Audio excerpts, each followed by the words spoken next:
I always forget that that's a thing. Let's guess that is the one I wanted to record. This one is still uploading. So I will close that and go here.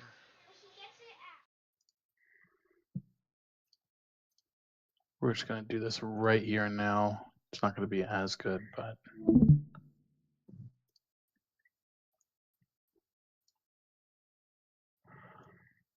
Let's see.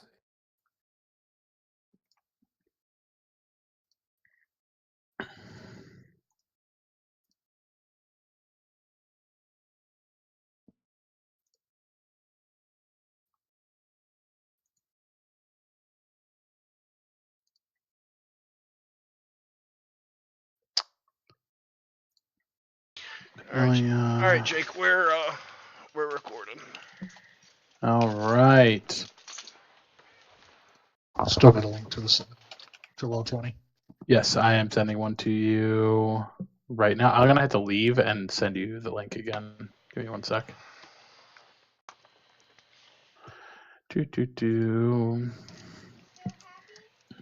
And we say bye-bye. Uh-huh. And then we go. Copy link. Zach, direct message. Are you the only one? Sure. Everybody else has player icons besides Cloud. So I'm thinking it's just you, but feel free to click that link. That should bring you in.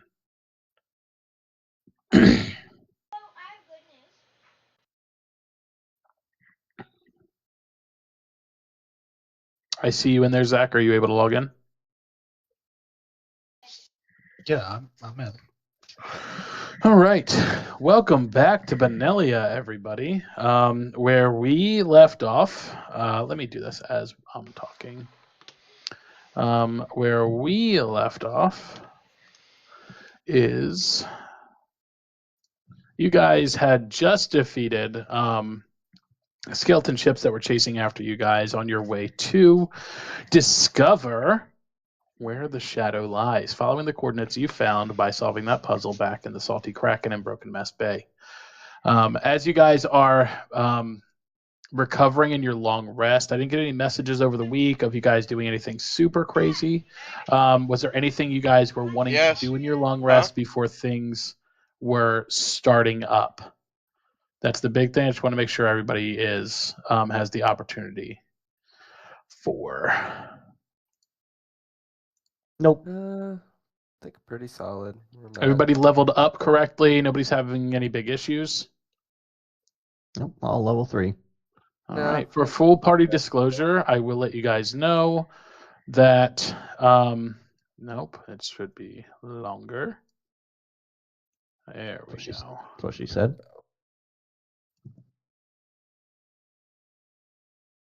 A little bit skinnier. It's really pixely.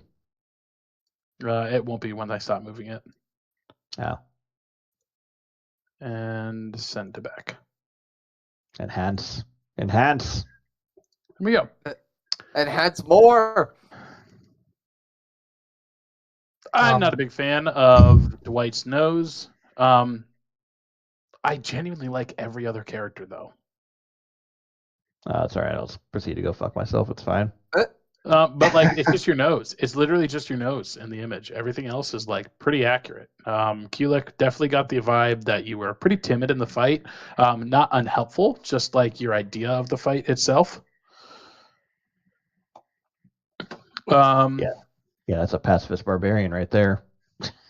Yep, pacifist doesn't want to do any harm to any living creature. But skeletons, I'll tell you what, they are up for grabs.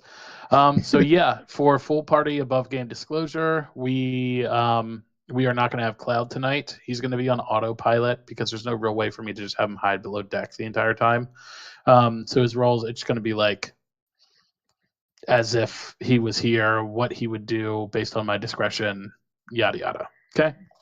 Does anybody have any like questions about Cloud not being here, anything like that?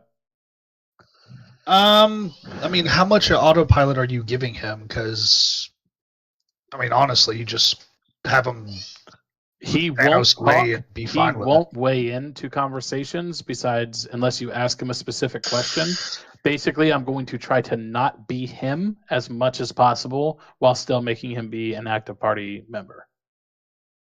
So any combats he's going to be involved in, he's going to roll saves like anybody else, but above and beyond that is what it is. Was this something that y'all two agreed to, I'm assuming? Yeah, I let him know that it was going to be autopilot. He said he's cool with that. He had some other stuff going on, so Roger. it doesn't make sense with the story to just have him hide below deck. Mhm. Taking a cat nap. He's definitely going to start out that way, but when he's needed, when it's reasonable for him to be involved, he'll be involved. I am going to avoid every way, shape, and form of involving him while I'm controlling his character. I got you. Just so you guys know, that's how I'm going to roll it. But yeah, you just finished a long rest. Basically, after everything, the very end, the last thing we did in the last session was you were talking to Sludge, and he kind of gave you guys an idea of the backstory of William Welsh. William Welsh, yeah, he was charismatic and he helped you guys when you needed a captain back in Broken Mass Bay. But above and beyond that, you're going with him because he had a necessity, right? You guys got into a little bit of an insight into his reasoning. William Welsh is dead set, has promised you all the treasure that you can possibly find on the Shadow when you guys get there, but you found out from Sludge that his end goal has nothing to do with treasure. Makes sense to you guys why he's willing to pay so much, and it's more so because he doesn't care about the money. He is trying to get to the Shadow to save his love, Katie McMahon, who was taken from him due to a bad deal he made way back when in his youthful age. One of the things that you guys did hear in that whole kerfuffle from Sludge is that William, he's a good guy. He never tried to do anything wrong. The only time he ever lost crew was when his crew left him. And he's just been searching for Katie McMahon this entire time. He finally found a crew to get there. He was incapacitated in the first fight. You guys haven't really seen him in action, but in after resting, he wakes up just with all of you guys. Now, real quick, I want everybody in the game to roll me. I don't even know what that would be. Roll me just a straight Constitution check, everybody.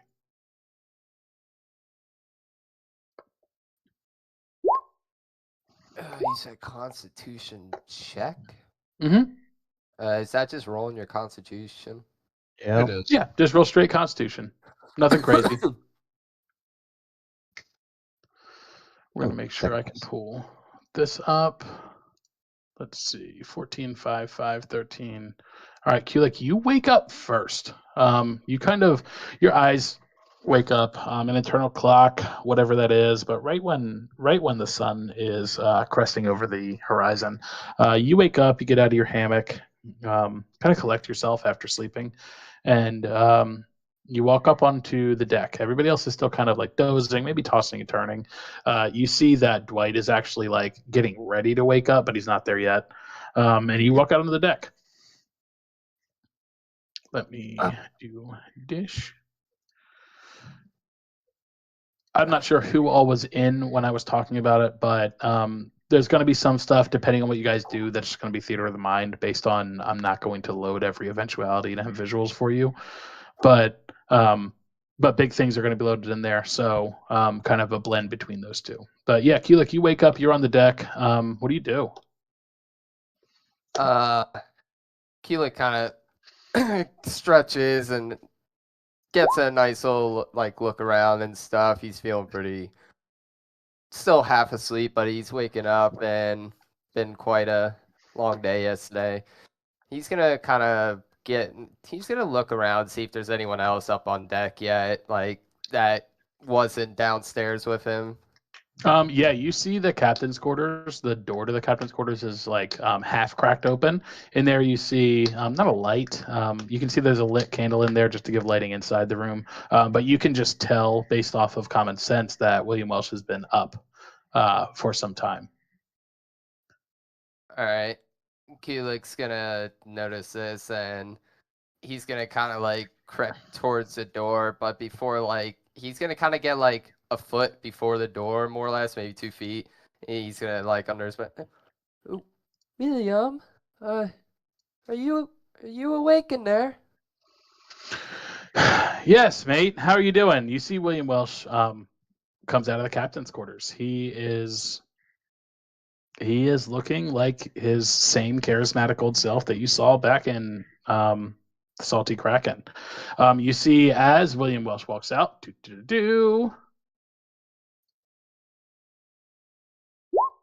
yeah, William Welsh walks out by himself, and he just walks over to you and he says, "Yeah, mate, we're here. It was a rough battle. I want to thank you and all your friends, for everything that you guys did in that encounter. I was not expecting to run into somebody I knew from the past, and you guys, while I couldn't do anything, helped me. I can't tell you how much I appreciate you." Yeah, you kind of took quite a hit on the head back there. I'm quite surprised you're awake this morning. Yeah, no, I'm feeling great. As you're having this conversation with William, Dwight, you kind of stir up. You're awake. You're seeing that Gremrick and FAFO, Cloud, Tim, they're all still kind of sleeping, but you're up and about, ready to go. You head out onto the deck. You see Kulik, just kind of in a conversation with Sludge right now, or a conversation with Captain William Welsh right now. I was about to say. Is he? Yeah, Mike, you there? Sorry, muted. No, you're good. You're Sorry. good. You're good. Yep. So I wake up, see Kulik and William are in a bit of a conversation. Is William's door still open? Yep, still wide open. He actually, as he walked through the door was wide open, so you can see into the captain's quarters. Okay. Well, I guess I'll just walk up to William and just ask him like, "Hey, how much longer are we expected to be out at sea?" Dwight, my first mate. Sorry, not mate. Oh, now I'm tell all Tim. all Don't of a tell sudden Tim. I'm the Please first don't one. tell Tim. Okay. You were the first I found, Dwight. Come on. You know how this ship operates. You know what happened to the last crew. Yeah, I still didn't get first mate, but it's whatever. Yeah, well, maybe you should have come to the Kraken when we asked you to. But anyway, sorry. Old things. I wanted to thank you too, Dwight. I was just talking to Kulik here. You guys you knew more about me than anybody else, but deep down, I appreciate all of you guys. Thank you for your help. Sludge let me know what happened while I was out. He told me that he told you guys about why I'm going after the Shadow. And you see, like, as he tells you that, like, he almost looks like not depressed, but he did something wrong. Like, he feels guilty. You can see, like, the echoes of guilt just kind of like crossing his face as he kind of looks down. And he's like, "Look, I'm sorry, mates. I wasn't trying to hide anything from you. It's just every other group of people, adventurers, different people I've met at Broken Mass Bay. When I tell them I'm trying to save Katie, they tell me to go fuck myself. I just wanted you guys to know, hey, I'm not in it for the gold, but I have a reason, you know. I'm sorry that you had to hear it from Sludge." Yeah, it's fine. It's just let me just, and he kind of Dwight kind of reaches over, touches William on the shoulder. We're here to help, right? Some of us are a little bit more here for the gold, but some of us are just here to help. And the more you tell us about what we're expecting, the better prepared we can be when the challenge arrives. You see William kind of look down and like kind of take that comment as like, I appreciate the out on that one. That's the vibe you get from him. He's like, I hear you, man. So if there's anything you would like to tell us, maybe some other people that are looking for, the Tale of Shadow, maybe. All right. You know what? You're right. Sludge, are you in there? And you hear Sludge. Yeah, mate, I'm in here. I'm coming out. and you see Sludge come out of the captain's quarters, and William and Sludge are kind of standing like by the door, not blocking it, but just by the door. And you see William say, "All right, guys, it's definitely a conversation that is long overdue, but I want to have it with everybody. Do you know? Is everybody else awake?" Dwight will go over and slap everyone awake Okay, Dwight, you go down and with the mage hand. Oh, sorry. Toby goes down and you see just like this ethereal blue hand like walking with his fingers down the steps. And you hear FAFO has been awake Yeah. because his Sentinel's rest expired after 6 hours. FAFO was not, if you were awake, you were completely devoid of any type of interaction in that moment. So that's perfectly it slapped fine. you out of whatever trance you were in. Gremick, you are like, I wouldn't say violently, but a little bit confrontationally woken up by a slap to the face by a blue ethereal thumb. Same thing with Cloud. You all are woken up, and you just see Toby kind of walk back up the steps. Toby slaps FAFO twice. Oh yeah, no. Toby turns around, slaps FAFO twice. So yeah, FAFO, as you wake up and like you kind of regain your senses a little bit. You're kind of shocked out of whatever like focus you were on. You come up and you like see this hand like go and slap the others, and before it walks up the stairs, like Toby actually walks back over to you, thumb slaps you again, and walks right up the stairs. What do you guys do? FAFO Cloud, you see he gets out of his hammock and he heads right up the stairs up to the top of the deck. FAFO is going to go stand right next to Dwight, lean over and whisper, "Really? Twice?" And then he's going to try and pickpocket Dwight to find any type of valuables. Yeah, roll me sleight of hand.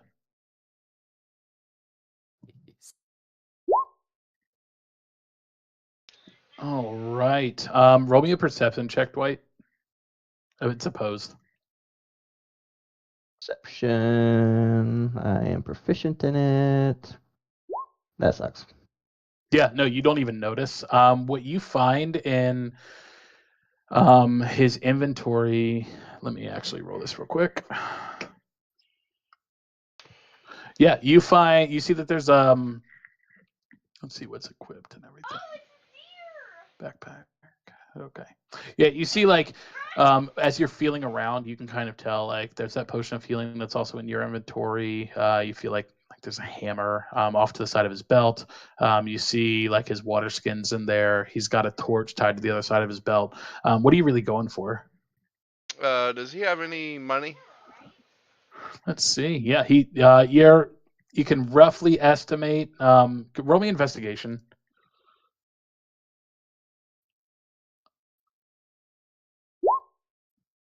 Yeah, you can tell there's 10 gold pieces in his inventory.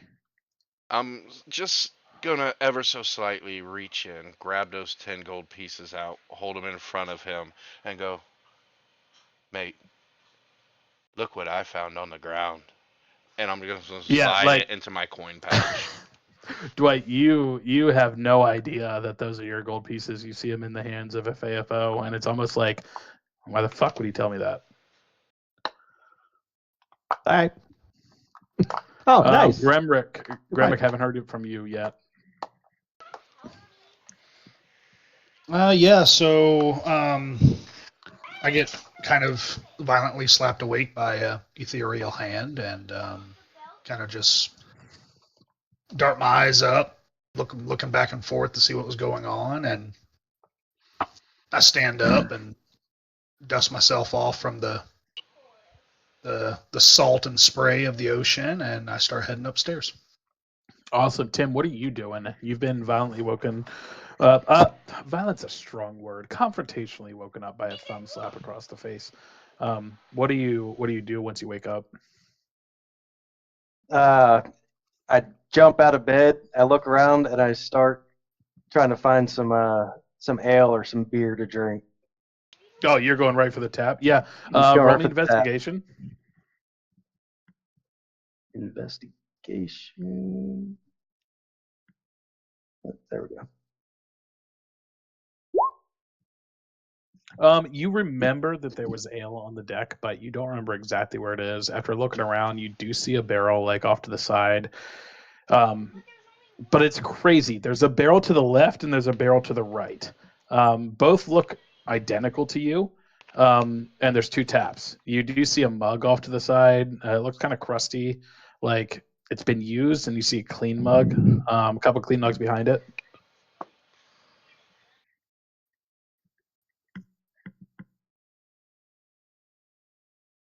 What do you do? Yeah, Tim, focus. Oh, What are you doing? it sounded like you were still talking there. No, quiet. so That's I what you get- see. So I get a clean mug, and I go to the barrel on the left. Okay, so you take you flip the what do they call it, the tap on the barrel, and as you see it, it doesn't look like clear liquid. It looks like just like almost golden brown liquid, a little bit foamy that's coming out of this barrel. Fills your cup up. You drink it. Is that a statement or a question? Yes. No. Do you drink it? I'm going to smell it. Oh yeah. Okay. Roll me perception.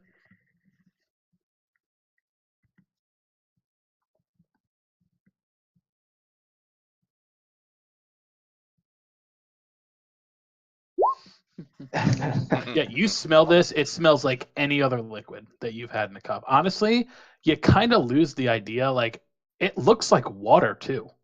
Like, you can't really All tell if it's all water the or cannon if it's smoke, anything. all the cannon smoke from the previous battle destroyed my sense of smell for a little while. So yeah, what do you do? I'm gonna take a tiny sip to see if I can taste.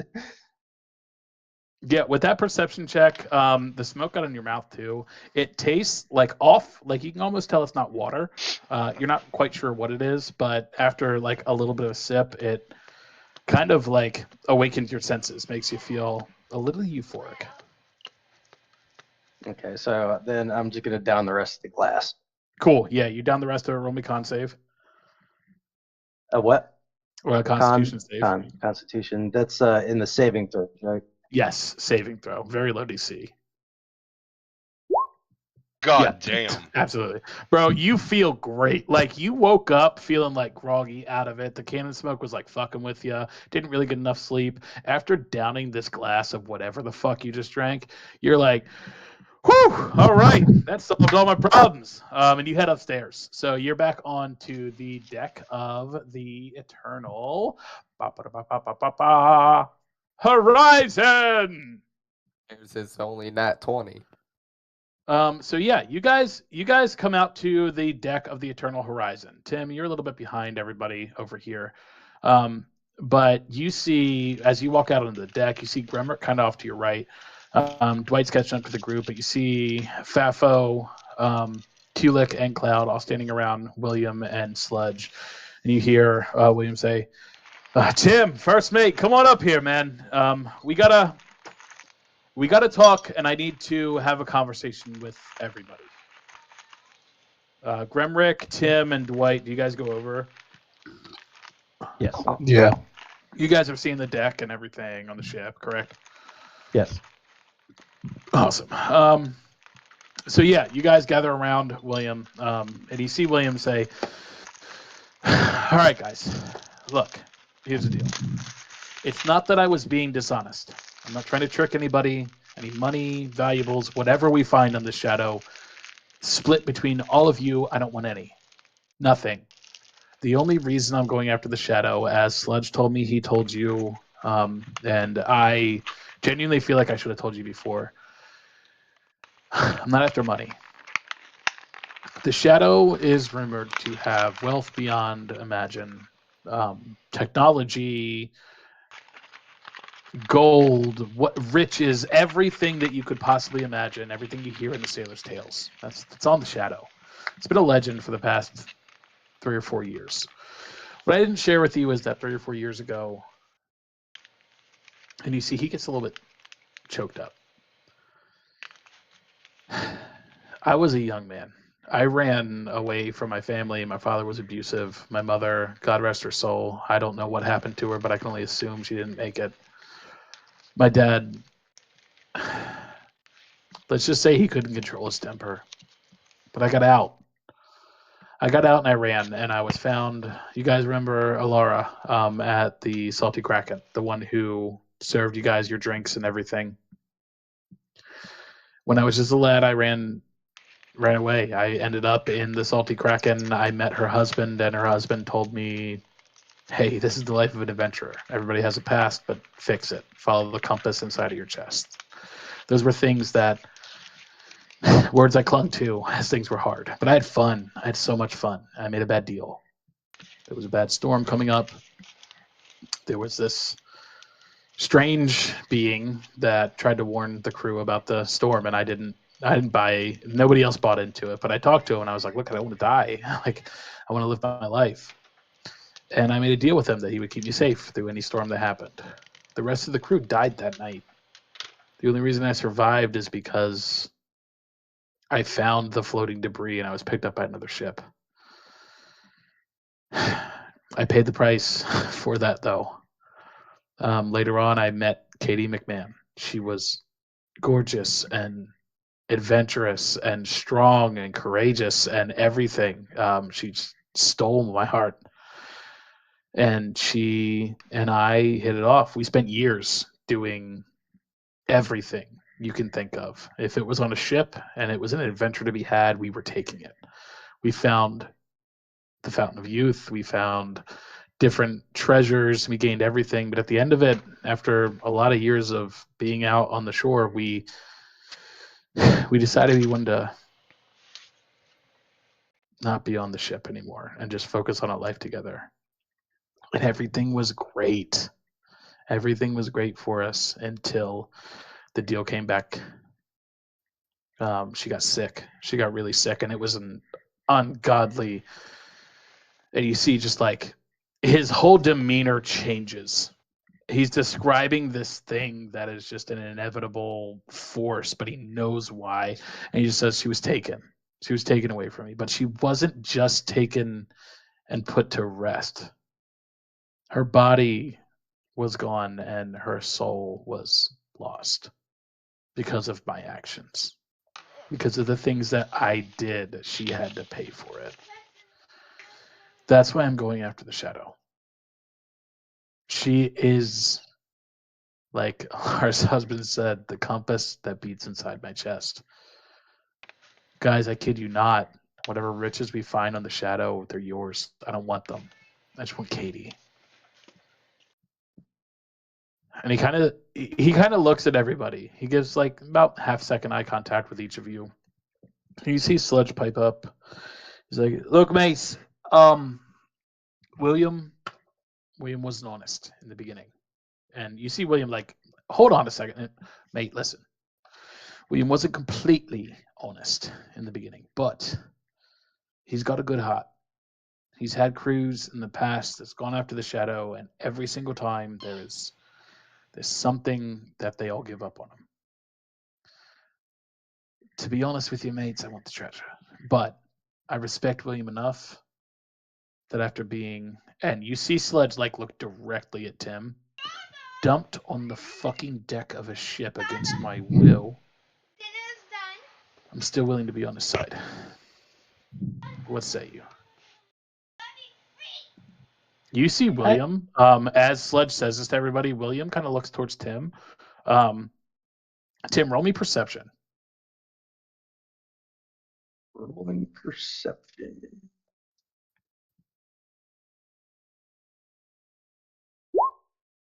Yeah, you see him look at you, and it's this look of like, help.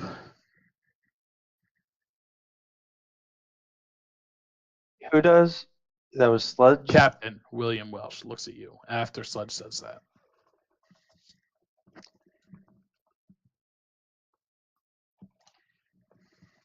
Help as far as I don't know. That's what all you you mean. get. That's all you get. You just look. You see the look on his face is like he's looking for somebody to be on his side, to help him. All right, so I put my arm around his shoulder. I tell him that we're all in this together. Yep. 1 second.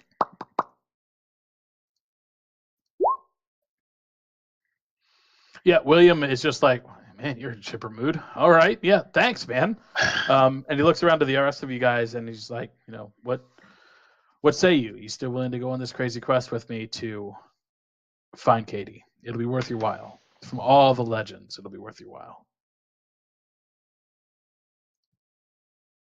Being the inquisitive type, Dwight, you see kind of Dwight raising his hand. Mhm. How do you Yes, know? Dwight. How do you know that your wife's soul is in the shadow? You ever been in love? No, guess I have. You say you guess you have, or Nah, not really. No. okay. When you find the one, Dwight, it's something that's undeniable. I know because of the deal. This figure, he was full of shadow, had red eyes, and when he met me, it's almost like he stopped time. But he came to me after and he said that I had to pay the price. That Katie would pay the price for eternity for the deal I made with him. When I found out about the shadow, I did research. I listened to all the legends. I went to all the taverns. I figured out what everybody was saying. What I've come to realize is that the shadow, regardless of what ship it is possessed. It is a prison barge for lost souls. Once they're there, they're stuck. And I don't want to accept that. I know Katie's there because she's been calling to me. I can explain it. It's dreams and it's visions and it's crazy things that would make me sound worse and worse the more I detailed it. But she's there. And I can feel her the closer I get to the shadow. Yeah. I mean, you gave me.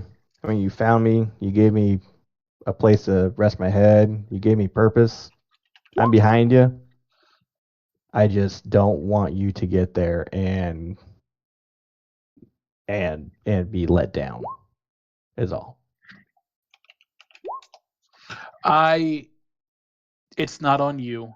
And the way I look at it, it's not on any of you. I know she's there. Damn. Yeah. At you guys see as like William's talking to everybody, you see Grimmick like pick up this like sliver of bone off the ground. He licks it, and you see like what people licking things is. This guy is exploring this piece of bone with his tongue. His tongue's like wrapping around it. He's like discovering different things, and like you see, is like his eyebrows raised a little bit, but like he's just like sucking on this bone that he found that was just laying on the ship. Get that marrow, And boy. William continues. Yeah, I know she's there, and if she's not, it's not on you guys. You still get all the treasure. I don't want any of it.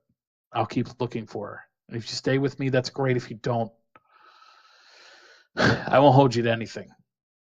But I know she's there.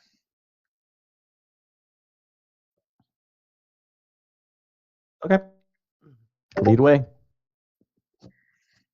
Yeah, I'm in. All right, that's 2. I haven't heard from Gremrick much. You see Cloud is just like he nods and stays back off to the side, like he's down. Luna hops up on his shoulder. Grimrick, I'm playing into the fact that I can't move my character icon, so I'm just kind of hiding in the back there, which is fine. Like I'm playing into it.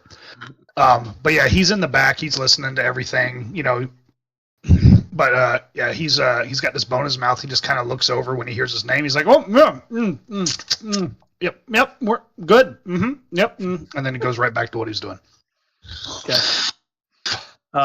So Gremrick's good. Kulik and Fafo, you guys haven't said much. This goes a lot faster when everybody just gets super involved on like what the conversation is, so we can move on.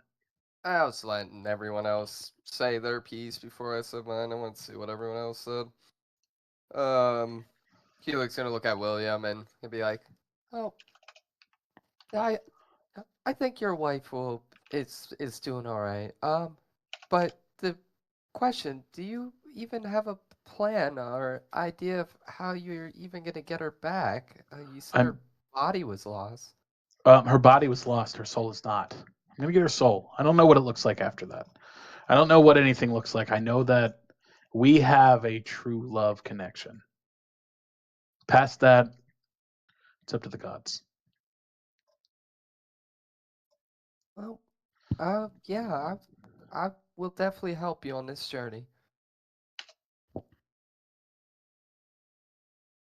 All right. FAFO You guys. turns around and looks at Grim and just shrugs his shoulder to see what Grim thinks about the whole situation. Grim is completely enthralled with the bone he's dealing with right now. He is no longer paying attention to what's going on in front of him. Everybody should be able to move their characters now. It's been updated. Grim is just gonna. Grimrick, roll me a dexterity. I'm just kidding. Get the fucking boat. FA, I'm taking this bone and I'm out of here. Out of FAFO leaving. is just gonna look at William and like shrug his shoulders. Okay, hey, it's the best I can get. Tim, we have coordinates. Everybody is well rested. I assume. He looks around to everybody. Doesn't really see anybody saying no. So, all right. What we'll do is we will head to the coordinates. We will find the shadow. Guys, this is the closest we've ever been. Closest I've ever been to finding Katie again. I'm sorry that I'm off, but nothing else hidden. Nothing else behind you guys. And he looks over at Sludge. Based on what Sludge told me, you guys were there for me when I wasn't there for myself. You guys are the reason that I'm here, that I can still go after Katie. And I'm in your debt for that. So, nothing hidden. Everything on the ship is yours. Whatever we find. Let's go get Katie. And you see he kind of walks away. He looks towards Tim and says, Tim, we set sail for, and he gives you the directions for the coordinates where the shadow is. And he walks back to the helm. You see Sludge. All right, mates, listen. I know we talked about it before, but I want some of the cut. I'm not going to say I'm going to take William's part. I wasn't really a part of this or anything, but I'm risking as much as you all are. So how about we split it? I'm an even partner. Zavi?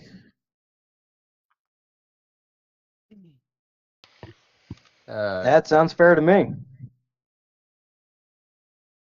Keeler kind of looks back at Dwight and kind of shrugs his shoulders a little bit and like that has that look on his face like, I don't know.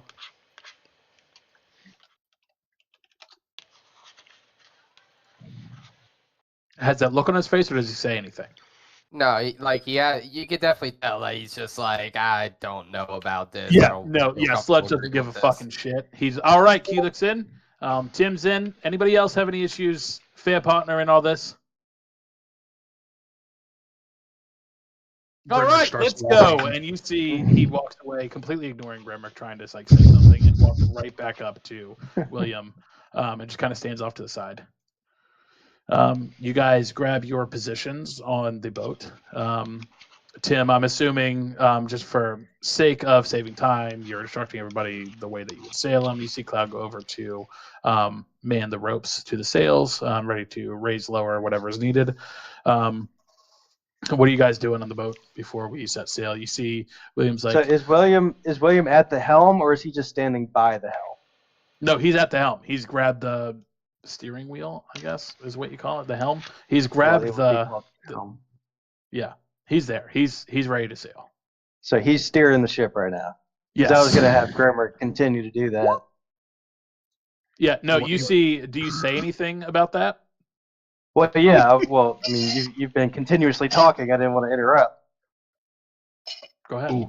But yeah, I was going to say it depended on if he was actually like steering the ship or if he was just standing by it. Because if he's actually steering it, he's ready to steer the ship. Okay. So if he's steering, then I was going to tell what's his name, Dwight. I was going to tell him to use his magic hand thing to lower the sails and let's get underway. Toby. You see Toby walk over to the opposite side of where the ropes are, across the deck from Cloud, and he's like, you got one forefinger and one middle finger, right, or one thumb right on the ropes, ready to go. You said FAFO. who? Back up in the watchtower.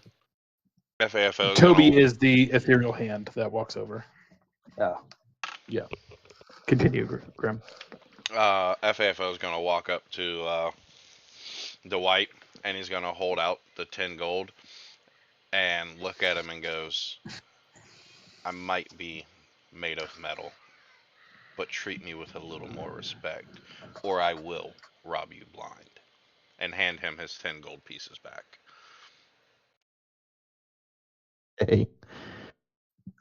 Hold on.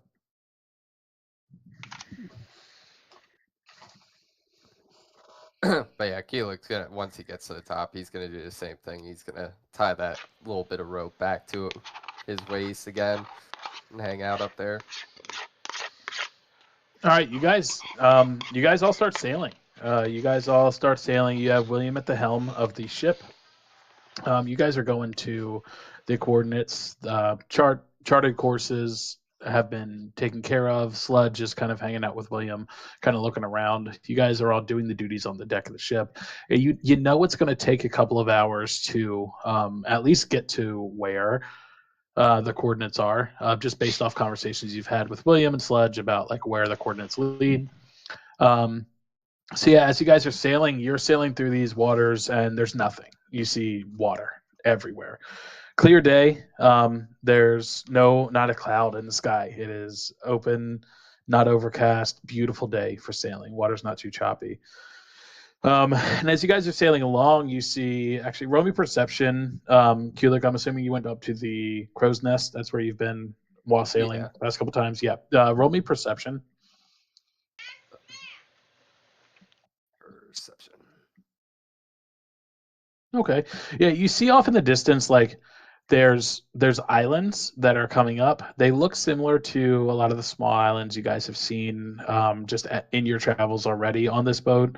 Some of the bigger islands are inhabited. There's some people off on the shore, small at most, maybe a hamlet, but not big civilization or anything. More like islanders that are just trying to make a way. Fishers that you see some like small fishing boats off to the side.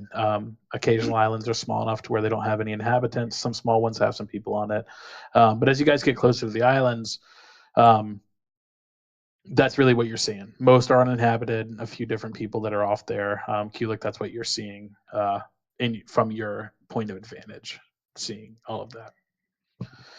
As you guys are going, do you communicate that to the crew? I'm assuming. Yeah, just save time. Okay. Yeah. Yeah. So you're communicating this off to the crew, and as you guys are, moving past the islands on your way to the coordinates, there's not. Hold on, I'm just gonna make sure. Yeah, it's smooth sailing. You guys aren't having any issues with anything going on. As you get closer to the islands, you see some of them are inhabited. You see some people out there, and crap, I had Dwight pulled up. Oh, yeah, no, I have to have him up and just have him off to the side, just in case I need to roll shit on him. Sorry, guys. And I'm just a side piece to you.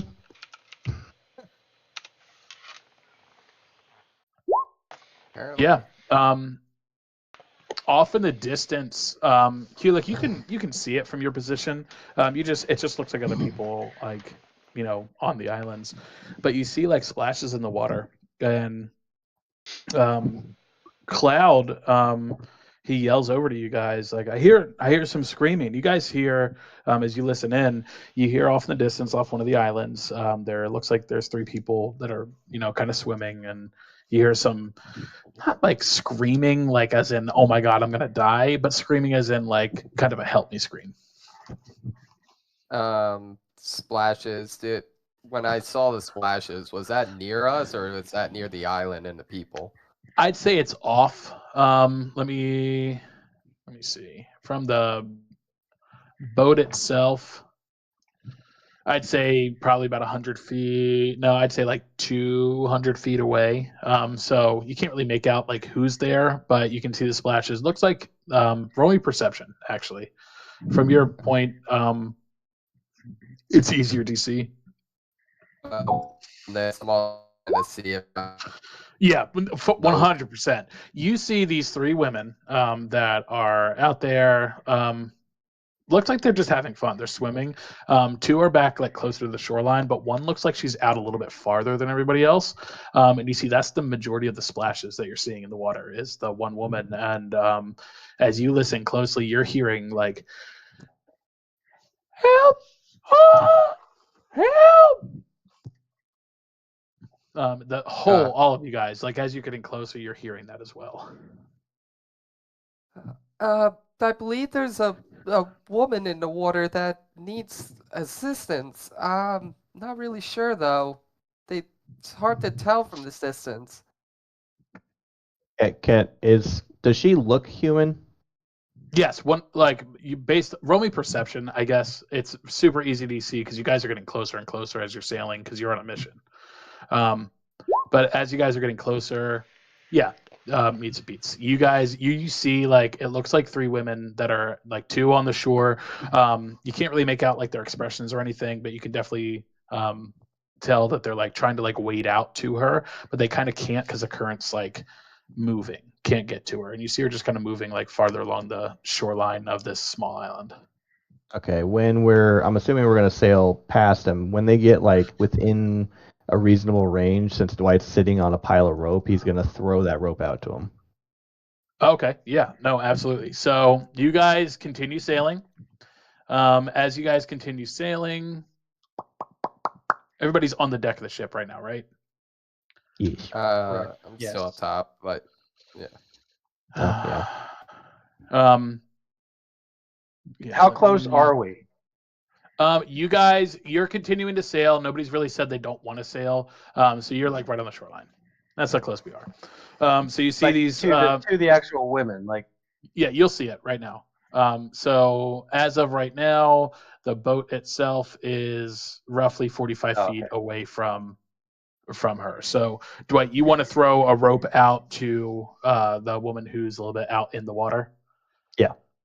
Okay. You hear like the help, I can't keep, and like she goes, the current's pulling me under. You're throwing the rope out to her. Yes. Go ahead and give me an athletics check or dexterity.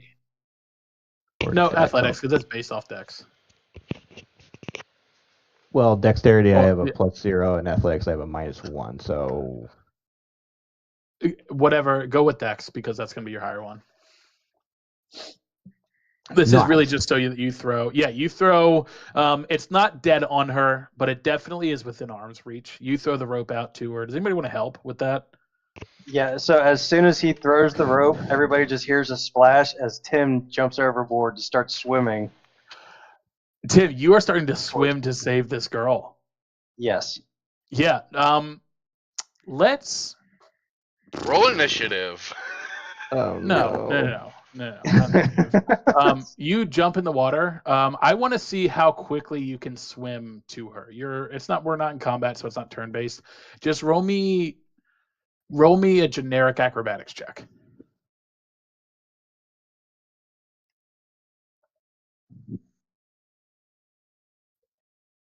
Oh yeah, like Tim, like a lifeguard, you dive straight into the water, and you're just like off to the races to save this woman. Like you've gone into go mode. You see, Cloud is very similar in your enthusiasm to get there. Cloud jumps right overboard as well and is heading towards the water. Just as Cloud like leaves the deck of the ship, yeah, just as Cloud like. He dives into the water. He comes up. You guys, with the acrobatics, you're there. We'll just say you guys are both like closer to the water, the woman who's out in the water. and she's still going under. The rope comes through, and the rope's like close enough for her to grab. Tim, with that acrobatics, you grab the rope, you like help her, and like you've got her to where she's not drowning anymore, right? Okay. And you just hear her say, "Oh my gosh,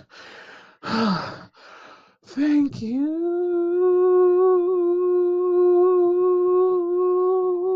Roll me a wisdom saving throw, Tim, Cloud, and Dwight. And as soon as FAFO hears the singing, You don't. okay. You're back on the back of the boat with William. Oh no. No. No, you know what? I'm fucking lucky. All right, Okay. using the luck point. Oh my god. Okay. Tim and Cloud, roll me wisdom saving throws. I did. I rolled a 6. Oh yeah, you did. Oh shit. And you got to roll for Cloud. Yeah. So as you guys swim closer, she said, "Thank you." That is something comes over you. Something comes over you, Tim, that is just mind-boggling. It doesn't make sense why you want to save her so much, but that same like feeling you had of diving straight into the water to save this woman completely overrides your common sense. You're willing to die for her. She's gorgeous. She is in danger. She needs your help. You're the hero. You're going to save her. Dwight, you're compelled to dive right into the water and chase after. Cloud sits back, just like, man, it's fucking weird that they're singing. And Dwight, you jump into the water and you're right there on the water. What happens is, How well can FAFO see these people? These three women. you can see them. They're close enough. Like they're what? Can How far away are they from you? You're 670, 55. You see their people in the water. Can I make but out any features or anything to see? Yeah, why don't you roll me perception?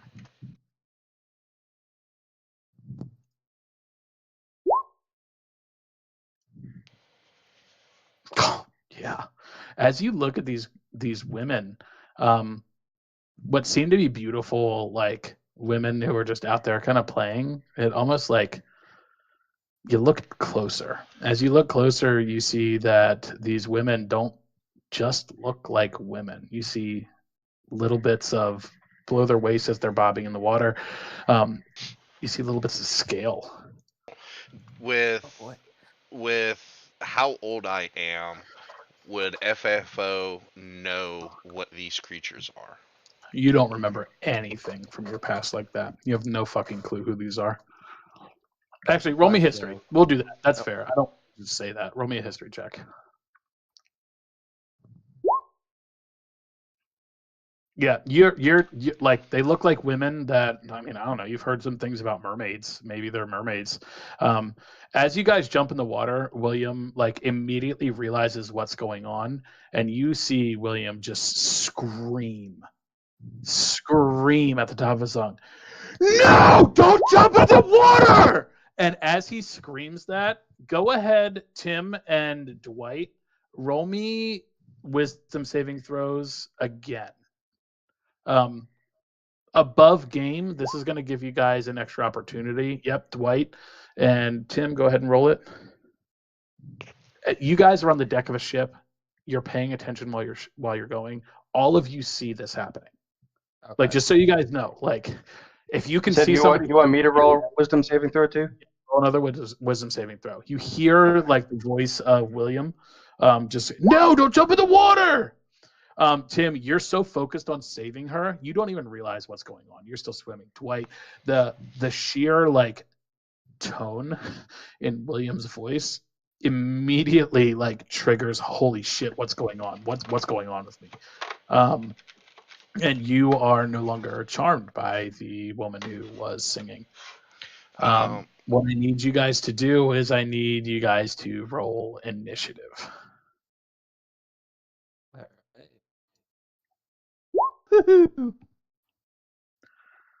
Oh, I forgot to select my token. I'm sorry. Aw. You're good. You're good. You're good. Yep, Oh, I I forgot don't to. yeah, look I turn didn't order. either. Actually, I- I don't even think I can select mine. I Yeah, don't can. remember where turn order is, guys. Way to go, DM. There we go. Um, There we go. Grimmick's a 10.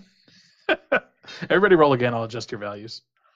okay. Just roll something. I'll take your first roll. Roll again. Hey, Yeah. it's okay. I rolled the same thing. All right. So, Mike, you're at 19. Tim, I mean, I'll take the Damn. second one. the first one. No, your first one's 14.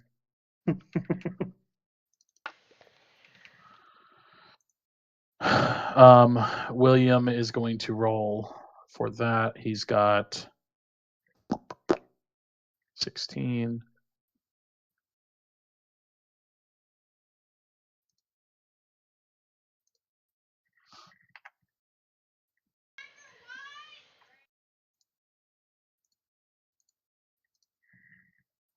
And we got to roll sludge.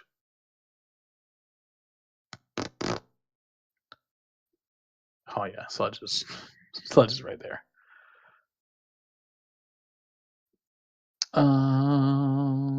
Settings. Where can I see?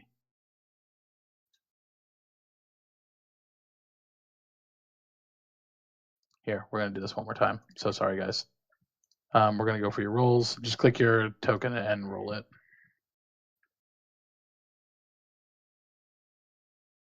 Sirens, we gotta pull them up. You want me to do it again? Yeah, just click your token and then roll an upper. Or roll your initiative. Everybody get your first initiative roll and just tell me as I go down the list. Tim was 14 on his first. Okay. Grimrick, what were you? A natural 20. No. What is your addition to initiative? +2. Okay, so you're 22. Fafo, what are you? 11. Tim, 14. Yes. Dwight, 19. 19. Kulik, have you rolled initiative? Yeah, I'm a 10. Okay. Did you click your token and then roll it? Yeah. Looks like you put a green dot on your token. You didn't actually select it. What the heck? It popped up there before. Here. He had everybody re-roll.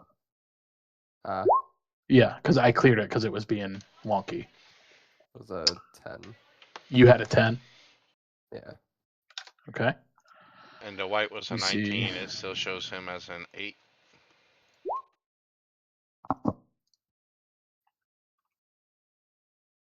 I don't know how to roll him and get his initiative in there.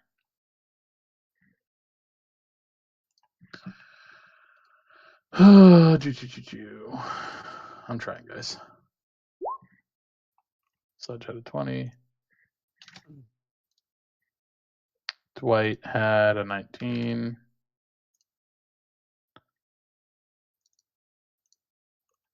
What was yours, Nick? 10. 10. We're gonna say I can't get William's character to actually like roll in there. I don't know why, so we're just gonna say he shares the same initiative as Sludge. We are going to sort. Is that all players? Cloud.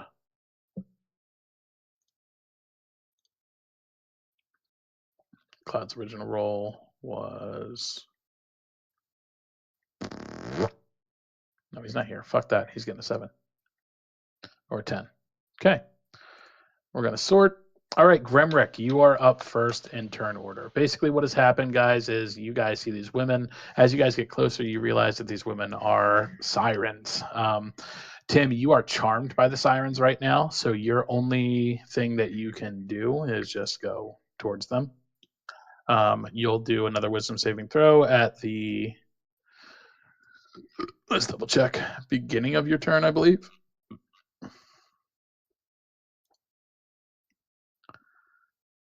Yeah, there we go. That's a step like I was looking for. So yeah, you see these mermaid-like creatures in the water. Dwight, you are. Everybody's at where they're at. You see William is like running to the side of the deck. But Grimrick, you are first. What do you do? Grimrick, seeing all this happen, watching some of his party members jump into the water, walks over to the side of the deck. And as he sees everything going on, he just kind of shakes his head and goes, "Oh my god, I didn't expect half of our freaking party to get enthralled by sirens."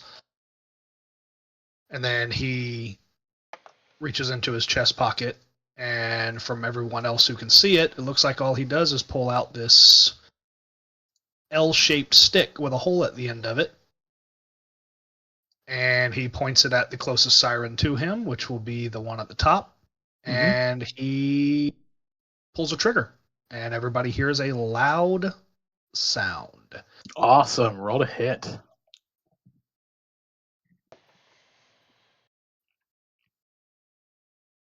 Hey, what's going on the screen? Okay, there we go.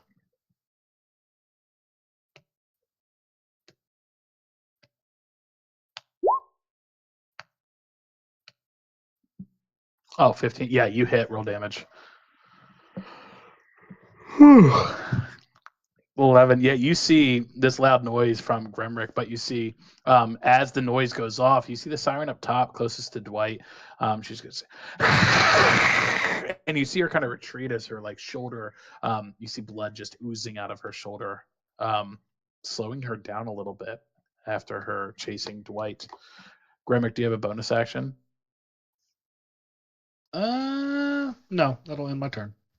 All right, you see Sludge and William both run straight to where Grimrick is, off to what's going on.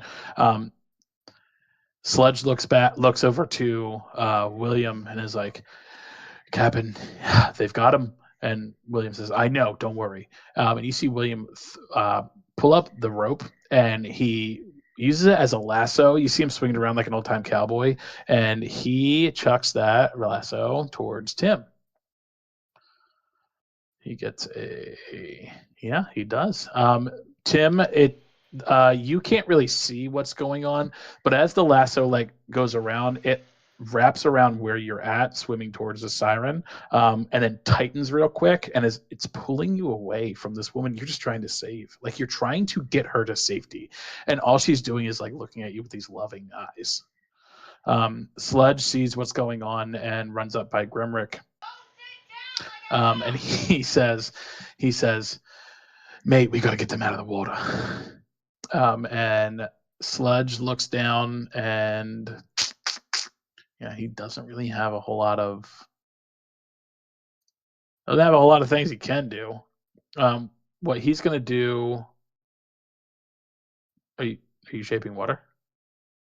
Nope, I don't know why that just happened Oh, at all. I don't know. I literally just clicked it in my spell list. Didn't click display VVT. Nothing. Just clicked it. I was trying to read it. That's all. Moving on. All right. What you see is you see Sludge just kind of whip out his fiddle, and he just like real quick.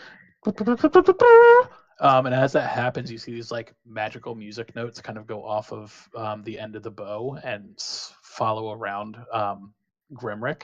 And you now have a +4 to any roll that you choose to use your Bardic Inspiration die on. Nice.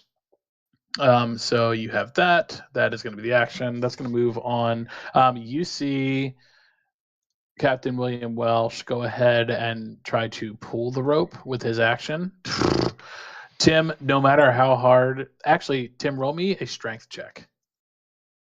Strength save, I guess it would be, right? Strength save. Yeah, strength save. Oh, good. Barbarians aren't good at those.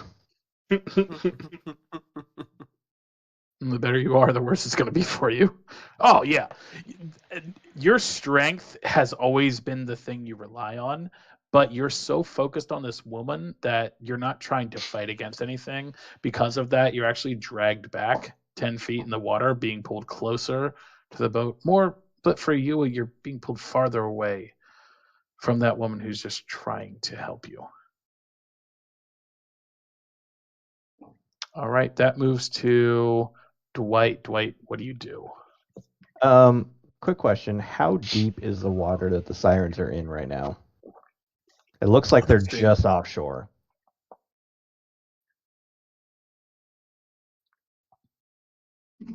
30 feet deep, where you're 30. at right now. No, not where I am. Where specifically? Where the sirens are, Yeah. it's 20. So it's a pretty steep drop off where the shoreline is. Okay, well that kind of negates that plan. Okay, so what I'm going to do then is I am going to pop off a little, hopefully a little bit here. I am going to do this. Cast Crown of Madness on this siren right here. Okay. And I am going to, well, when I cast a spell, I levitate 10 feet in the air and I can move. So I'm going to, for right now, stay right there. I am going to use my Metamagic Twin spell, consuming 2 sorcery points, to then also cast it on this siren right here. Ooh, Crown of Madness. Okay. Go ahead. Yeah. And is it a save? It is a save of DC 13, a wisdom save. Wisdom save. They have. Okay. We're rolling all of them together for the saves, especially since you did it together. Yeah, they fail. So they. What happens to them when they fail? There's not details on that. Okay, so when they fail, one humanoid of your choice you can see within range must succeed a wisdom saving throw, blah, blah. While the target is charmed in this way, a twisted crown of jagged iron appears on its head and a madness glow in its eyes. The charmed target must use its action before moving on each of its turn to attack a melee attack against a creature other than itself that you mentally choose. The target can act normally on its turn if you choose no creature or if none are within its reach. Yes, I totally get that. Unfortunately, they have advantage on wisdom saving throws. Ooh. Advantage on wisdom saving. Siren can breathe air and underwater. Okay. Yeah. So they are. They actually beat that DC. So the Crown of Madness does not affect them. Correct? If they save, it doesn't affect them. Okay, well, I'm floating in the air, and I'm just gonna go. You're no longer in the water, which means your movement speed is going to be the same as your normal movement speed. So you are back on the boat. Yep. Tim, it is your turn. You are still charmed. Go ahead and roll me another wisdom saving throw. See if you get out of it.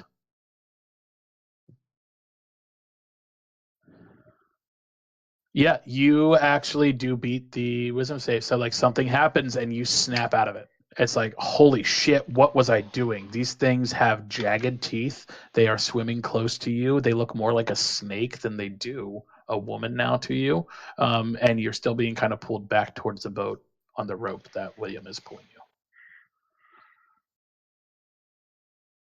Okay, so at that point, I'll just start trying to swim back to the boat as fast as I can. Sure. Your movement speed in water is water's difficult terrain, correct, guys? I would assume so. It's an actual, yeah, it is pretty much. Yeah. So your half movement speed, you are how far away?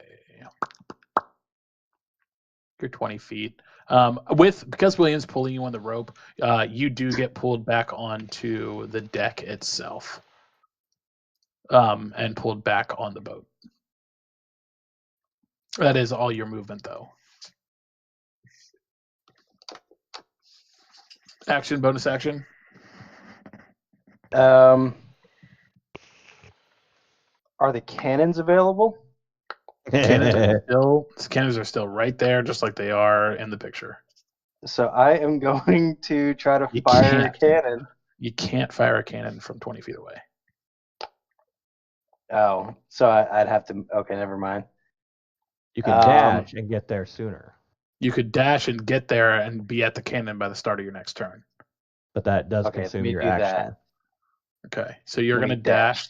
That gives you 30 feet of movement. Go ahead.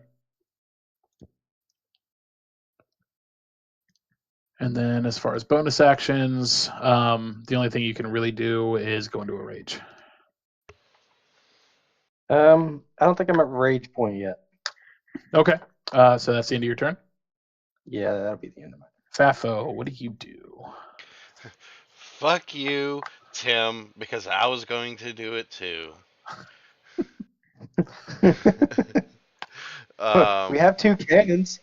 You can get to the cannon. You're 30 feet away. You can Oh, I use your know. movement and get to the cannon. I'm going to the cannon, Okay. and I'm going to turn the cannon, and I'm going to shoot it at.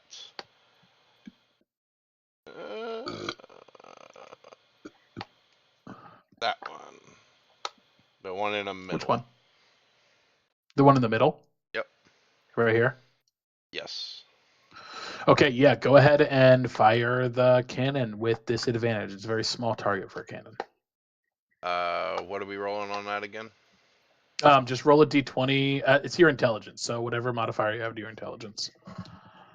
Okay. I have a Yeah, 16. no, you hit the shit. Oh, wait, that's 1. So you got to roll it again. Yeah, 'cause you need have to roll a disadvantage. second one. Oh, yep, yep. God Nope, damn it. You turn that cannon right at that siren, and it hits right next to it. Close, but does not make contact. And then I will go ahead, bonus action, second wind, and reload. That way, on Tim's turn, he can have some fun. Interesting. Okay, that's great. How many second wind do you have? 2. Okay. I'm Wait, marking. What are you doing with second wind? Not second wind. God damn it. The action surge, right? Yes, action surge. I knew what you meant. But okay, so you're going to action surge to reload the cannon and use another action to reload, correct? Yes. Okay, awesome. That cannon is now reloaded. It moves over to Cloud. Cloud is scared shitless. He's going straight to the boat. He gets on. You guys see Cloud turn around, and he is going to use his short bow. He's going to shoot it at the middle one that everybody's been targeting. It is going to definitely hit, and he is going to deal. Come on. Make sure you double check your roll for damage, because sometimes it will implement sneak attack damage if you don't click it off. Right click it and just roll standard damage. Flat roll, right? Flat roll, yeah. Okay. Yeah, so he does 7 damage to that. You see, like, Cloud get on the boat and, like, shakily take out his bow. He shoots it over at this, and the arrow, like, sticks in the opposite shoulder that the siren was hit before. The middle siren looks a little bit hurt by those 2 hits. All right, at that point, it's going to be the sirens' turn. Sirens are going to, let's see. I was also a 10. Oh, yeah. You were. Yes, you were. You guys shared initiative. So go ahead, Kulik. You're right. Keelik's gonna see all this going on, and he's gonna kind of like pull out just for a quick moment, like father's toe. He's kind of like Bro, you're back cutting to out him. very hard. I'm not Oh. hearing anything you're saying. I was hoping that wasn't just me. Nope, you're cutting out and sounding very robotic. Better? I So mean, far. with better it is. Oh, okay. Well, he's gonna pull out his father's like totem and stuff, and he's gonna kind of like feel it for a moment, see if it like whispers back to him. And he's gonna feel like this whisper of like rage coming from it, and he's gonna put it back like in his pocket and stuff, and he's gonna like take the rope off of him and leap off the top back down to the deck. And as he's falling, he is actually gonna wild shape into an ape. Let me pull this up. And he's gonna land right kind of like next to Tim-ish. Like there. Okay. And He's gonna look around and stuff. He doesn't really see any rocks because he's on a boat, but he sees the next closest thing, and he's gonna pick up a cannonball, and he's gonna use a ranged attack, and he's gonna chuck it at the middle. Yeah, 45 feet, it's 25 to 50 feet. Yeah, he's gonna chuck it at the middle siren. You're going to pick up a cannonball. I just want to make sure I hear it right. You're picking up a cannonball to then throw at a siren in the water. You said the middle one, correct? Yes. Middle one is 45 feet away from you. Yes. Okay, roll me strength. Wonder if this will work. Oh, it does. Oh, not bad. Not bad. Yeah, you can throw it. Go ahead and roll me it's improvised weapon, right? It has an attack dice I can roll, so I imagine I Yes. can roll a hit dice. It is an improvised weapon. Oh, okay. Because just like if you picked up a rock and used that as an improvised weapon, it's going to be bludgeoning damage. I don't know the damage on that. You're going to have to look that up. But there's also other eccentrics that are involved, like the weight of the item, how far it's thrown, how far down it's going to go after it reaches its target. There's gravity involved, whatever else. But if you want to make it simply, just do an improvised throw with whatever your bludgeoning unarmed damage is. Yeah, let's typical go with that cannonballs to keep it weigh simple. anywhere between 4 and 42 pounds. Yeah, there's a lot of meat and bones to that, but if you want to make it simple, I would just do your unarmed strike damage as a ranged attack. Yeah.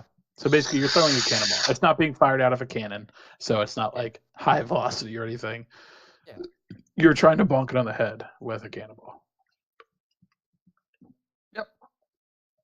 Just Okay. a big old gorilla fucking yeeting a cannonball at the Yeah, near no, like side. you jump down from the crow's nest and land on the deck like hard, and like everybody looks back and there's like a fucking gorilla on the deck. You pick up the cannonball to hurl it towards the siren. Go ahead and roll me an unarmed strike to hit. Oh, I wouldn't roll the hit dice on the card. Actually, I don't Whatever, like if you have something that is like what it would be to hit, I just need something to see if you hit the Yeah, AC. Yeah, that's- yeah. As you throw the cannonball, it lands weirdly similar to where Fafo shot the cannon. Like just same spot, cannonball sinks down to the bottom, misses. Dang. So the sirens are gonna go. With you I don't guys, see any rolls from mine. Yeah, I didn't see any of his rolls either. You weren't seeing any rolls because those rolls were sent directly to the DM as a shadow PM. Yeah, I don't know I didn't how know to that. change. Yeah, I don't know how to change. Yeah, so that he rolled a because I'm 13 on pulling his from different strength, pages. and he rolled a 10 on the rock. So he missed with the cannonball. So yeah, the sirens are going to. Yeah, the one in the middle is actually going to use something called Slippery Escape. As this, you just kind of hear her like look towards you. Sailors can't ever just play by the rules. And she slips under the water. You guys don't see where she goes. She just slips under the water. The other two sirens are going to. One's actually going to swim right here. The other one's going to swim down here. And they're both going to do. Yeah, there we go. They're both going to do something called Luring Song. Melody, blah, blah, blah, blah. Let me post that in there so you guys can see.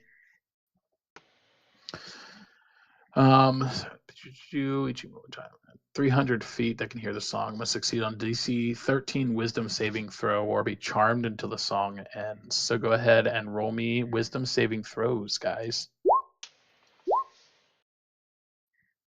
Ooh, I There's ruined something 8. going on outside. I'll be right back. Yeah.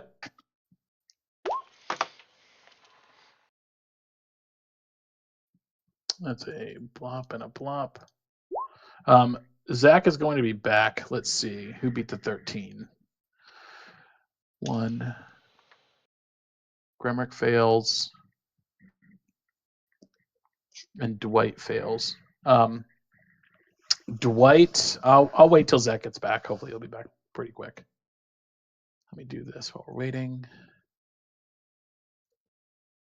There we go.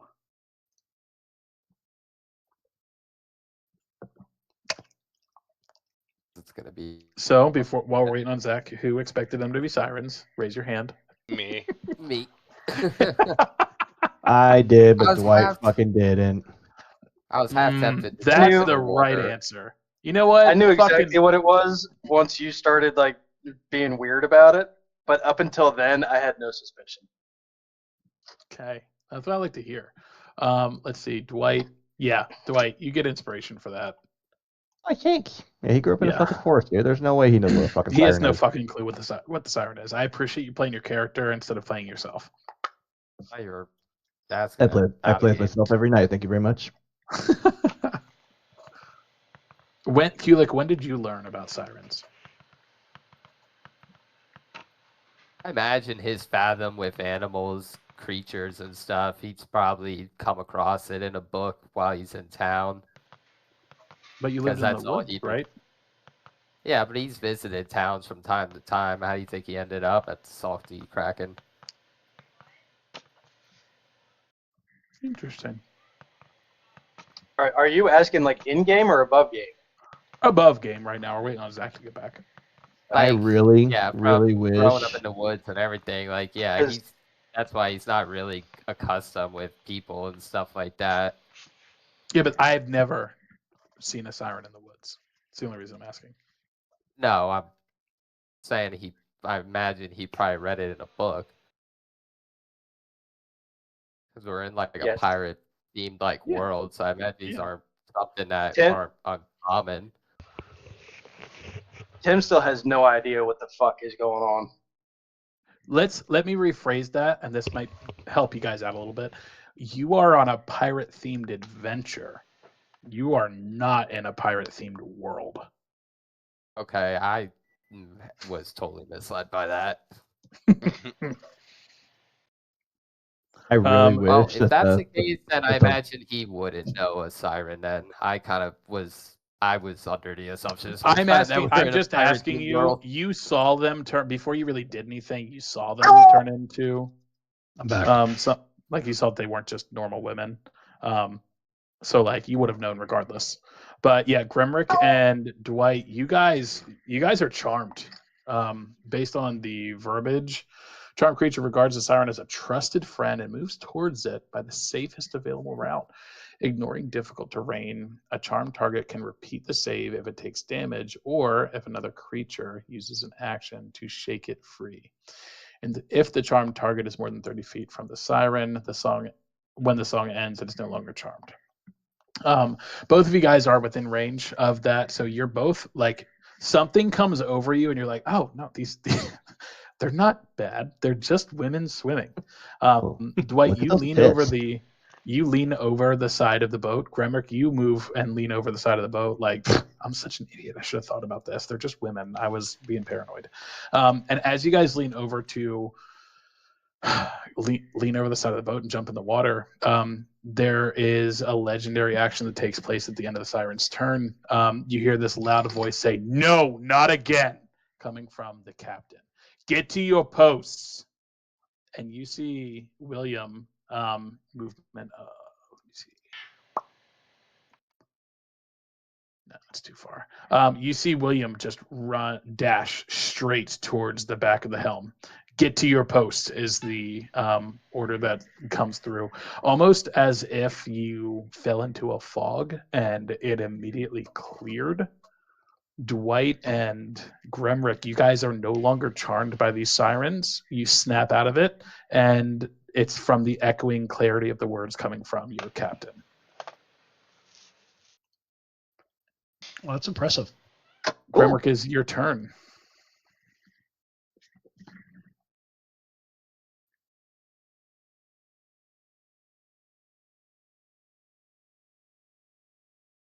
Oh, Zeki Poo. Talk.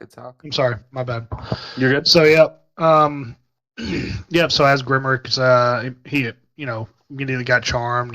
Thought they were the most beautiful things ever, and he wanted to protect them. He immediately just got snapped out of it, kind of shook his head, and was like, "Damn sirens!"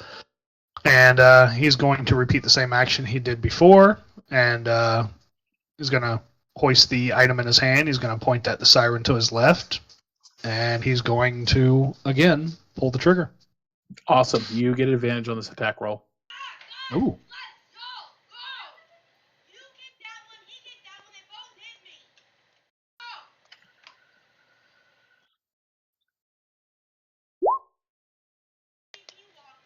Oh my god. Damn. There's a nat 20. Uh-oh. There's your nat 20.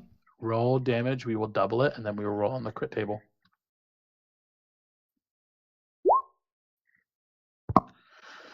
You, your shot. That is double damage, by the way. That is 28.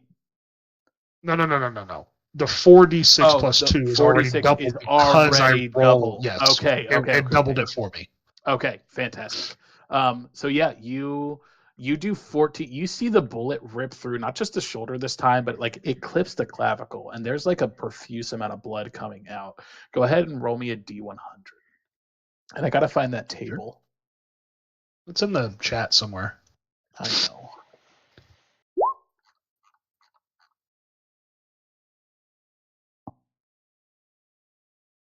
I feel like it was pinned. I do think you pinned him, or you pinned something at some Yeah. point. Not there. Above game chatter, maybe. Pin messages.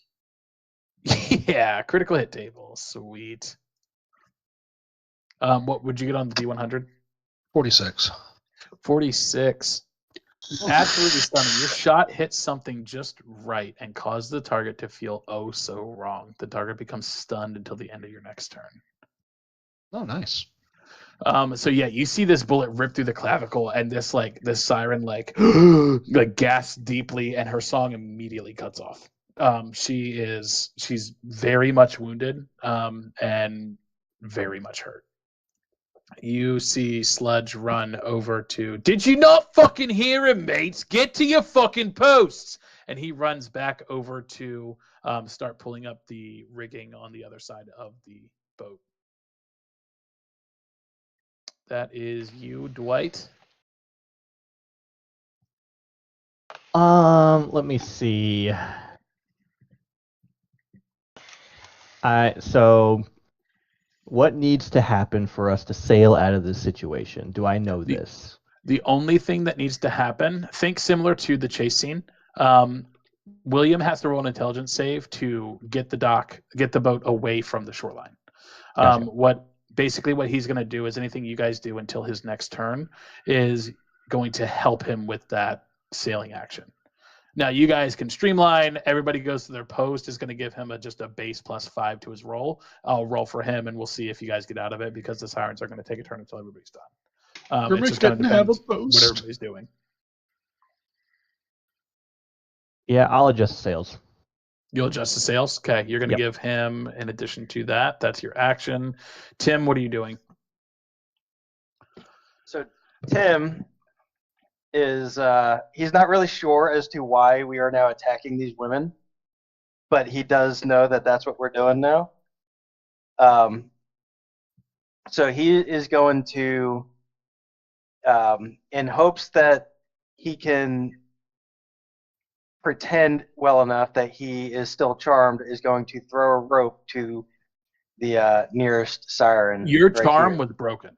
You are no I longer know. charmed by the thing. You I see know. vicious teeth and okay. I know. Yep. Okay. You are throwing a rope to the siren. Give me a dexterity check. Now, also at the same time, I'm tying the other end of the rope to the cannon. Dexterity? Yeah. Oh, damn it. Yeah. You throw the rope, but it gets snagged on the cannon. Like you tie one end of the cannon perfectly. You get ready to throw the rope off to the side of the ship, and you realize that you picked the short rope. So the short rope barely gets to the end of the cannon, and then just falls like 2 or 3 inches below the cannon on the side of the boat. Fafo, what are you doing? Fafo is going to take his longbow out and shoot the one closest to Dwight.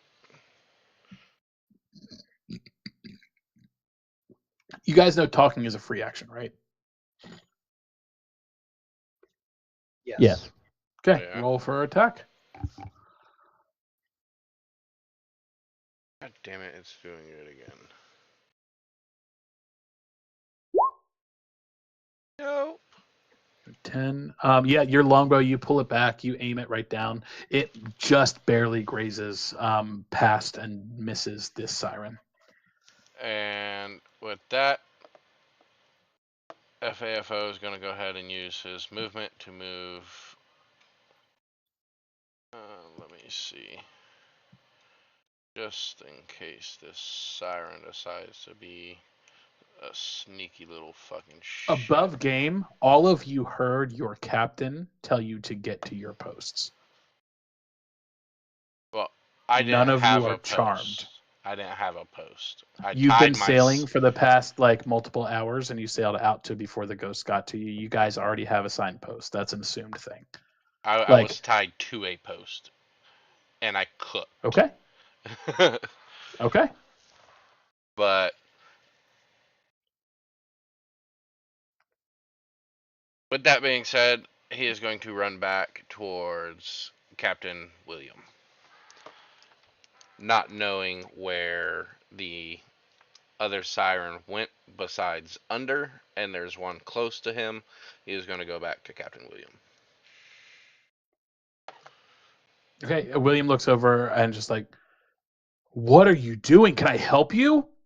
I don't have a post. I tied myself to your main mast, and I Do was what cooking. you did when we were sailing out here. Get to the sails. And he points over to the rope that is literally right next to you. And like, Grim, we didn't define it because we were saving time most other times, but you guys have all been a crew of this ship for a day. You know what your job is to like sail. Like you went through a whole encounter where you guys were sailing away from these other like things, and there were multiple times where you took the like help action with like the sailing. Like you know how the ship works and operates. You really want to look at the captain and say you don't know what your post is? I tied myself to the main mast and sat there you- until the chase scene. Okay. Yep. William says, Tim, get the fucking crew in order. We gotta go. Oh boy. All right. And so After Tim- Jr., Cloud is going to immediately run to his post and start adjusting the sails so that they can sail away from the sirens. Kulik, it is your turn. Alright. Keelik's gonna he's fighting with the new found power, like between rage and common sense, but he is gonna remember what everyone else used to do, and he's gonna run. Like he's gonna pound his chest, and you're gonna see this rage come from him as he yells, and he's gonna like trot forward to the front, and he's gonna go to one side, and he's gonna like try to like with his incredible ape strength grab one rope and like go to the other like side, grab the other, and kind of like Mechanically, center what are you himself. doing? Are you going to your post? Yeah, he's Okay. freaking adjusting the sails up front. Sweet.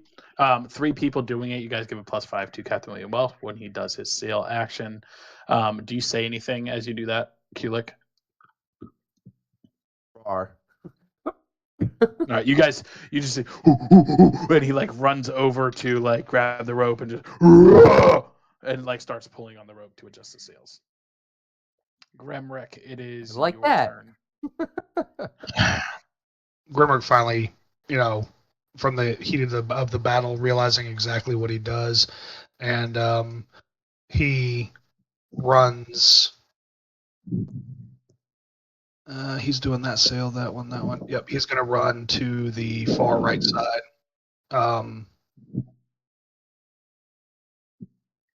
Over here. There it is. Unless that's where Queelik just went. I'm assuming mechanically above game, you're just going to your post. Yeah, I'm going to my post. Yep. Yes, absolutely. What's going to happen is with an additional person on there, you're going to give advantage to William as he's sailing.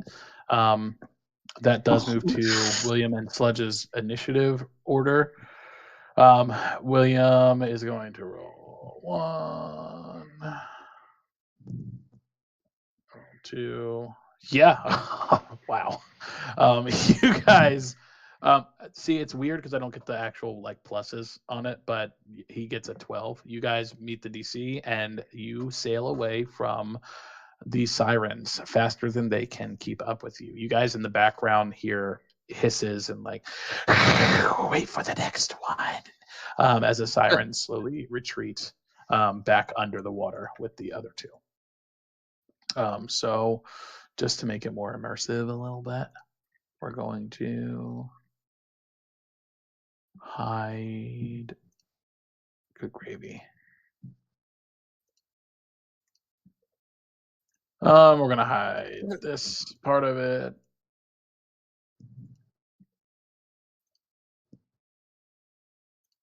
Yep. There we go. And plop. Okay. So yeah, you guys sail away from the sirens that would have absolutely wrecked your shit if you're in the water with them. Everybody, you see William as you guys like are sailing around and away from these little islands and staying a little bit farther from the islands than you're supposed to. You hear William just yell out to everybody, "Tim, I need you."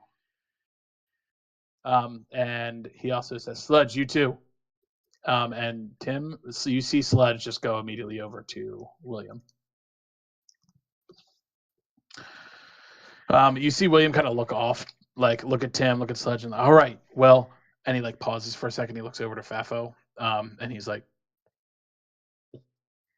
"Can you please go help the other 3 in the front pull the sails?"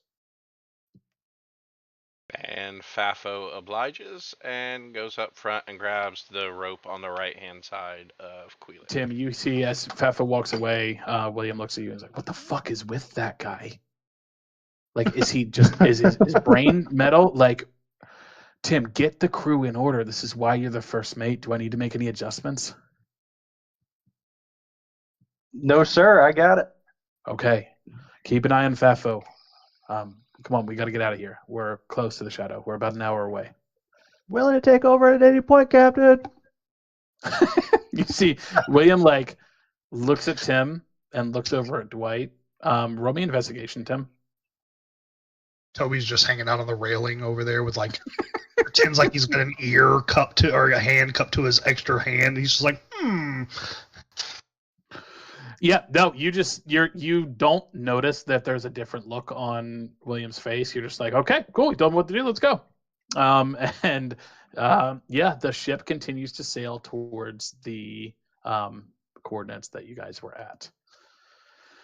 Oh, gravy. That was not meant to be like that, guys. So we're all sailing on the boat. You see William, he's getting antsy. He's looking around. Sludge is walking around the deck, talking to you guys. You are out of combat at this point, adjusting sails, sailing like you have been since you've been on deck of the ship. You guys are heading towards the coordinates. You know you're roughly about a half an hour from where it's out. Kulik, I'm assuming you've adjusted sails.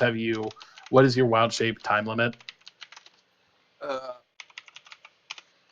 believe it's 10 minutes. It's been It's like you can 20 stay in beast shape for an hour before reverting it's an back hour. to your normal form. Okay, have you reverted or are you still an ape? Kulik, he not really knowing like his power too well. Ooh, can I make an intelligence roll just for shits and giggles of flavoring this? I mean, like personally, if you want, you can flavor it however you want without a roll.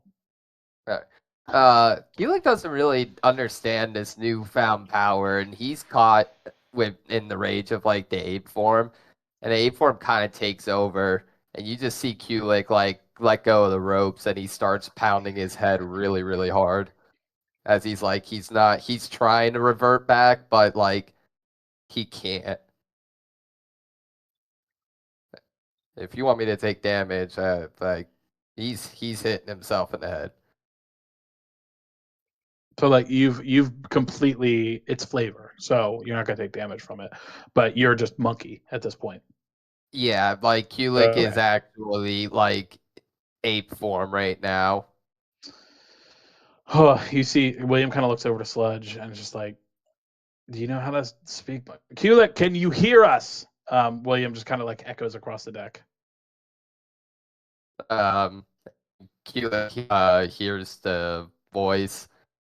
He like kind of stops for a moment. As soon as he stops, you just see him like snap back and reverts back into his form. Like he's smaller than a gorilla, so he kind of like a foot or two off the ground appears as himself, and then like plops down on his ass. Yeah, And he looks awesome. around. So you're Yeah, like he looks- recovering yeah. from like, holy shit, I just turned into an ape, and now I'm back to Yeah, like myself. he's What got the his fuck head. happened? He's got his hand on his head, and he's like, what? What happened?" Yeah. Okay, so yeah, you hear William call out to Tim, we need to get everybody in positions. We need to keep scouting. If Keeler can't get up there to the crow's nest, we need somebody else up there. So Keeler can't get up there. I tell Sludge to go up there. Well, you don't know if he can. You haven't asked him. Yeah, you've just seen Kulik like turn from an ape into a human again, or into a bird. To a bird. There's a lot going on right now. Okay, so I'm confused. So You should Kulik probably- has reverted back into his normal form. From his He's not an ape, yeah, anymore. from ape to bird.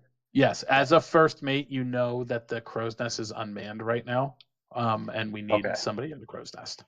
Okay, so I tell Kulik to go up to the crow's nest. Okay. Kulik, do you go out there? Yeah, Kulik kind of like scratches it. He hears this and stuff. He looks at the other mates around him and stuff, and he's like, we'll talk about this later. I'd like to know what just happened." And he kind of like stumbles towards the tower and like gets ready to start climbing. He's still got like his hand on his head and stuff. He's really not all there yet. He's thrown You're- off by what just happened. Yeah, You're- but he's Okay. he's stumbling up the ladder, going up to the crow's nest. You're a Yeah. druid, Queelik. roll me a wisdom saving throw.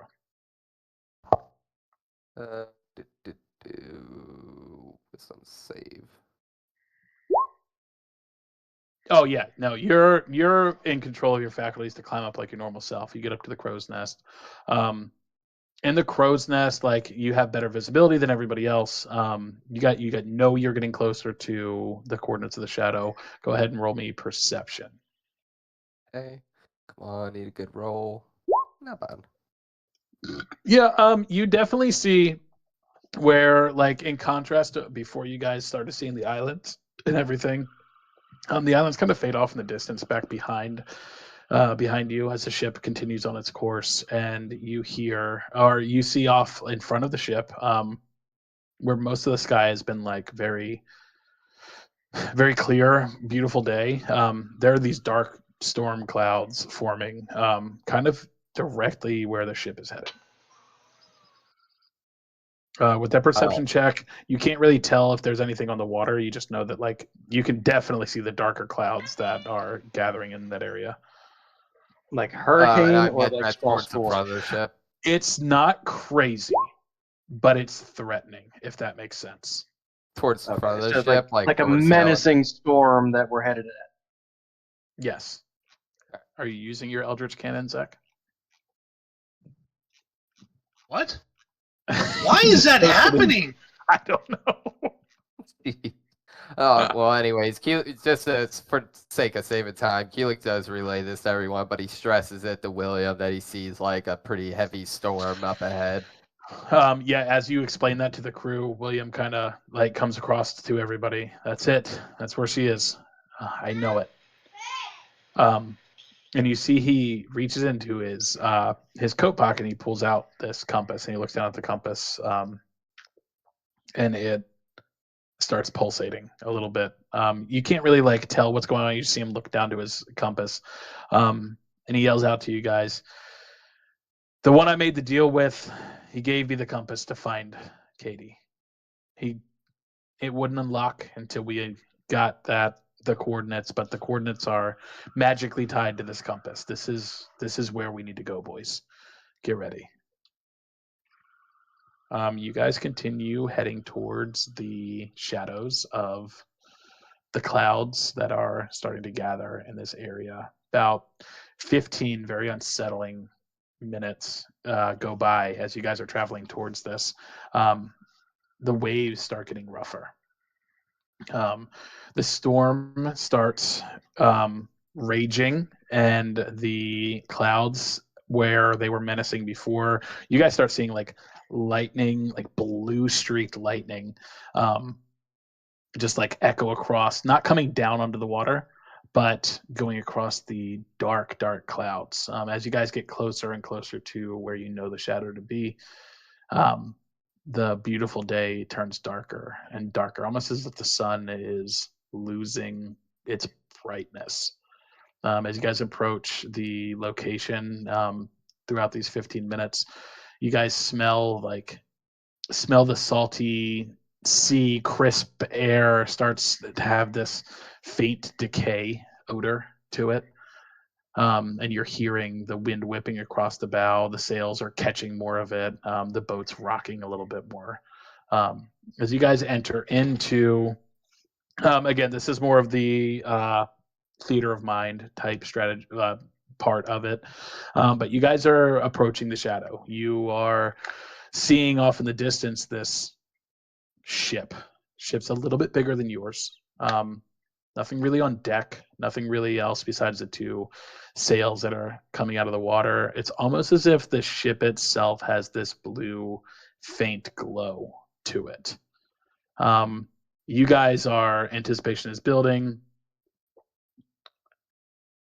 No, but passive perception, no, you have not, Nick. Okay. As you guys approach Dwight, you're seeing this kind of that carefree attitude that you've had this whole time. It's still staying. You're not a different person than you were before. But what you notice is that your hand starts radiating right where the shard had embedded itself, where you see the glow pulse in the veins. The color's brighter. The color's taking over more, almost as if the shadow is calling you. Oh shit. Does it hurt at all? No pain. You just know there's something connected with your hand, and it's the same blue. Okay. I kind of I walk away from my post and I walk up to William and I just straight tell him like sorry, Captain, but whatever it is that we are sailing into is not good. William says, I know, mate. Everybody, fall in. William calls everybody to the center of the deck. As you guys are kind of automatically sailing towards the shadow, the wind and the waves, like they're threatening, but they're not something that's going to throw the ship off course. You see Cloud walk over to everybody. Sludge kind of steps up. You see Sludge has this look of like where he's been pretty confident, pretty like I'm here to support William. He's a little bit shaky in his boots, just a bit. William says, all right, we're going up. Dwight, you said this is something. Are you familiar with this ship? I thought you didn't hear the shadow. I'm not familiar with the ship, but the situation that you pulled me out of was my village being eradicated, just blown off the face of the earth by this cloud, this feeling of evil, and my village was based around this tree that was just absolutely huge. We base all of our stuff around it. Some of the shamans in the village basically worship this tree, and whatever this cloud was, it made that tree detonate, and in its detonation, a shard of that tree entered my hand. Dwight kind of shows his hand, and as you guys look down at Dwight's hand, like you see that same color, that like not quite cyan blue that's emanating from what you see of the shadow from this distance is the exact identical color to the veins that are pulsing. You see the glow is getting brighter and brighter with each passing minute as you guys approach the shadow. So I don't know what it was. I don't know if it's even inherently evil as a being, but whatever it was that caused my village to be destroyed in a matter of seconds is somehow connected to the thing that we are now chasing. William says, but Katie's there. I'm not shying away. I just want you to be forewarned that whatever this is was able to decimate a village with sorcerers, wizards, paladins in an instant. You see William look around, and he looks directly at Sludge when he says this. He says, "It's too late." He says, "Yeah, mate. No, I fucking know. It's too late, guys. It's too late to turn around. We gotta go. We try to turn the ship around now. We're just gonna put ourselves broadside to this thing. We're full force. Anybody want to turn back?" And you see, as he says that, he unsheaths a dagger and like puts it back behind his back.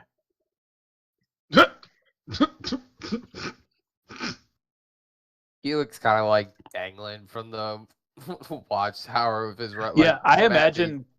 Go ahead.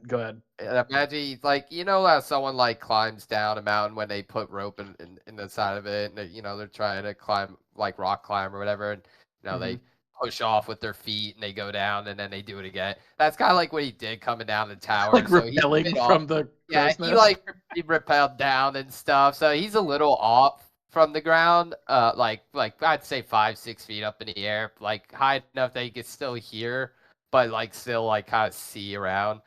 He's gonna kind of like look at the like back at Sludge, back at William, and be like, I thought you said there was gonna be more life. What aren't you telling us? What aren't we telling you? Mate, this is what I've been preparing you guys for.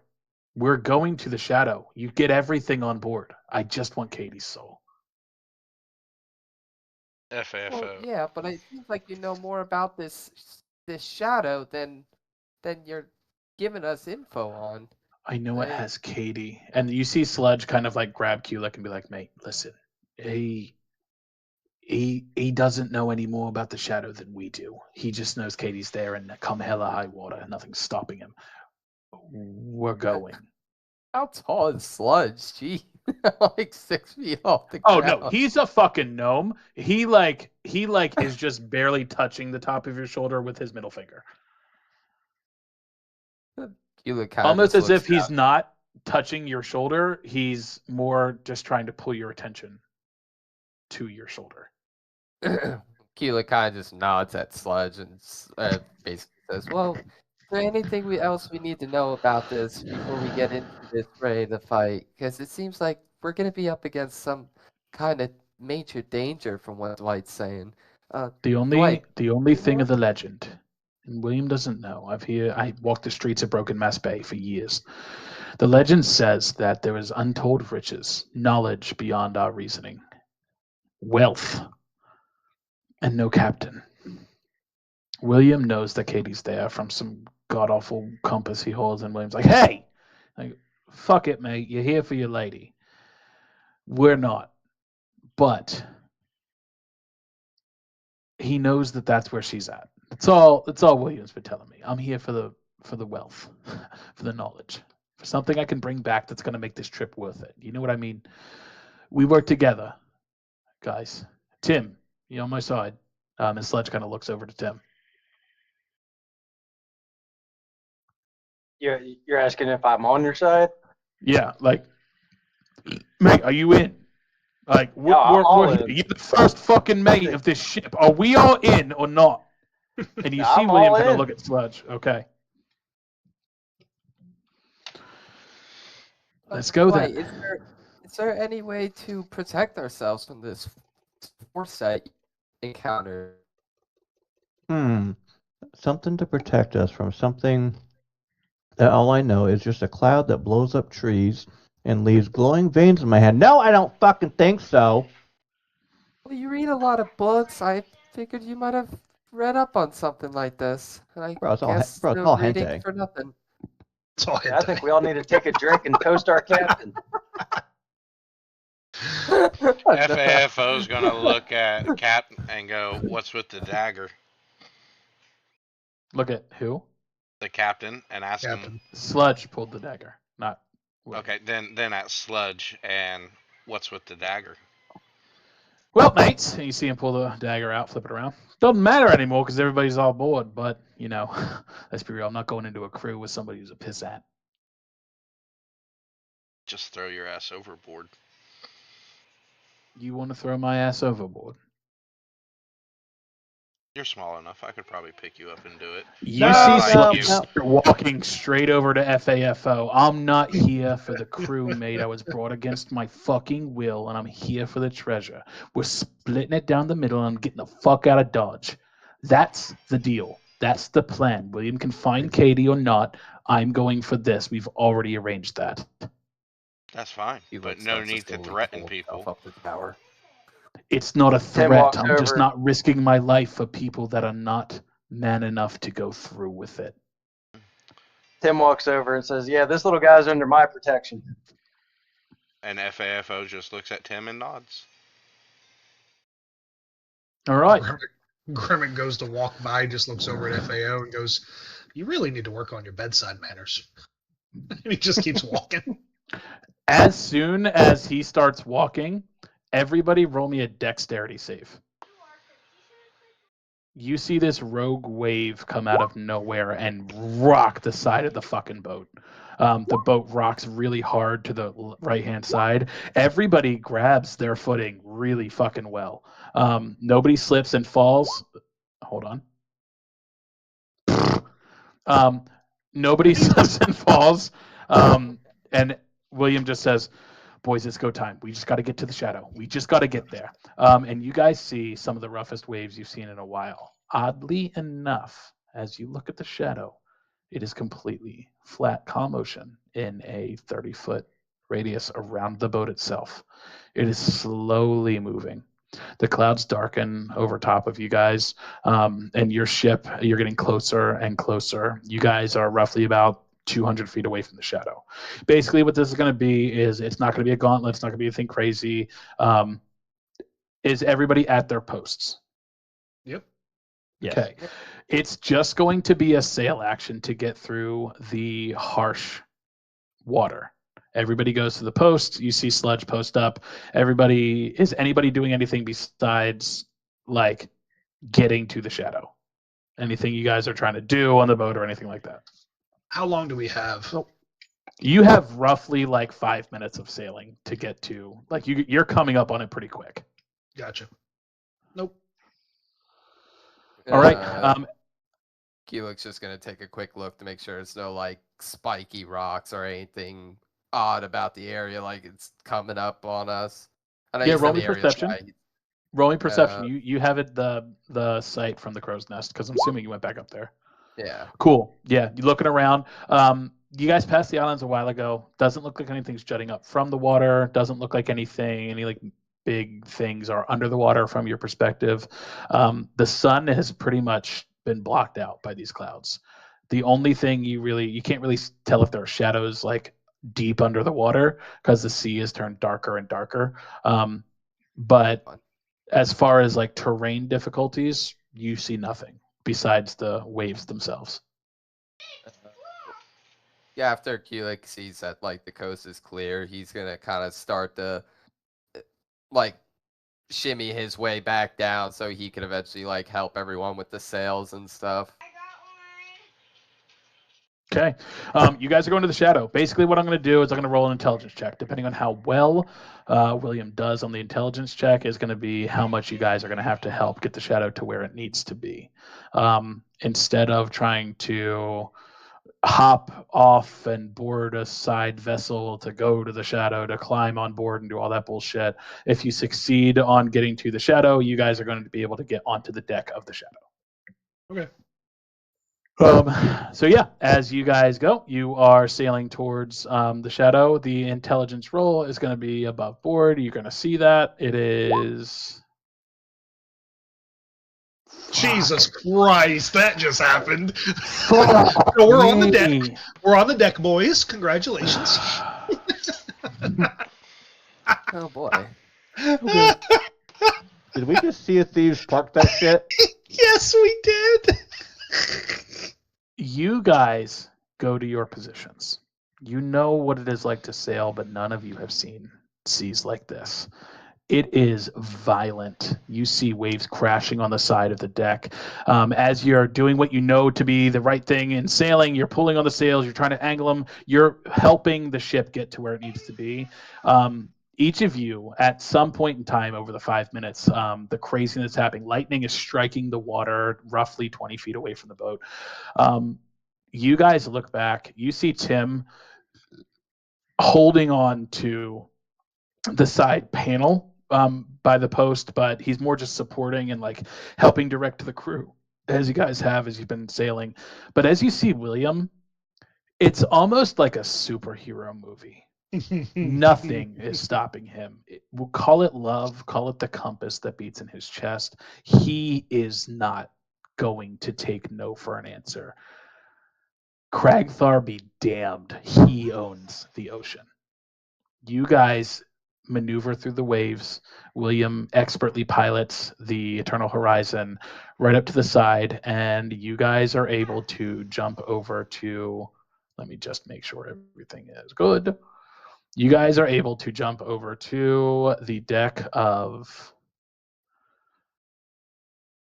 the Shadow. The crazy thing that you guys notice is once you hit that 30-foot range, the clouds stay. It's dark. Once you hit that 30-foot range, almost as if a spell cast by a god, the waves quiet. It is silent, eerily silent. On the deck of the Shadow, you guys see faded wood. Everything has this ghostly appearance. It doesn't make physical sense as to why the Shadow can sail with the tattered sails that are above you. The rigging is all borderline translucent.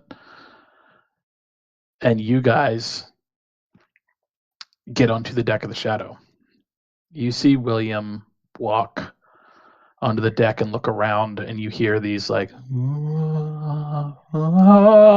these like noises of spirits and souls that are just trapped below below the deck. But the deck is clear. Everything is silent. Everything is quiet. Nothing but darkness. William gets on deck and he says, "Where is she? Where is she? There's no captain. There's nothing. Sludge, where is she? Mate, I don't know. I'm here for the treasure." And Sludge begins to walk down to the captain's quarter door. As he walks down there, you see William say, "Well, I need to find her." And he walks closer towards the helm. You see William almost inquisitively look at the steering wheel of the boat, and he reaches out and just kind of looking at it, and he touches the steering wheel of the boat. The instant that William touches the steering wheel of the boat, this white light flashes. Doesn't blind you guys. There's no save throw or anything like that. But for like half a second, you guys can't see anything, and then you see William white knuckling the steering wheel on the boat. He is looking straight up, and everybody roll me perception. I want to see who actually sees this. We'll make Sledge roll too.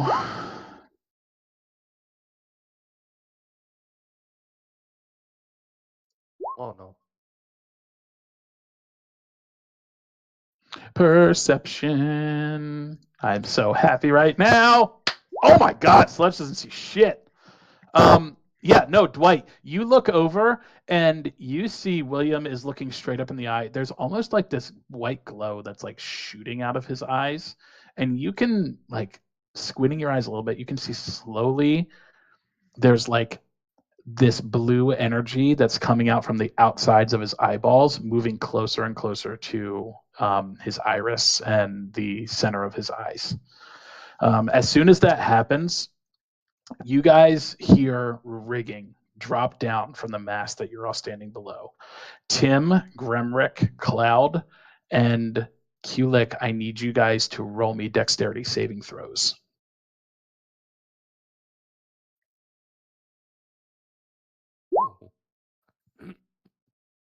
Nice. Okay. We got 1-on-1. I need boy. Cloud. I have to roll Cloud's. Crap. Dexterity save. He should be fine with this. Yeah. Cloud's fine.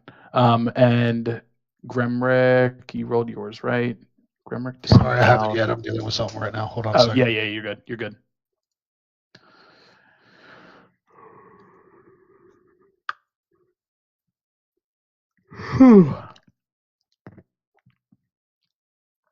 While we're waiting on that, Tim, you see the rigging back. drop and come around you guys. Gremrick, go ahead, roll me dexterity save. You said I see it. That is my third my natural God. 20 tonight, Bro, boys. that's crazy. We've had some really good rolls. William's got 2 nat 20s in a row. So yeah, Cloud, you it dodges out of the way of the rope that dropped down around him, almost like it has like a life force of itself. Like this blue energy is just glowing around him. You see Kulik, you avoid the rope that comes after you. Gremrick, you easily evade this slow ass rope that's coming down towards you. Tim, you I don't see evade it. it. It evades me. Yeah, it comes down to you. It's like fuck no, and it goes back up to the sail. Too much aura forming. Tim, you're so focused on how calm Gremrick is with all of that you don't see the rope come down and swing behind you. It wraps itself around your throat and pulls you up 5 feet off the ground. You are now hanging from your throat, being choked out by the rigging of the ship. I gave you guys hints. I told you everything. I had you listen to the songs, but the exact words are: the rigging came alive. He hung my crew before me eyes. He stole my sight and cursed me, captain of the shadow. Yep. I remember Remrick, the roll me a vocals. Constitution save.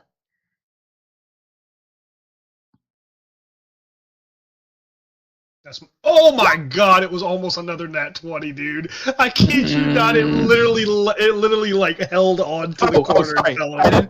I didn't mean Gremrick. I meant Tim. You evaded Oh. yours. You're not caught by the rigging. Oh. Tim, roll me Constitution saving throw. I still wanted that nat 20 again.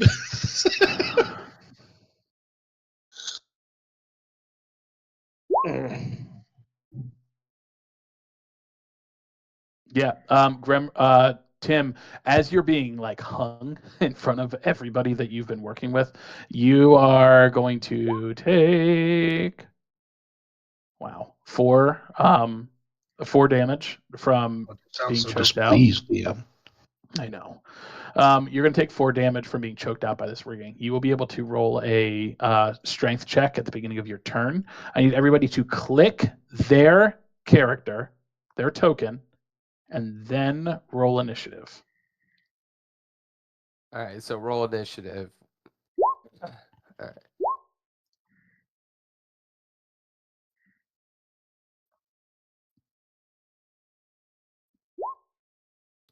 Boy. Hide reveal. Shit. Hold on, guys. Do I have to pull the turn order up first? I believe you do, yeah. I believe so. Okay. Oh wait, hold on. It pulled. Yeah, no, it pulled rolls. It pulled everybody's rolls. Okay, cool. No, it doubled everything because I never cleared it from last time. All right, we're gonna try that again. I'll be right We'll back, get guys. this- Yeah, we'll get this taken care of. My drink real quick. How do I clear? That just made me hard seeing that picture. Get off of ChatGPT. Yeah, I need everybody to roll initiative.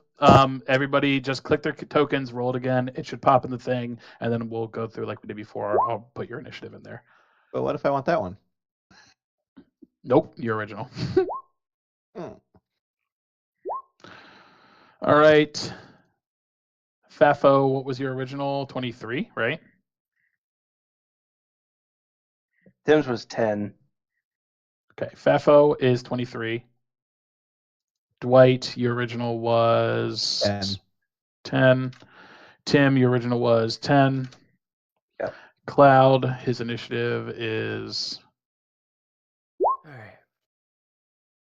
16. That's good. Kulik, click your character roll initiative again just so you pop up in turn order. I will change it to 4. Tim, you're at a 4, right? You can keep the 10. Tim, what was your original again? My original was 10. 10. Okay. And then that's everybody. Oh yeah, we had to do sludge.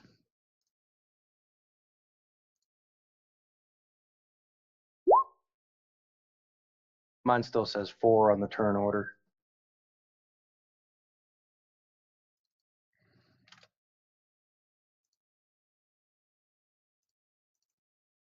There we go. I have to double click out of it to change it. Kulik, you had 4 to begin with, correct? Yep. Okay, that should be everybody's initiative on there. Zach, are you back yet?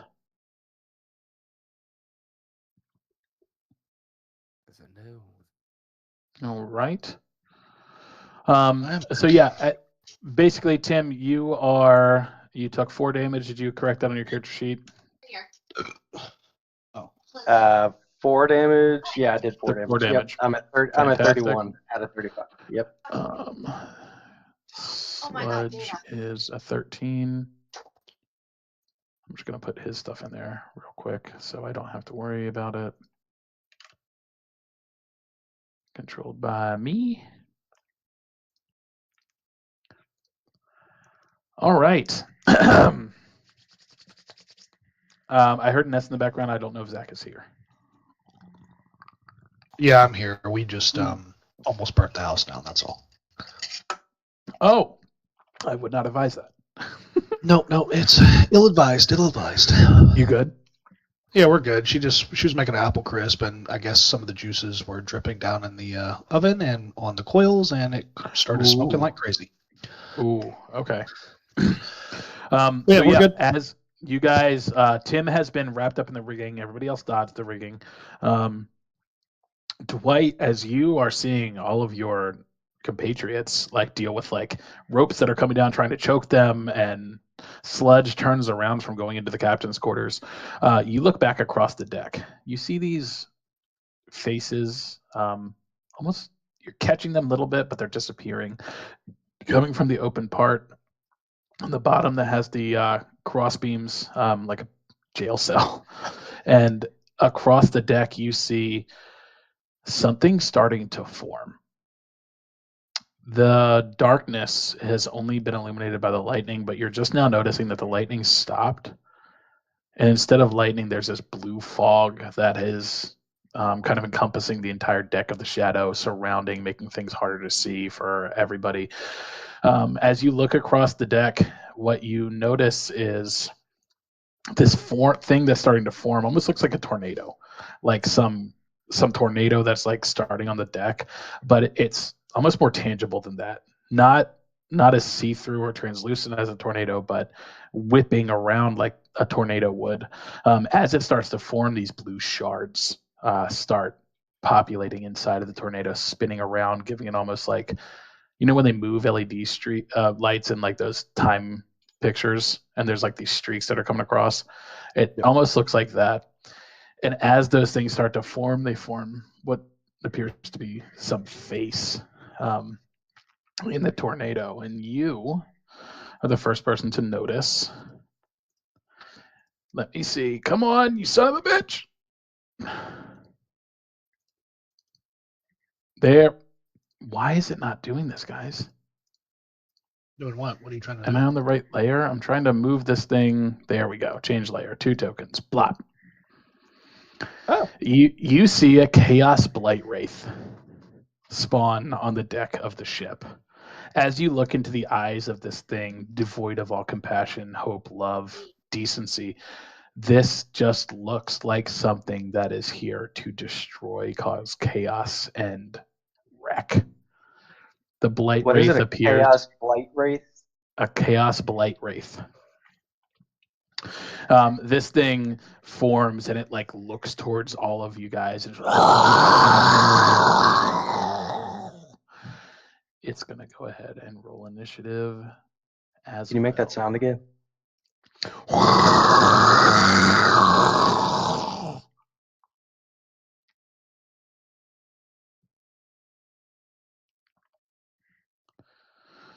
All right.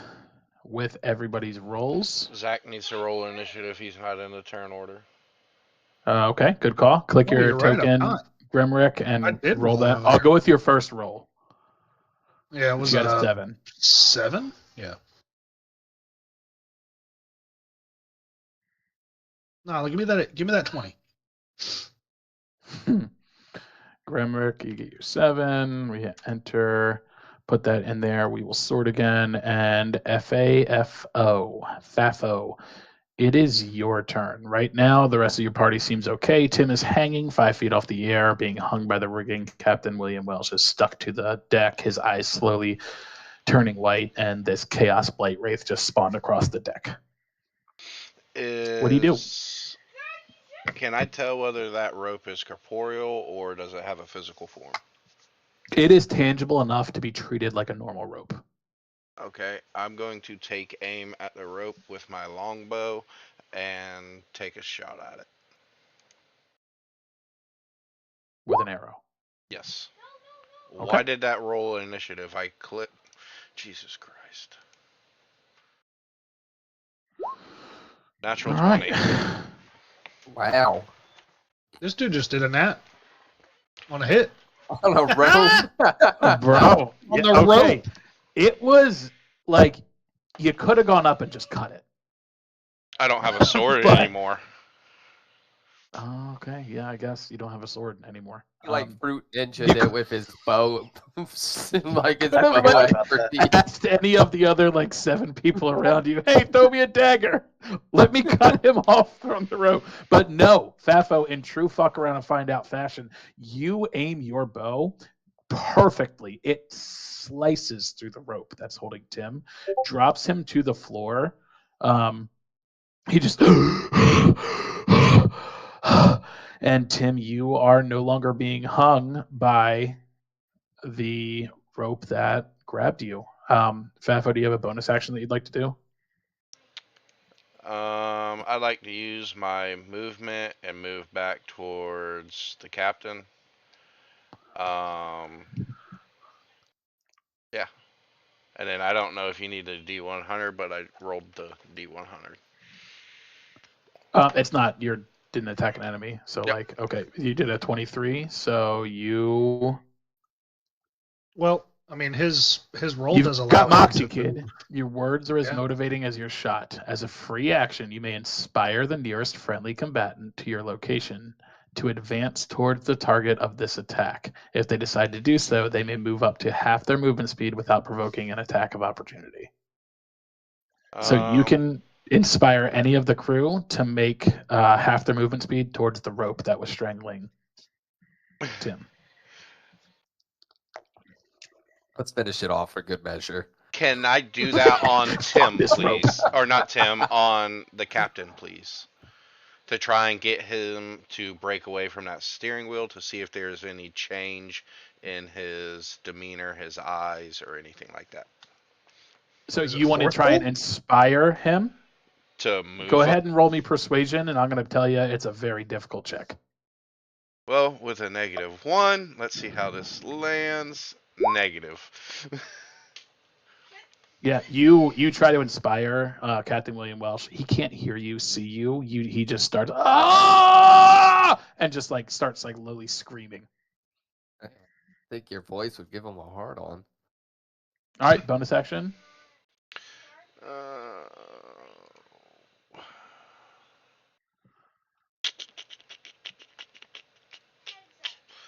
And that was persuasion. What is... Do you have a bonus action? Yes. That persuasion is an ability, correct? No, I had you roll persuasion to try and inspire. It's not an ability. It's something you got off of your nat 20 hit. What are you doing? Do you have a bonus action against what you want to do? I am good. Okay. Sludge is going to. Holy fuck, mate! And he's like gonna run back up here, and he's going to whip out his violin and he is actually going to send the magical bardic inspiration over to. Let me see. He's actually going to inspire. He's going to look over at Fafo. Like, look, mate, you're probably not making that shot again. Take this. And you see the musical note just kind of float over to you. You have an extra 6 to a roll of your choice that you can use. That is 2 of his bardic inspirations that he's used. Gremrick, you never used the 4, right? Correct. I still have it. Cool. So you still have a 4 to add to a roll, and Fafo, you now have a 6 to add to a roll. He's going to actually, let's see the movement speed. I just want to see.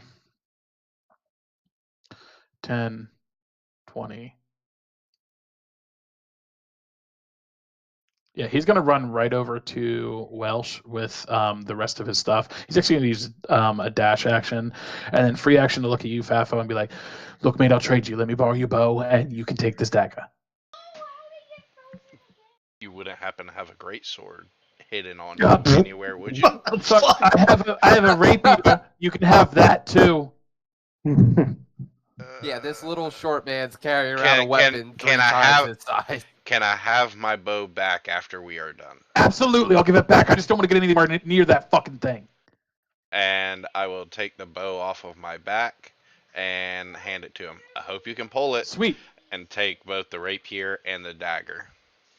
Okay, add a rapier and a dagger to your inventory. I'm not going to take it out of Sludge's inventory, but I'll add the just normal bow, right? It's a normal longbow. A longbow. Okay. All right, that's Sludge's turn.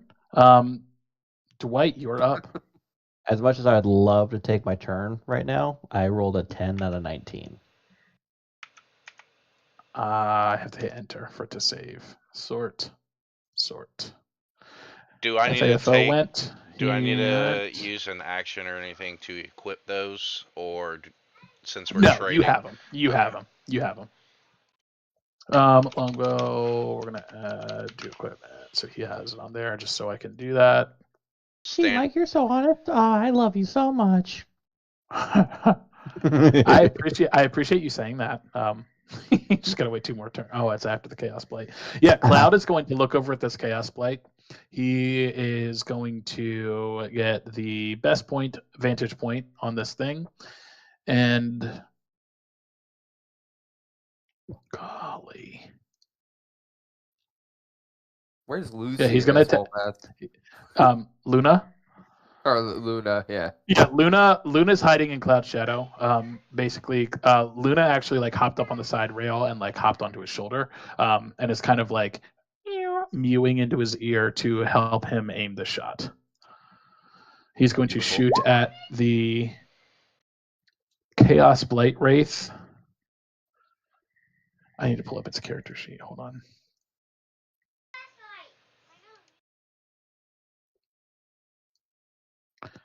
Yeah, that's good. Yeah, he's going to shoot, and as he shoots his arrow, the wind around the Blight Wraith kind of diverts the arrow and like kicks it off and lands into the deck. After he fires the arrow, he is going to... He's going to use his bonus action to hide. So that's just him rolling stealth, right? Correct. And it's opposed based the perception on the enemy. Yeah, or your discretion. Okay. Yeah, or like DC check, right? Yeah, Sure. no, he tries to hide from this thing, and just can't. So it has eyes all over. It's almost like it's in the fog all around you. That is Cloud's turn.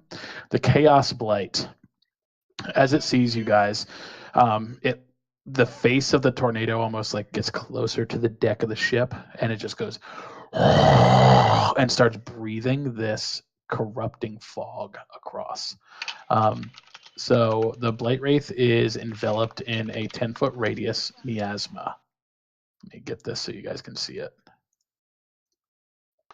Any creature that starts its turn in the fog takes 2d6 poison damage and must succeed a DC 12 Constitution saving throw or be poisoned until the start of his next turn. So I think what I can do is add an aura, right? Can you read that off one more Yeah. time? Yeah, let me post it in there so you guys can see it. Do you classify a rapier as a light weapon, Jake? It is a A light rapier weapon. is a light weapon. Yes. Okay. It is in a 10-foot radius. Okay. So yeah, the Blight Wraith, as he breathes down into around him, you see this like greenish fog like gather around him, teal mostly, but it is corrupting fog, and it just circles around him. That is what he's going to do. He's also going to, yeah. As he like echoes this fog, he sits up and opens his mouth again, and towards Dwight, you just kind of, as he's like chuckling and laughing, like, I found you. And you're going to, actually, he's going to roll for this. Sorry, guys. It's a little bit different trying to roll these things.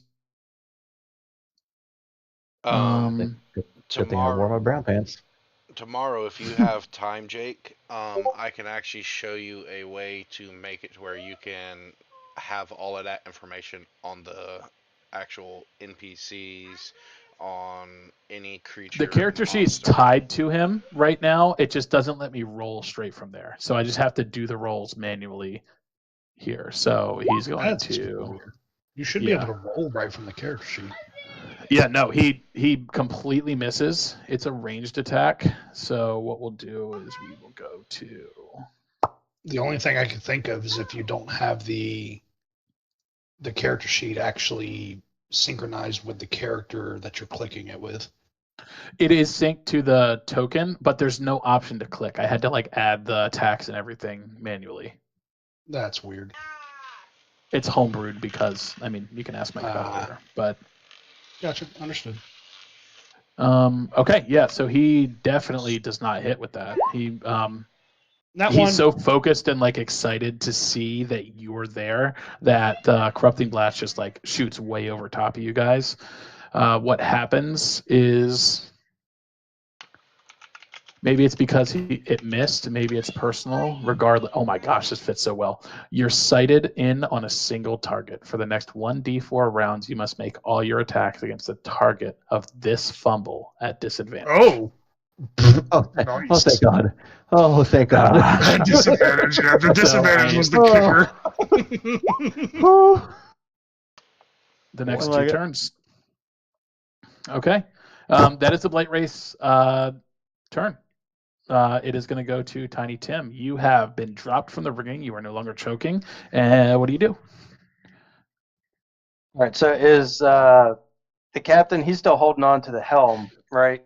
Yeah, almost like you ever smoked a lot of weed and been bench locked? I understand what you're saying, but no. Yeah, that's he's never stuck. happened to me. Okay. Gotcha. Okay, so Tim is going to move. That's about 30 feet right there, right? Yeah. And then try to tackle the captain off of the helm.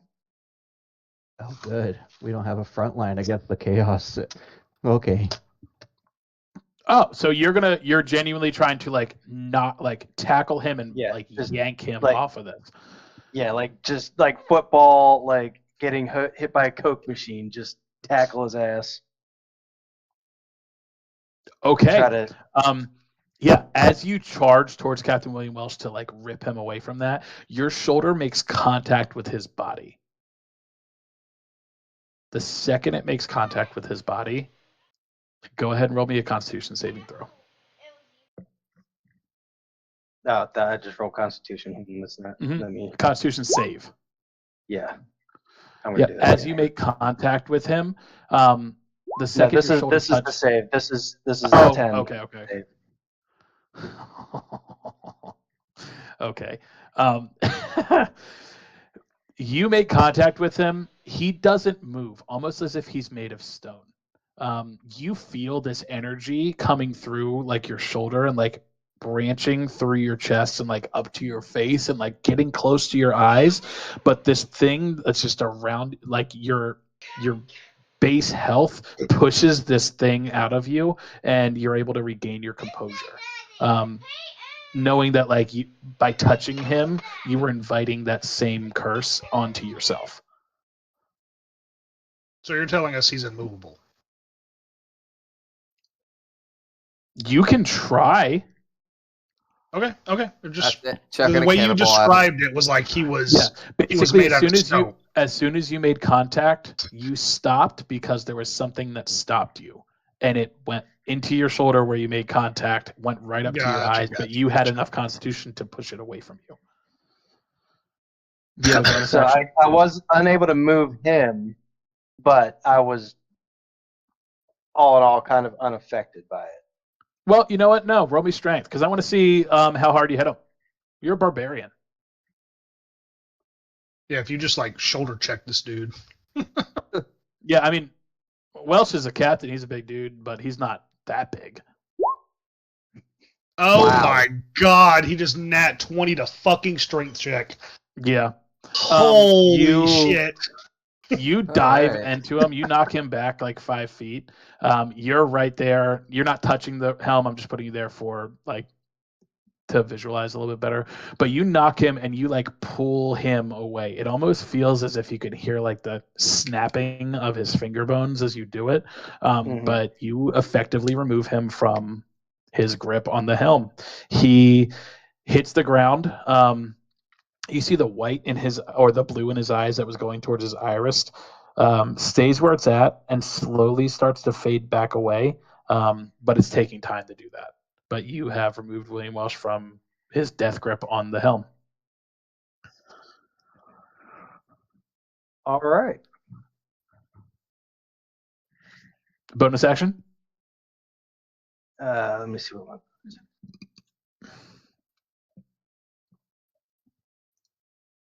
my. Can I rage as a bonus action?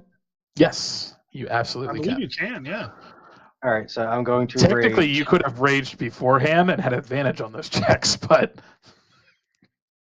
Yeah, but it worked out. So it worked out really well. You got fucking dumb luck. Ay, so I'm ay. right. Yes, you are now officially raging. Is that your bonus action?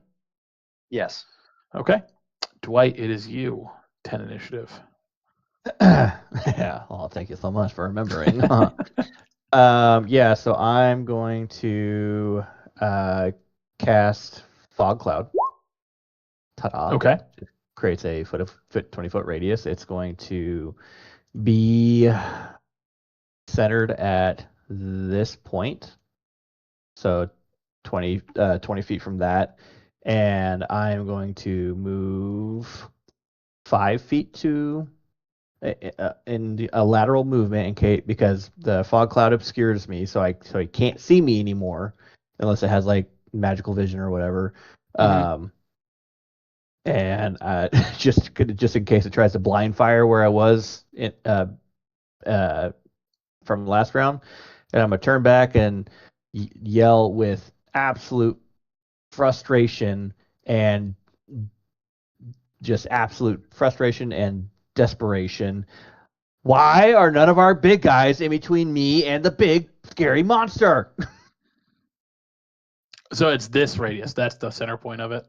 Yeah. Okay. It's 20 feet in total. Oh no, it's radius. Yeah, you're right. Not It's diameter. radius. Yeah. All right. I don't know how to put that I would on- scoot it. I would scoot it closer than I thought it was diameter, not radius. So like there. So like Draw on there the circle of the fog cloud that you just cast. yep, Here is hold on. the At about so centered on that. So using that, can you? There we go. That's perfect. I don't know how you do the circles, but that's Sure. You click the fucking paintbrush tool and you click circle. Or technically it's eclipse. You're in Eclipse. Yeah, that's good enough. okay. Technically, this would have been a better option.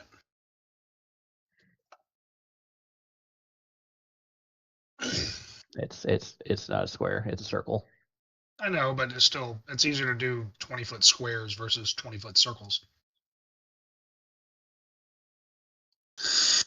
Yeah, but that's 20. Where do you want this placed? Oh my god. Tell me the center There. point. Is where it starts, right back here. Right, no. At the arrow. I was just getting the 20-foot. Yeah. You happy with that? Yes, that's good enough. Fantastic. All right. That's my turn. That ends your turn. Sweet. Yep. Grimrick, you are up. We lost his circle of that you never put on there. Circle of what? His miasma. I drew a circle around. Oh, you guys Picked can't his see that. No. No. Oh, we're not allowed Hold to on. see that? No. There. Can you see it now? Gotcha. Yes. We got it now. Okay. All right, so yep, Grimrick, he's kind of looking around. He sees that Captain William's been removed from the helm, and now he can no longer see in front of him anymore. So actually, he's going to here. Yeah. So Grimrick is going to walk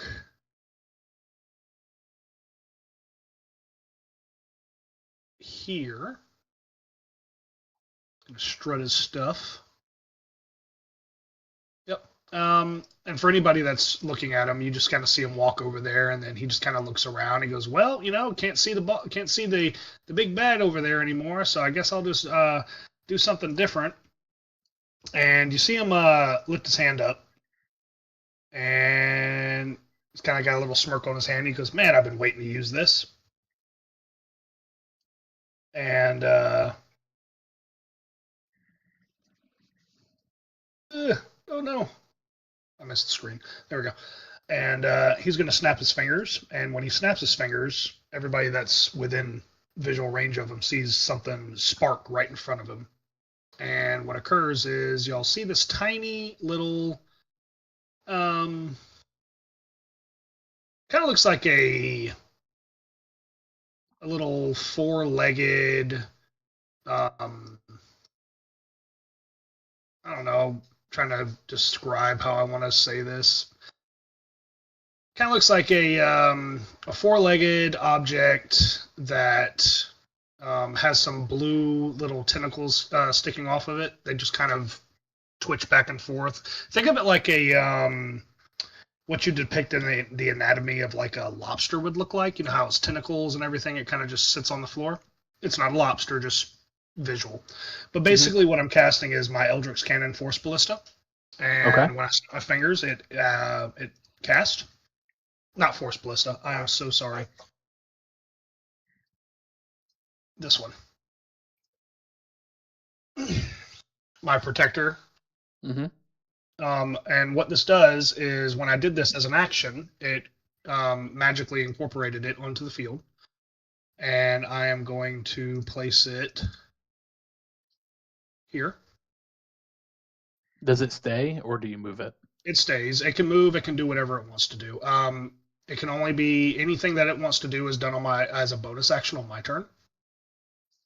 So that was my action to create it, and as a bonus action, I'm going to activate its special ability. And everybody within a 10-foot radius of the turret is going to gain temporary hit points as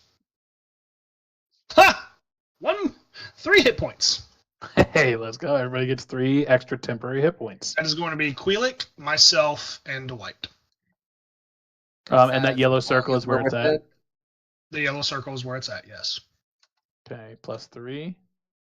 Yep. To add temp, you just click temp, add 3, and then that's it. +3. And then, so it's you, it's 10 feet. Okay, so it's just you 3.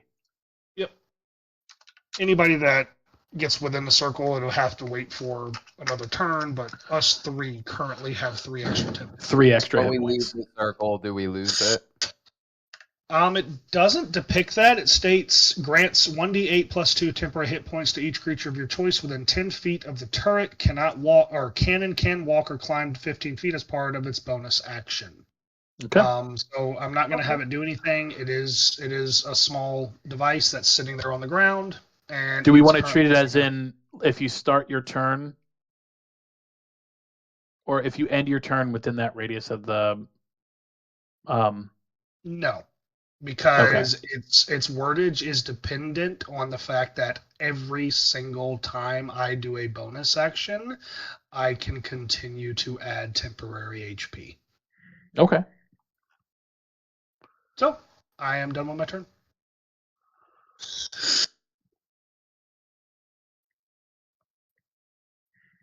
All right, that is going to be Kulik.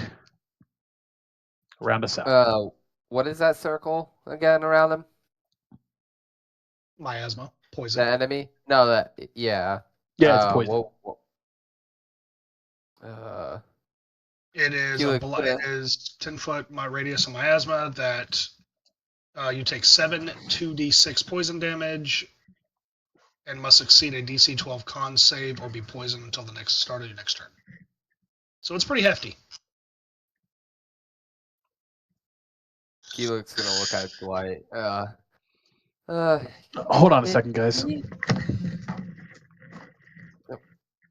Can we I do even want to kill go this ahead. thing? I do want to go ahead and just throw out there, Nick, that you no longer see it. By the way, See what? the enemy. Oh, he's not there anymore? He is there, but Dwight cast fog cloud, which heavily obscures the area in front of you. We have absolutely no visual right now of that enemy. It is no longer on our screen.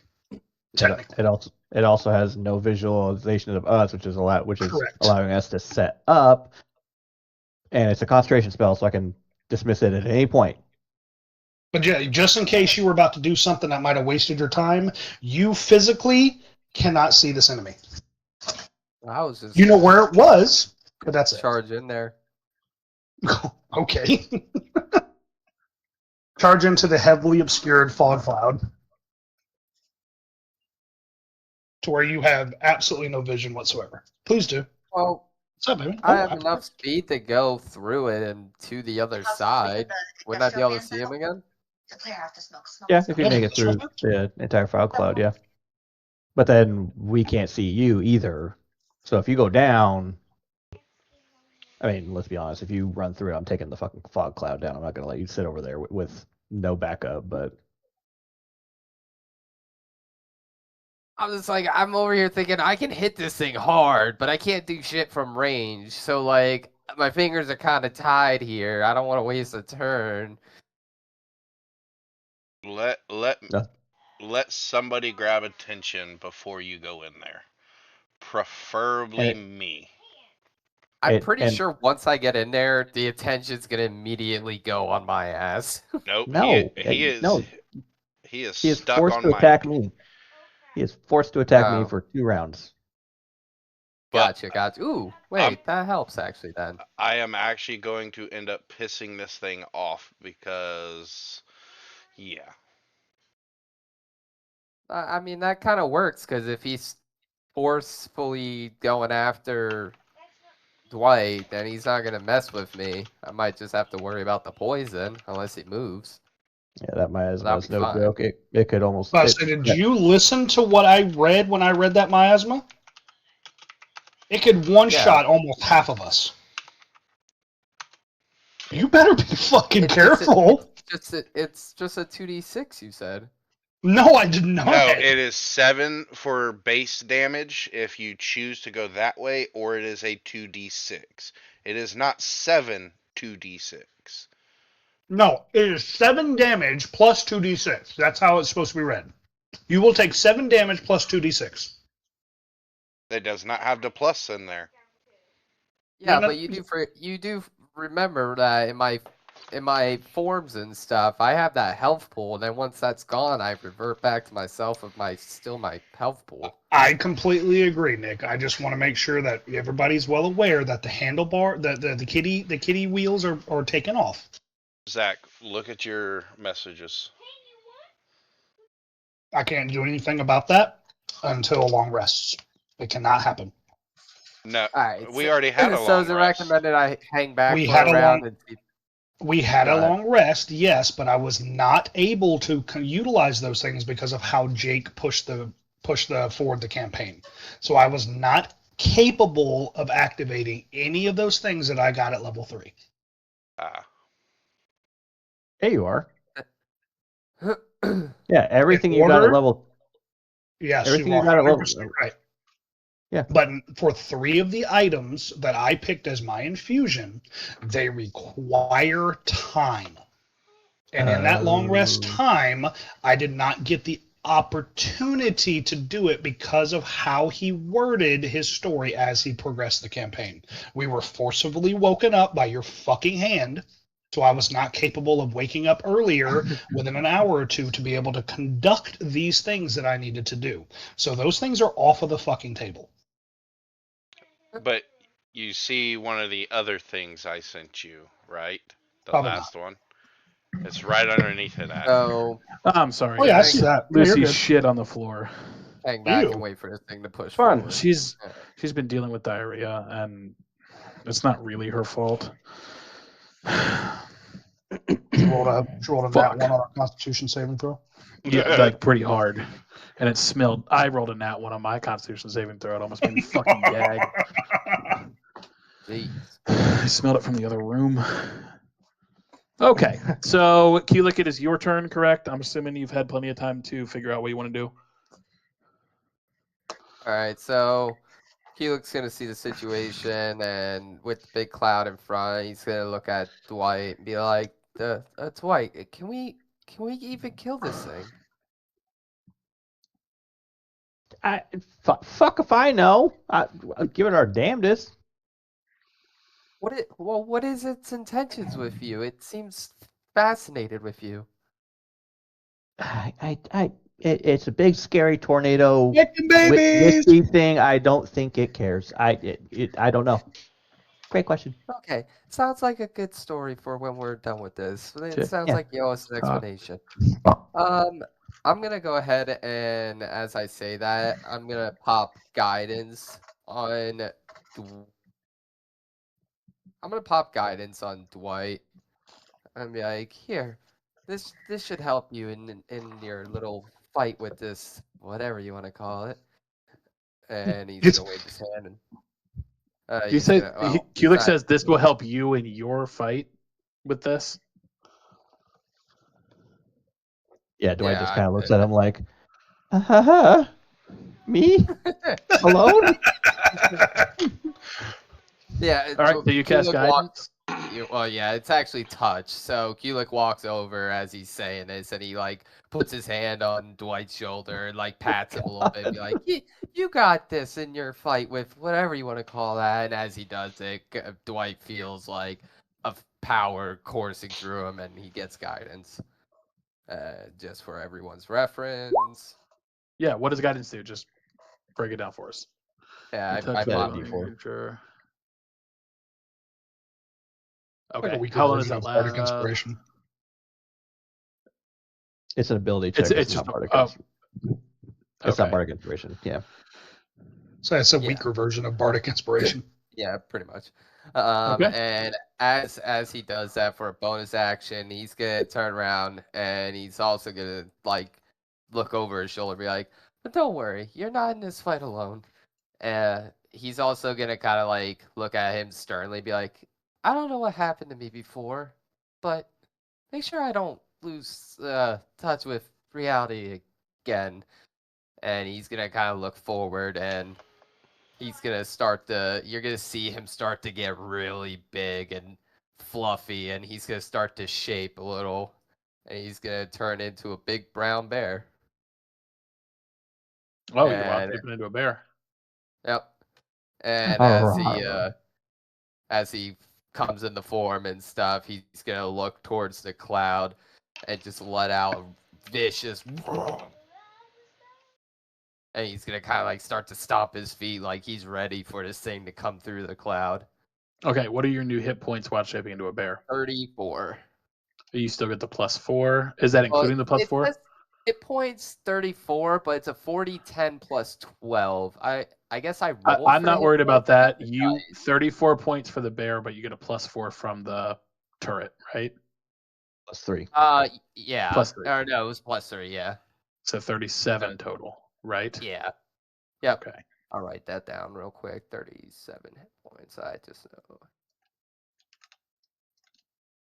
Okay. I want to see what Okay. happens if I click that dice.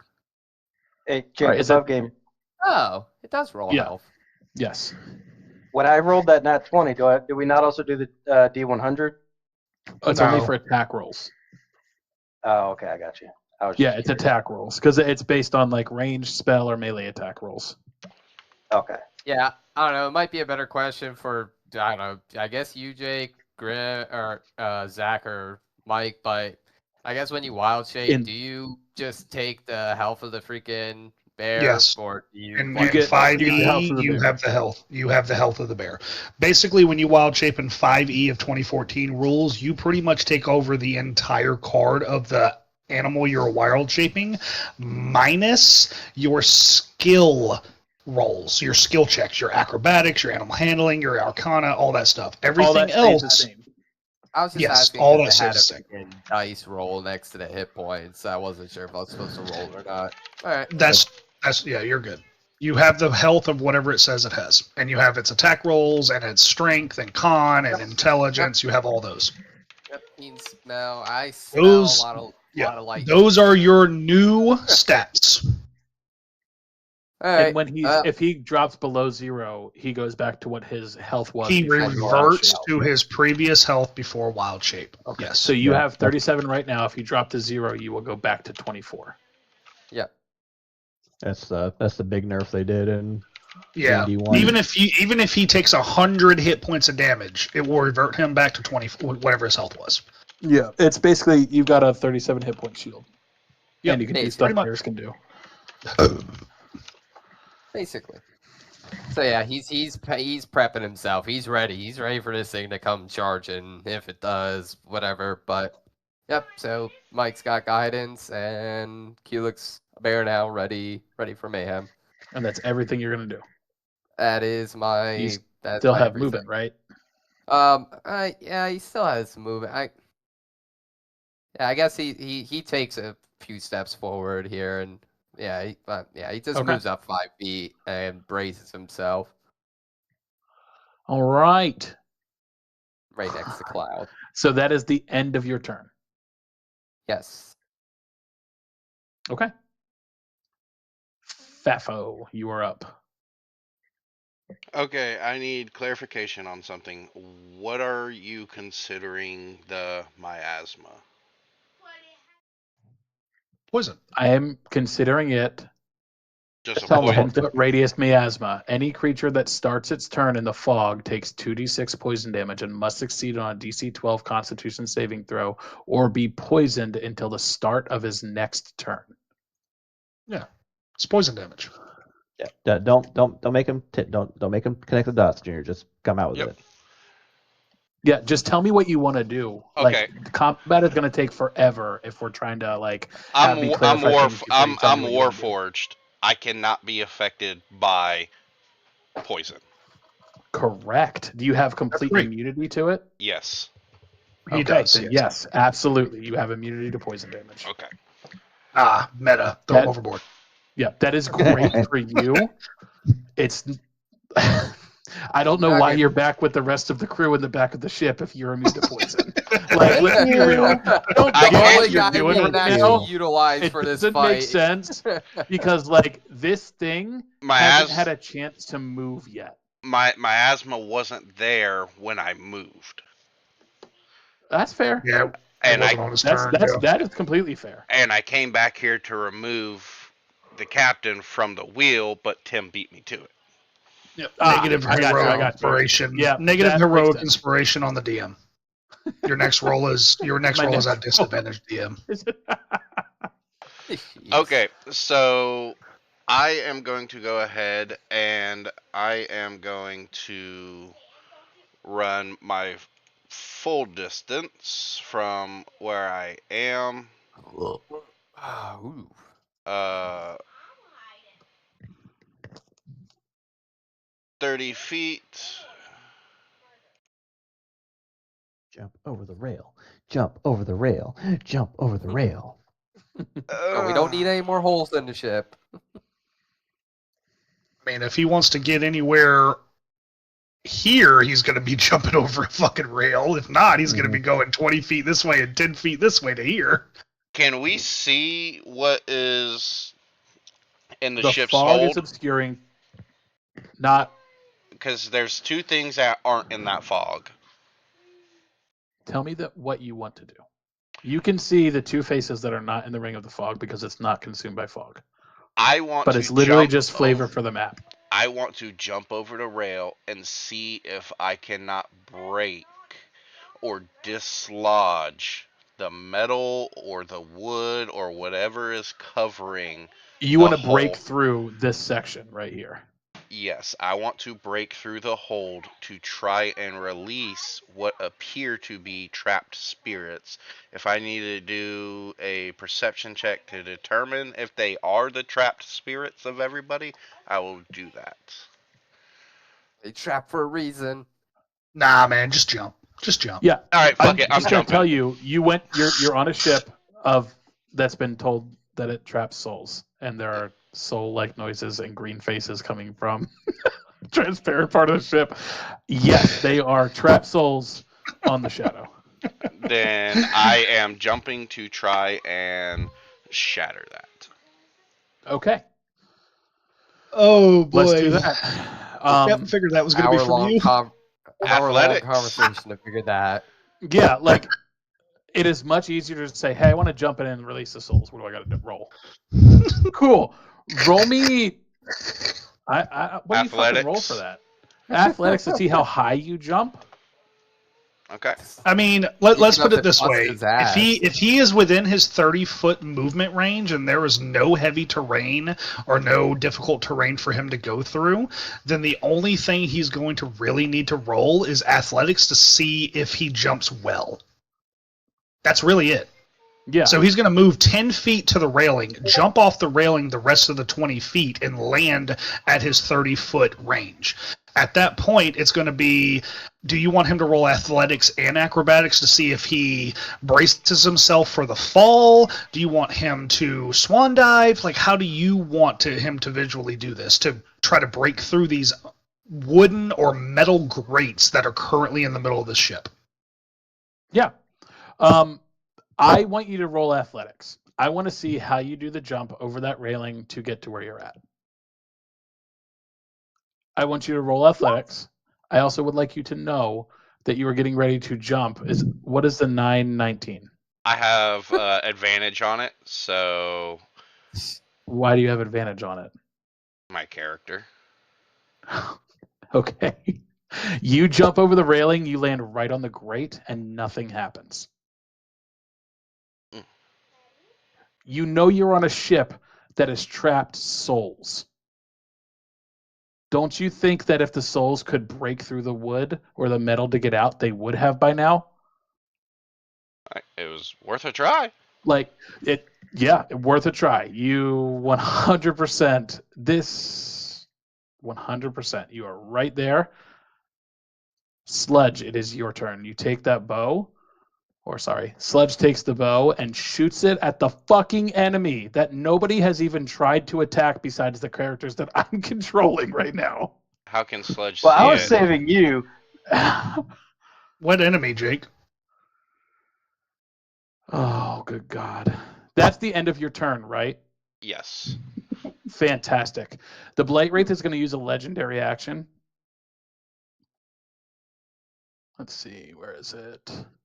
What enemy does Sludge attack, guys? Am I missing something? Nothing. We're not going to do that with Sludge. What we're going to do is we're going to do a legendary action with the Blight Wraith. Go for it. Let me find it.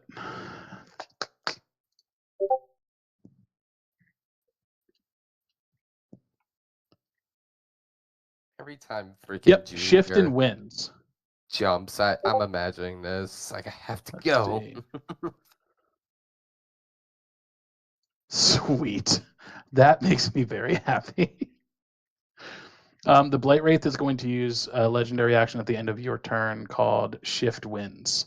I'll put it in there for you guys. The Blight Wraith teleports up to 30 feet to an unoccupied space within its corrupting fog without provoking opportunity attacks. Ooh, nice. So he is going to travel right there. One. Now In the he is fog. completely blinded. Mhm. Yep. That's a legendary action. So Sludge is going to run and try to climb up to the crow's nest on the rigging that's there. DC is set. Athletics. Yep. Sludge climbs up to the crow's nest. Being above, he can see the Chaos Blade is taller, so he can see a bit of the chaos over, and he's just shooting straight into the cloud where he sees the blue. Nice.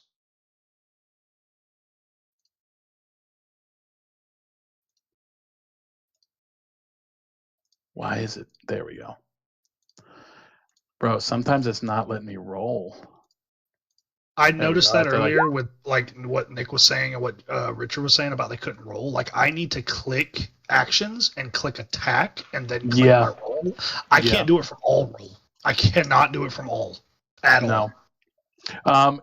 Yeah, so he is going to shoot. It's going to hit the Blight Wraith. You see this arrow just come out of Sludge's longbow. It goes into the center of where the Chaos Blight, what you guys can assume, you can hear the winds whipping, and you're going to hear the that is Sludge's turn. Cloud is going to pull What out his damage did he longbow. do, or did he miss? Do flat roll. 8. He did 8 damage to this thing.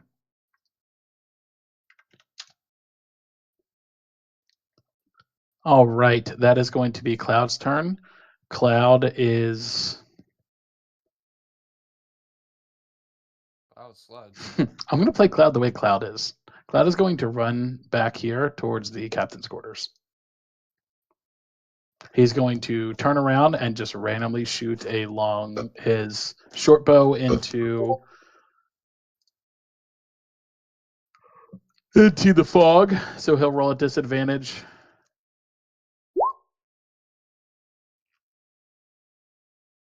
Nope.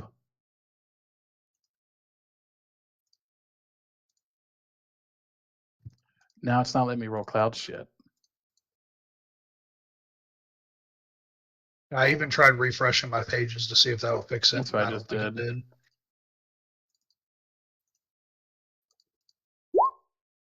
There it goes. Oh, you click the Nope. cloud or you click the dagger.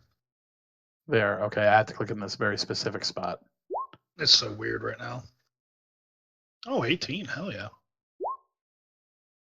Yeah, so he gets an 18 to attack. He shoots it in there. You guys hear another roar come from the cloud, from the fog that's in the middle. And there's going to be does 8 damage to this thing. Another roar echoes out from the fog. I imagine it took like 6, 7, maybe 8 minutes for Cloud to finally figure out that he could just simply do this, and then this. I'm popping a GIF in general campaign chat. This is who I imagine is just trying to shoot the bow. Like, oh, all right, I'm gonna finally shoot. All right, the Chaos Blight is going to move. We'll roll a d4 to see what direction he moves because you can't really see what's going on, right? There, I'm just gonna move it around so I can pull everything up. The wrong North, way. south, east, west. Right off the boat. Wow. Yeah. So he's gonna move. Let's see. 20 feet this way. Then he is going to get out of the fog, be able to see 10, 20, 25, 30. Cast Blade's going to move 20, 30. That's 50 feet. And then he's going to move his last 10 feet. By the way, nothing's wrong. I just was curious. Oh yeah, here, baby. Oh boy. Right You're there. not going more. Okay. After his movement, Thought you were leaving. he is going to see Dwight. No, still in the. Disadvantage on attacks. I had it. So he's not in melee range.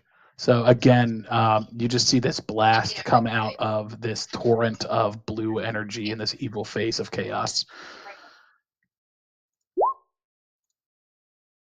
Yeah, I see that one. Oh wait. No, the D4 was a 1. What's your AC, Mike? 10. 10. He got a 3 because it's disadvantage. So like Chaos Bolt like shoots out of this thing. It shoots wide for you. Probably because of the movement, it's trying to orient itself again. Ah. All right, that is Tim. What is you doing? So I'm still kind of too far away to really do anything right now, but I'm going to try to move as close as I can without getting into that.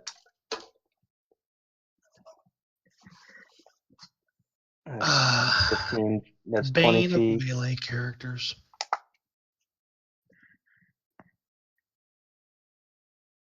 So right here is 30 feet.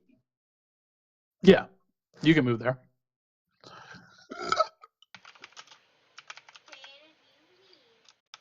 What was it right here? Mm-hmm.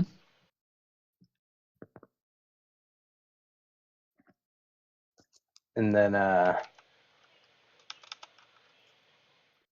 don't really know what else I can do. I'm already raging. I'm not close enough to actually strike him. Yeah. Do you have a ranged attack? I don't Something think I out of- do. You all just above game. You do have the ability to do improvised weapon damage, and that improvised damage could be you finding something to throw at the enemy. Just so you could have something to do. So if you were, made a perception check or an investigation check and found something loose on the ground you wanted to pick up and throw at the enemy, you are more than welcome to accomplish that. Okay, yeah, then I will do that. That way you can Would have that be something to do. would that be investigation or would that be No, you look perception? around, you find some loose planks. You find a loose plank, like as you're going down the stairs, you kind of pull it off the side of the deck and you want to chuck it at him.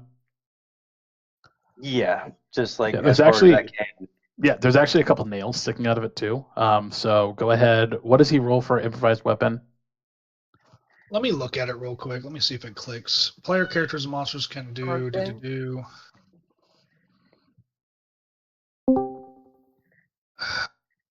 It doesn't really say anything. It basically says the DM tells you what the action is possible and what kind of D20 tests you need to make, if any. Honestly, I think I've read somewhere that most improvised attacks outside of any feats are 1d4s. No, I mean like roll to hit. Is it like, let's just Oh, I establish it. I would do probably just a 1d20 plus a strength modifier or something like that. Whatever his hit DC is. What is your hit DC? It's either strength or dex. Those are the only two options. Yeah, it's what is your hit You DC? get a plus with 4. any of your He gets a regular plus attacks? 4 Yeah, across all of them. Then I would do a 1d20 plus 4, and then just roll a 1d4 plus his proficiency bonus, which I'm assuming is a 2 or a 3 to do damage. And I think that's how we should use improvised attacks. I believe that's how it's done without more research. Yeah, and I'm okay just doing it that way. If everybody's okay handling improvised attacks that way, we'll just do it that way, even if it's just for the session, just so we can grease the wheels and get through the I'm good. encounter. So what am I rolling? Just strength Roll a check? d20. Just a straight d20. I guess it's a strength, right? Because we're using a strength. Roll a straight strength check. Yep. Strength. Okay. My strength is +2. Yep. Welcome to the 17. stream, Mary. Yep. You definitely throw it in there. It hits. Go ahead and roll a d4. Yep. 1d4 plus whatever your proficiency bonus is. Which you have. Where do I see my proficiency? Should be between your charisma and walking speed. You have a +2. Okay. So roll a So it's d4. That's We'll put 2 on it. +2. So d4. Yeah. So you do 4 damage. 4 damage. Yeah. So you chuck this like plank with some nails sticking it into right into the torrent of the tornado in front of you. It whips around and flies off the boat, like going out into the ocean. But it does do 4 damage to this thing. And now the enemy has tetanus. Oh man, it's poisoned. Pretty sure it's immune to poison. Dwight, it is your turn. Run! Okay. Can somebody stream real quick? I can't stream because then you guys can look at all my shit. Yeah, I hear. That way So Mary can re- watch. So Oh, hang on. reacting to the Chaos Blight Wraith, shooting a Chaos Bolt at me, Dwight's going to happily run away over here Run! and breaks concentration on the fog cloud, so the fog cloud is gone, and he himself is going to cast Chaos Bolt back at the fucking Chaos Wraith. Hang on. What a chaotic situation. For real. Go ahead and roll to hit. Oh yeah, you 100%. Nice. You super hit. Mainstream. I casted a spell, so I'm levitating in the air now. I'm 10 feet off the ground. Blah, blah, And blah. my Discord's over on the other side, so I have to drag it over to here Damage. for me to stream. Wait, damage. Who are you talking to, Nick? Mute yourself. I'm trying to Himself. figure out to get this freaking D&D session. So it's acid damage. It's well, I technically need to roll for that. I don't know how to. Okay, Hold on. drag this over. It rolled it on there. No, it's automatically set at acid. I need to roll this right here. Okay. Yeah, I think chaos 5. damage in general is an acidic damage, but a chaos bolt itself can be rolled. 5 is lightning damage. Lightning, let's see. But the damage numbers stay the same, right? Yep. Correct. Damage number stays. So the same, total is 11. 11. He's going to take 6 damage of that because he has resistance to lightning. Perfect. So you see that chaos bolt, it goes right into the center. And there's this weird energy, like as chaos meets chaos, and it's almost just like so much chaos that it makes this implode thing. Some of the air dissipates from the chaos blight, but he quickly regains form and stays, and just Eubanks. Not knowing, Dwight kind of looks down. Nope, still dry. Metamagic, quicken spell. Going to cast Chaos Bolt again at him. Ooh, okay. Ugh.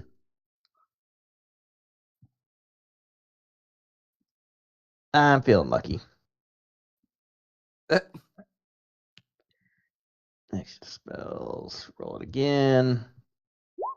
Fuck. No, the fuck you ain't. Yeah, so the second chaos bolt. It's crazy that I feel so inspired right now. Did you Oh, use the good, inspire? great. He used the luck Or- point. wait, Now he's Oh! Ah, Is it a gnat? No, it's a 19. it's a 19. Oh my good gravy. Yeah, you hit with the second chaos bolt. You actually go to do the chaos bolt, and your focus gets pulled onto your pants a little bit. You looked a little bit too long to make sure you didn't shit yourself. And as you look up, the chaos in your hand for the bolt starts to go out and spread, but this force from the blue energy kind of holds it in place long enough for you to just throw it forward at the blight wraith. It goes and hits the blight wraith. Go ahead and roll me damage.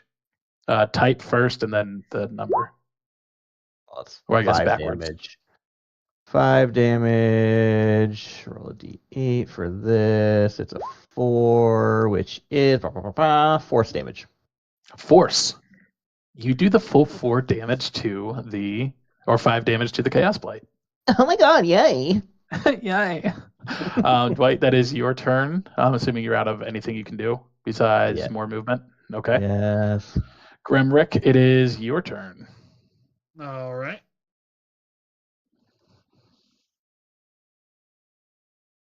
Grimrick is Yep. Grimrick is going to pull out the weapon from inside his like the section of his shirt and point it at the entity in front of him, and he's going to once again fire his revolver. All right, go ahead and roll to hit. Now I can't roll from attack. What the fuck? There it goes. Yeah, you hit this this Chaos Blight with your shot. Go ahead and roll me damage. That is just like bludgeoning damage, right? Or piercing. It's piercing damage. Okay. What are your bullets made out of? These are regular bullets. Okay. So yeah, you do 3 damage. I'm rounding up for damage. We'll do that on your guy's side and the enemy side. So if it's ever a half tie, we'll round up. But yeah, you do 3 damage. Your shots, you see like the shot hit, it spreads out almost like a shotgun pellet as soon as it makes contact, and they like spin around and get shot out just like the board did. But you do 3 damage to this Chaos Blight. All right.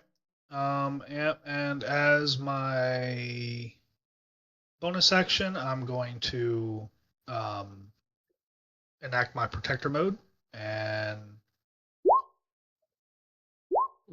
everybody within a 10-foot radius gets 3 temp HP again. That's What's on this top of gonna what be? I currently have. Yeah, it's gonna be sludge, right? Sludge is 10 feet. Yep. It's going to be Sludge. Tim. It's going to be Tim, myself, Cloud, and Dwight. Oh, it comes from you. It doesn't come from the contraption. Oh yeah, it comes from the contraption. You're right. So you get it too. Yay. Dwight gets +3. Oh, I'm at 40. Cloud gets +3. And you get +3. And that will end my turn. Awesome. Kulik, you start your turn. You are going to take 6 poison damage. And I need you to roll me. I need you to roll me a Constitution saving throw. Well, Bear's got +3. Hopefully this is good. No, Yep. So you are poisoned. So you take 6 poison damage from being in the miasma, and you now have the status of poisoned. Just for clarification for health pools, Queelik has 3 temp HP on his regular character and 3 temp HP on his bear form. Oh, okay. It's not just all in one. It depends on what All form right, you're so then in. I would have had 37 then, so 6, so I'm down to 31. Yeah, the temp HP is based off of whatever character you're in, so you have 3 and 3. All right. So I got 27 on my other guy and 31 currently on this dude from the 6 damage. That is correct. All right. Well, I'm kind of in the heat of the fray, so I'm in to win it at this point. Kulik's gonna step up to the gameplay here, and he's gonna take a few swings at this guy. He's gonna perform a multi-attack, so he's gonna Let's start with go. a bite. Roll at disadvantage because you're poisoned. Doesn't matter. Doesn't matter. You hit with that bite. Roll damage, man. This is piercing damage. Woo. Piercing damage. He's going to take 6 piercing damage. Dude, yeah, you go in and you're hurt by the poison. You storm into this miasma, and there's just something about your bear form that just says, I'm not taking no for an answer. Almost like a mama bear protecting her cubs. And you just bite so hard at the tail of this tornado. You deal 6 damage to it. Go ahead with your it's multi-attack, so you attack again. Yep. That's the next one's gonna be with claws. Okay. For everyone's reference, that was a 19 on bite, and then a 20, and then 11 damage, and then the claws here. Oh yeah, they can't see these rolls. Yeah. So Yeah, first we roll can- is a 10 for the claws. Yeah, and then at disadvantage. Disadvantage. So it'd be 10. Your claws, you're so focused on the biting at the side that your like claws aren't in position. The tornado kind of swirls around and you miss the claw attack. Yeah, that was a +6 too. Yikes. All right. I don't think he has really any bonus now. Doesn't really have much description on him for bonus action. So yeah, I think that basically end his turn. Okay, sweet. Yep, that's the end of Kulik's turn. At the end of Kulik's turn, it's gonna be a legendary action. The Chaos Blight just says, and it immediately teleports down here. Now we Thing can't needs a really breath see. mint. Jeez. We can't see where Kulik is, but I have a health. Do you see your little health above? Yeah, I see it. Okay, so you can. If I need to move it, just let me know. But it I'm now teleports in part with of the the monster. legendary action. It does not provoke opportunity attacks when it does that. Fafo, that is your turn. All right, so now that he is there, I am going to go ahead and move up on him, and I am going to go ahead and use 2-weapon fighting. Okay. With dagger and the rapier. Yep. Okay. Let me just double check something. Yep. Go ahead. Roll to hit. All right. So, Jesus Christ. 23 for the dagger. Mm-hmm.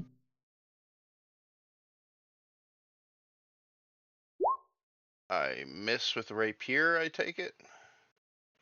Yeah, so you swing the dagger cuts into the tornado's current, but the rapier, it's just a real thin blade. It just cannot like really make any impact with it. So you I'm gonna miss with go that. But ahead go ahead and take my bardic inspiration in hopes that it gets me to the point and add that +6 to the rapier hit.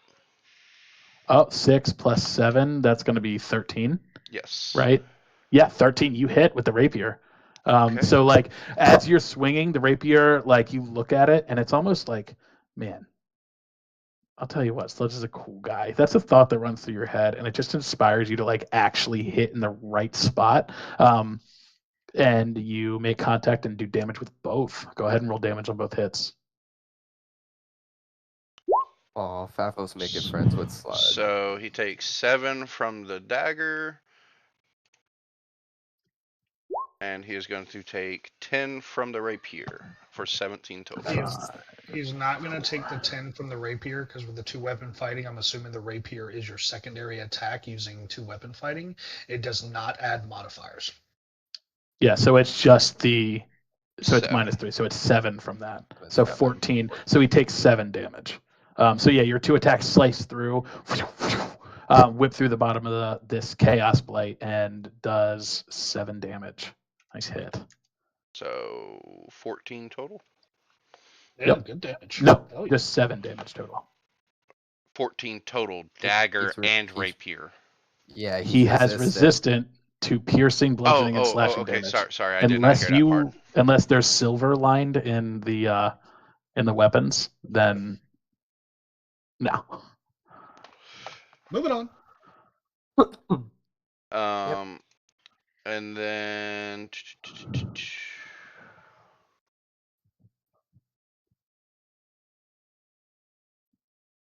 yep, that'll be it for me. All right, that is Sludge's turn. Sludge is going to use that longbow. He's actually gonna he's starting his turn. Fuck. Hold on. Okay. Yeah, Sludge is going to start his turn and take. Holy shit. Wow. 10 poison damage. He's going to make a Ooh. Constitution saving throw.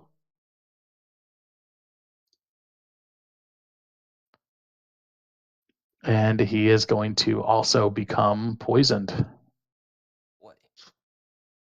So he loses 10 from that. He has a status of poisoned. Sludge, after that fog, it just freaks him out so much. He's going to dip and try to run back to the other side of the ship. He'll pull out the longbow and fire it towards this thing.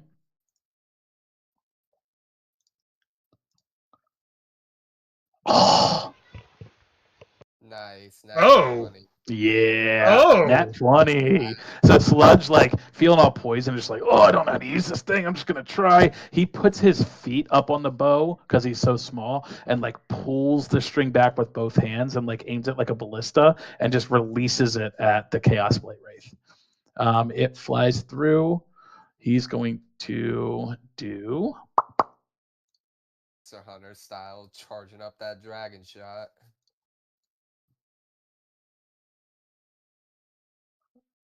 Flat. Crit damage. There we go. You could do 10 damage with that shot.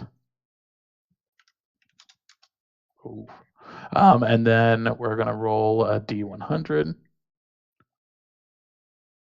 Whew, that's high.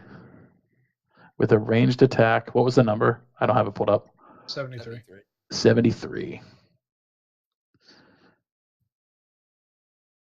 Yeah, 73 follow through. You shoot to kill, and this is no different. On the next range attack, you land a hit on, add 1d6 to the damage dealt. If the next attack results in a critical hit, the 1d6 is not doubled as a result of the crit. So he gets a +6 on the next hit he makes ranged attack. Yeah, that's pretty good.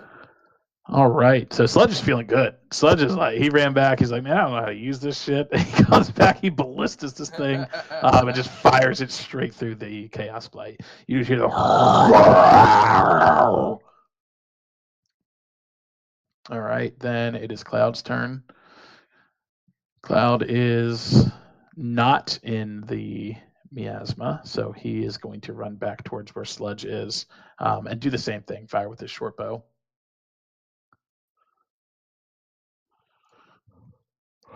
This is frustrating. It used to work so well.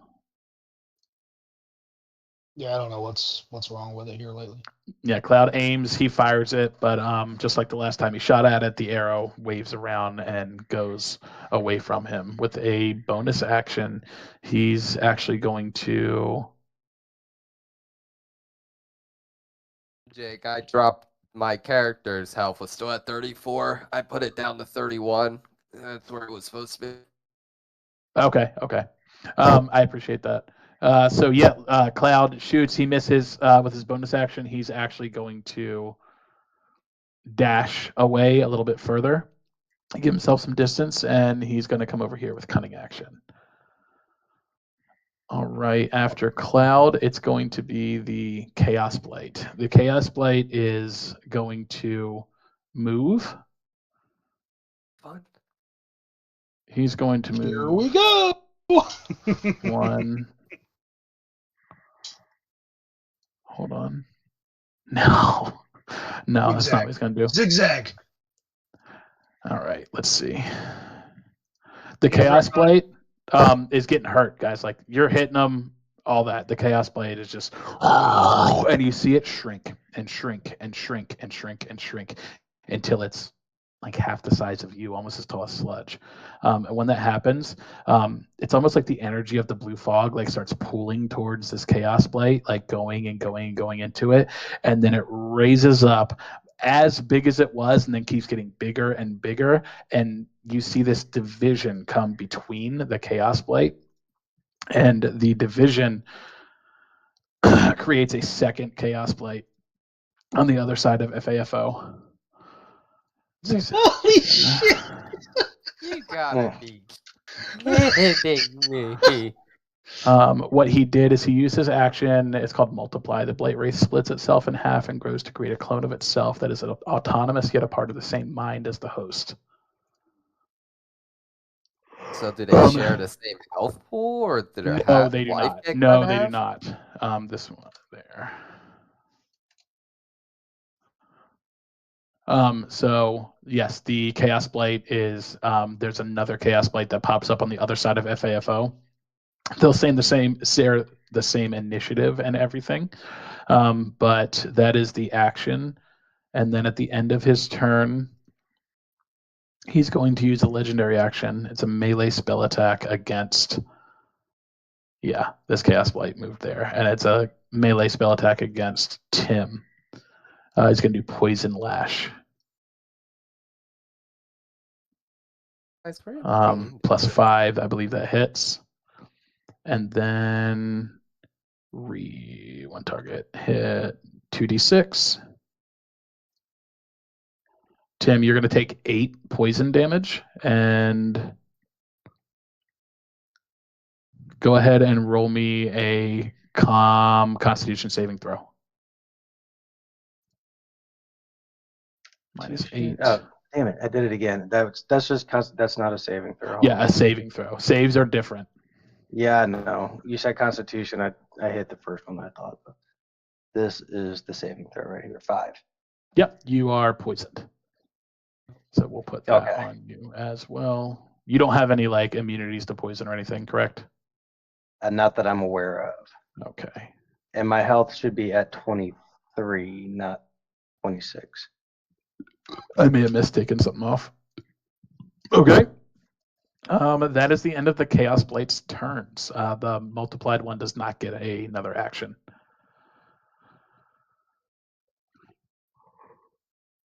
That is going to move to Tim. It is your turn. You are starting It's your not my turn in the turn. miasma. Hold on one second.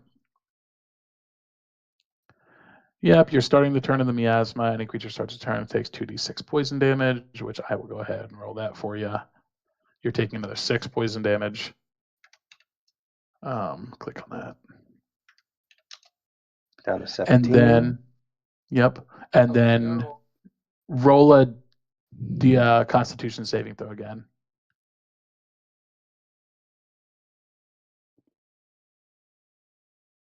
Not bad, not bad. Yeah, no, you actually break free. Hold on one second. That just means you don't get. There was something in here. Hold on one second. Yeah, no, you saved. There's no additional poison damage or anything, so you're good to go. All right. So now that I am raging, I am able to use my subclass, which is Path of the Wild Heart, which used to be Path of the Totem Warrior, I guess. Mm-hmm. Whenever you activate your rage, you can tap into the primal power of animals and gain one option of your choice. Those are the eagle, the bear, and the wolf. I'm going to tap into the eagle totem. Okay.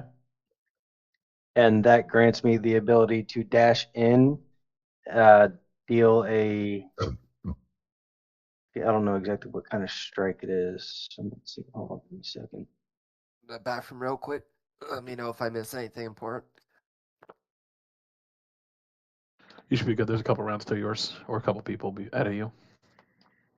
When he comes back, we just need to ask him, do you have a character sheet ready and active? So I can dash in, attack, and then disengage, and then the opportunity attack. without. Now I don't know if it's without provoking or if it's they get a disadvantage. Well, read it as it states. Read it to us, or post it if you can post it in VBT. If you click it, you should see an option to post in VBT on that screen somewhere. Or just read it to us, whichever's faster. I don't know. The wording on what I'm looking at here doesn't really make sense. When you activate your rage, you can take the disengage and dash actions as part of that bonus action. Correct. While your so rage what is that means is while if you're- you, yes, I'm gonna go ahead and cut you off to save time. If you yeah. rage and do the path of the totem of the eagle, you make your attack, then you can bonus action disengage, and disengage does not provoke opportunity attacks. Okay. And you can disengage your whole 30 feet. Okay. Yeah. So that's what I'm gonna do. I'm gonna Go in, attack, and dip out. go in, attack, and then dip out of that green shit. Yeah, absolutely. Go ahead and roll attack.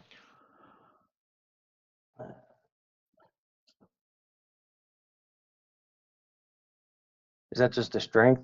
I'm back. No, roll your attack No, with you're your weapon. with your weapon. Like you're attacking with the great axe, I'm assuming, right? Yep, your hit DC. Hit DC. Got it.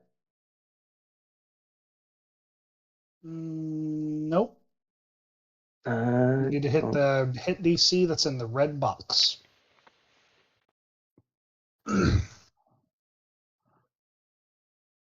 So you see great axe. You have the name of Yes. it. The range is 5 feet. Hit DC. Yes. You want to click that hit DC. That's what I did, and then that's Yeah, it might be weird. Right click Right. on it, Right click it, yeah. right click it. and then you should see at the bottom in blue lettering. Flat one roll. die. Roll one. Yes. Roll D20 and plus click 4. that. Yep. Okay. There you go. There we go. Yeah, you don't hit the great axe. I'm sorry. You All you of go that. you go in to swing the great axe, and as you go to swing it, it's just the torrent of the tornado just drives the trajectory of the axe away from the Blight Wraith. And I don't get like advantage on that or anything for raging. Nothing. Inspiration? Not for Technic- attacks. Yeah, no, technically you get disadvantage, but there's no point No, I got you. Okay. because you're never mind. poisoned. We are whiffing a lot. Come on, he might be able to roll in that one. Make him roll. Roll one more. Do that same roll again. Do it again. Yeah, because this could be fun. That was almost. Oh my Really? gosh! Oh The my game god! said no. I said it's No, a zip. you're good. You just missed. That's exactly what happens. And then you're gonna move away. Yes. All right, go ahead and move. How far is 30 feet here? Let me see. Anywhere that way.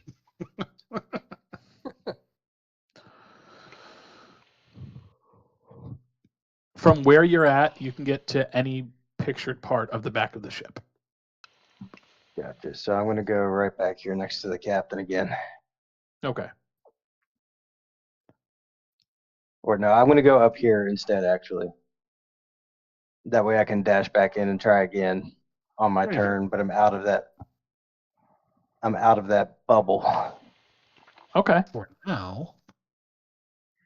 Yeah, for now. But yes, that is your turn. Dwight, it is your turn. You are just out of reach of the miasma, so you do not take any poison damage. Oh, what a lovely, lovely thing.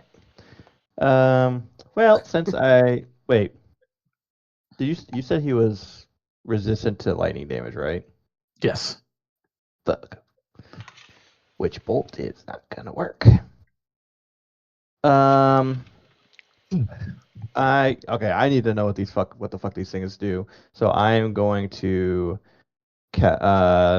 point, or I'm gonna look at this wraith up and down, and I'm gonna point finger guns at him, and I'm gonna cast True Strike. Pew, pew. Ooh. Point a finger at a target in range. Your magic grants you a brief insight into the target's defenses. On your next turn, you gain advantage on your first attack roll against the target, provided that this spell hasn't ended. Nice. So you get a brief insight into your target's defenses. Yeah, so like I know its resistances, its immunities, its AC, that kind of stuff. Yeah. Yeah, I'm sick and tired of being in the dark here. You can just DM me if you want. Yeah. Not abilities though, right? No, Or do you not get those abilities. too? No, it's Okay. just defenses. Just defenses. I don't know. And I That don't doesn't think that includes a health pool. No. because that's just too much metagame. Yeah, we'll do this. You guys Basically- are coming to that point, so I don't need to basically, save that visually- screenshot. Yeah, basically, visually, he picked up a book, shifted the pages over to ugly ass blue wraith. What the fuck do I do about it? And they told him.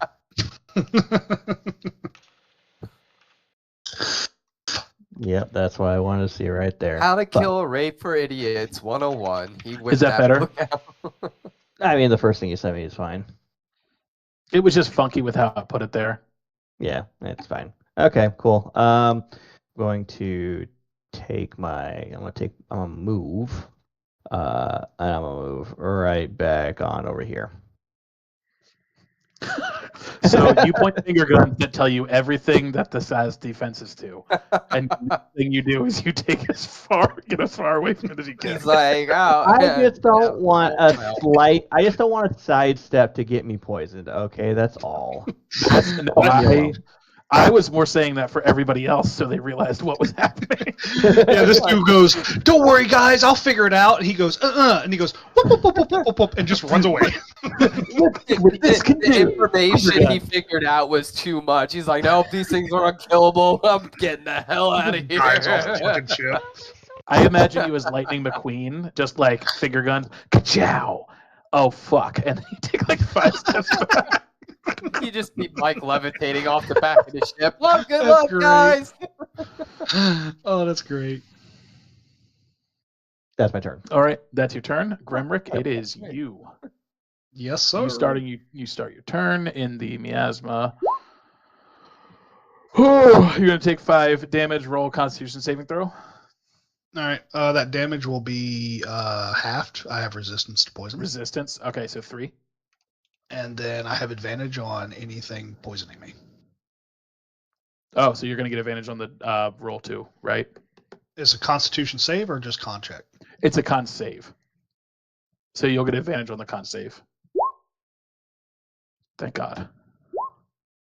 I'm gonna add my bardic inspiration to that 8. Make it a 12. 10, 11, 12. And that is, I think it meets, that meets it, right? Yeah, that meets it. You save. You do not get poisoned. Let's go. All right. I am going to I'm gonna have my. All right, so here's what I want to do. I want you to tell me how much of it I can do. First thing I want to do is verbally tell my construct to latch on to my arm. It's Yeah, got your feet. construct can move, right? Okay, correct. It can move. Yeah. I just wanted to jump on my arm, and then I personally am going to leave the area and let's see, it's 15. Yep. I'm cool going with to it, like, move because it's up not here. super heavy, right? No, it's a tiny construct. Okay. I purposely wanted to make it to where it had legs to be able to latch onto me if I commanded it to. Here, let's do this then. Instead of trying to put that circle there, what is it's a 10-foot aura? Correct. And blop. Yeah, that works.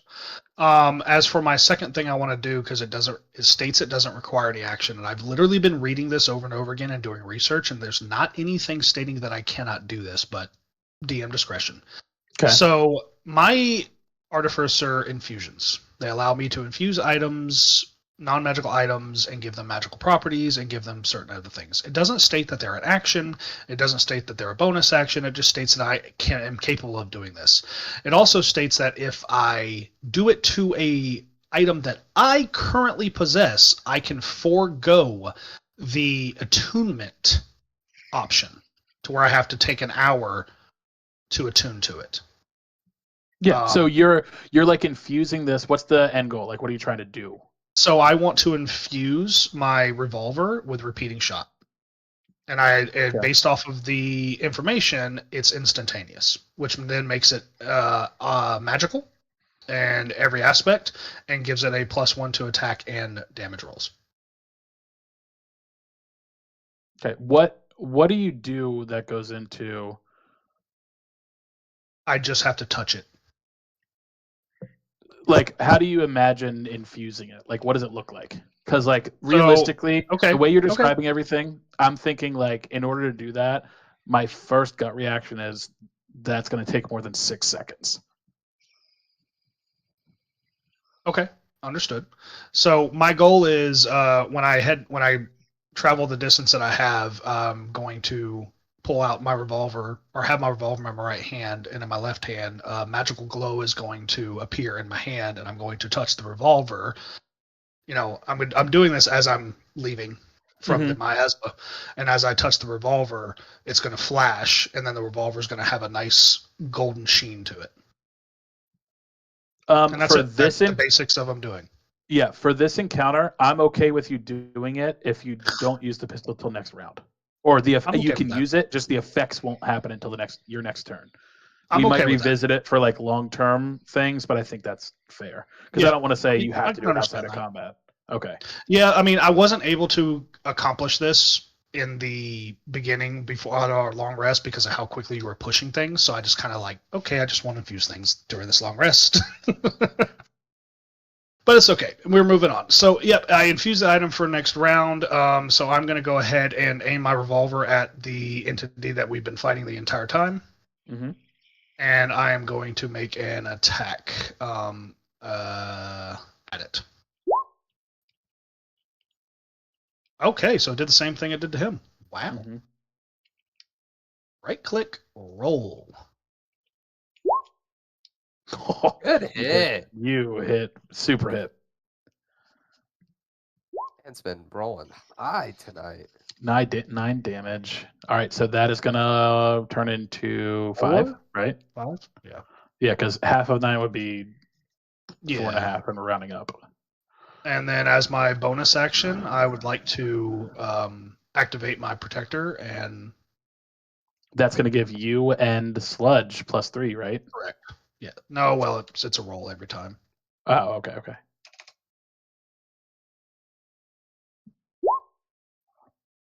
Why? I swear to God. Oh, they are really effing around with this game tonight. There we go. +4. So +4 to both you guys. Okay. All right. So So yeah, yeah. all that happened. I took how much damage from the miasma? It was 4? just the 5? initial poison because you started. It was 5. 5. Sorry. So, and then, okay. And then we're adding, what did I roll for that? A 4? Yeah. A 4. All right. HP still untouched. And that ends my Yeah, turn. you're at 31 right now, right? Yes. Okay. Yes, that ends your turn. Kulik, you are up. Boy. Where? Well, do I roll poison? Where are? Oh, you're back behind that thing. Oh yeah. I'm behind him. Okay. You're going to take 4d6 because you are in the miasma, both of them. Fun. Ew. You're going to take 16 poison damage. Go ahead and roll me 2 constitute. Oh, you're already poisoned, aren't you? Yeah. Okay, so Would you I can't have become to roll to more get poisoned. unpoison or wait? I don't. You have to get I don't know out if of it. that works. You have to get out of it. Okay. And then it's a con roll, same thing. Just get out, like, don't be Gotcha. poisoned. Yeah. So you take 16 damage. Move that. Fix that. Okay. And was he here or was he here? I don't remember. Yeah, right there. Okay. And then yeah, you're good to start your turn. Yeah, fun.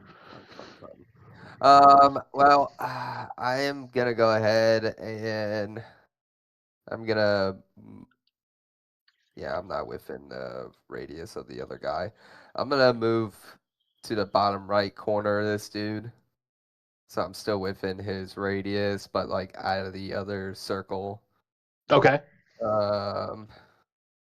How's this thing looking? Like, Roll me since we investigation. first saw it? Thank you for asking that. The first one to ask that question.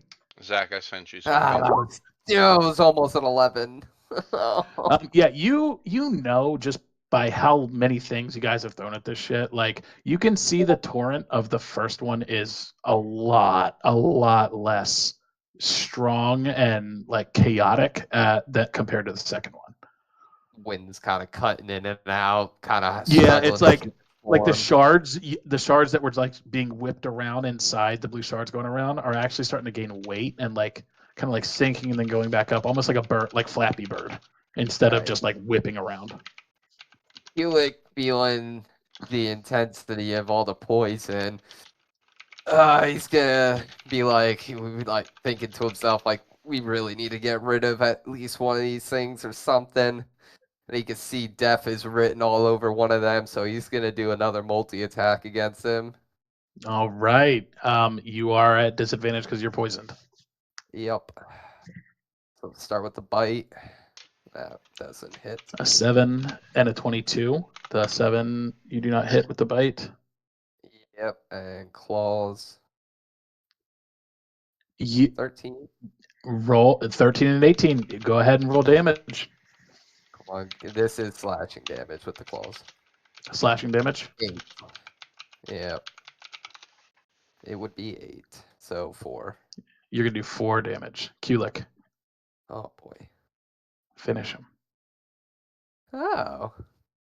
I don't really know how this thing really looks, but I'm imagining. All right, so I see this being in front of me. It's the icicles are kind of going up and down, and I kind of like stand up on both my hind legs. I'm gonna pull one out of the history book here. I'm gonna T-pose.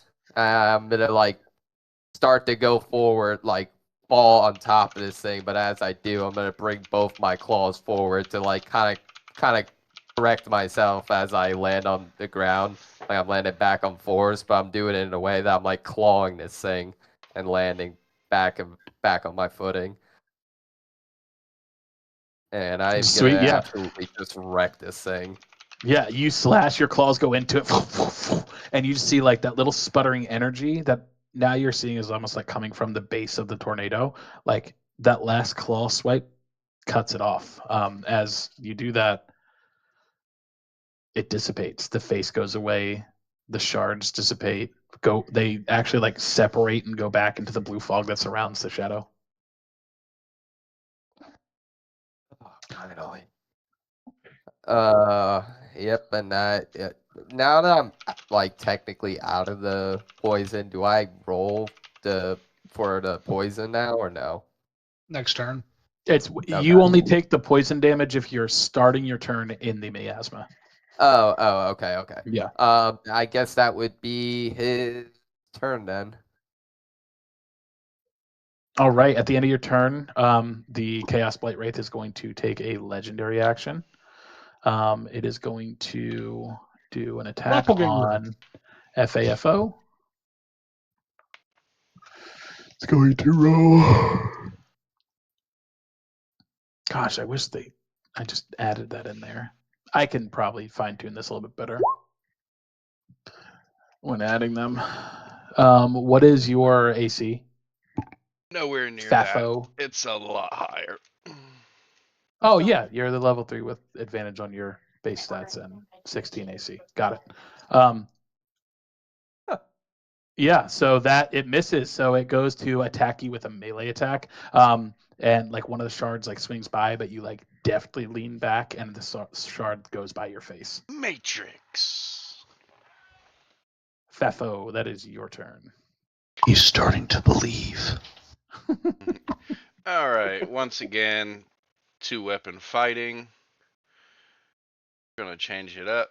Main attack this time is going to be with the rapier. Well, when I removed that, it took his initiative out. I think me, Fafo, and Gremrick, and partially Sludge and Cloud have been the only ones really doing damage to this thing. The fuck you mean? He said Grim. Mike's hit this thing like twice, Yeah. and he's hit it I pretty thought you decently had- too. I must have not been here for that. Okay, so the hit with the rapier is a 12, so meets it beats. The dagger is a 16, so that hits. It's Rapier damage is going to be 8 damage, and then the dagger is going to be 3. So So 7 there's total 7 damage. damage. Nope. Oh yeah, sorry, I forgot it's halved. Good deal. Good deal. And then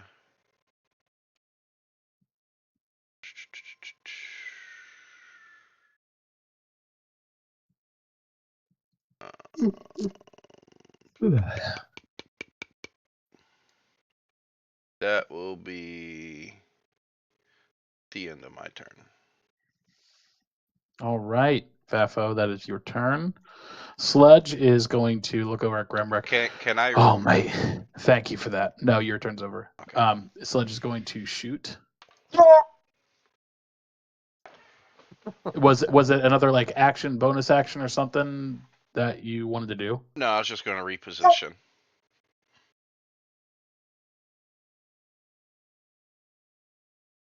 Where do you want to reposition to?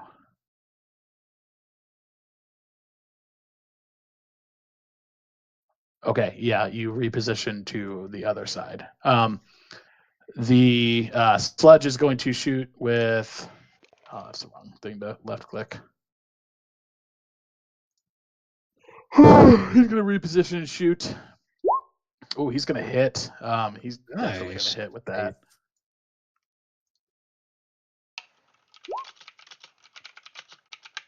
And he's going to do 3 damage to this thing. You see the arrow just like get loose. He's not shooting it the same way. It doesn't do as much damage, but you do see it like hits in and from the creature. It's nice. -3, right? Whittling him down little by little. All right. Then that is going to be blop blop. Chaos Blight's turn. Chaos Blight is going to turn and yeah, it's about time. Grumpy, I He's sent you going a to message. do a melee attack.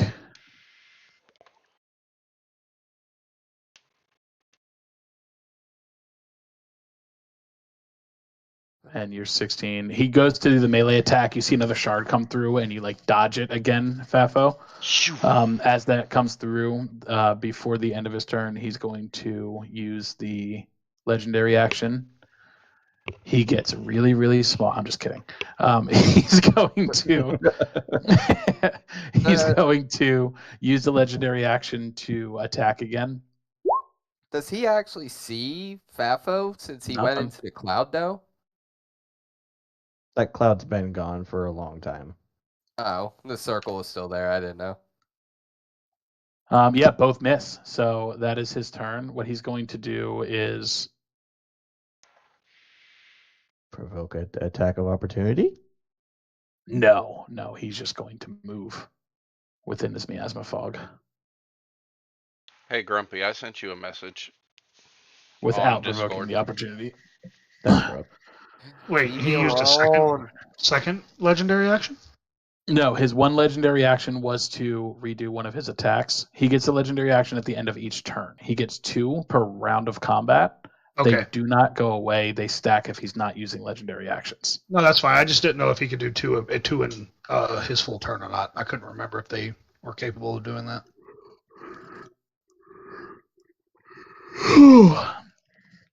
So yeah, Said he they moved over stack if he to doesn't use Ulick. them?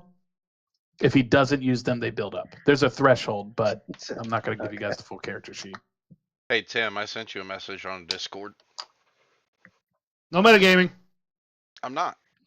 At this point, there's no sense in saying no metagaming. Anyone Bro, gonna your turns, kill yourself? your rounds take like 3 minutes to get through all the things you want to do.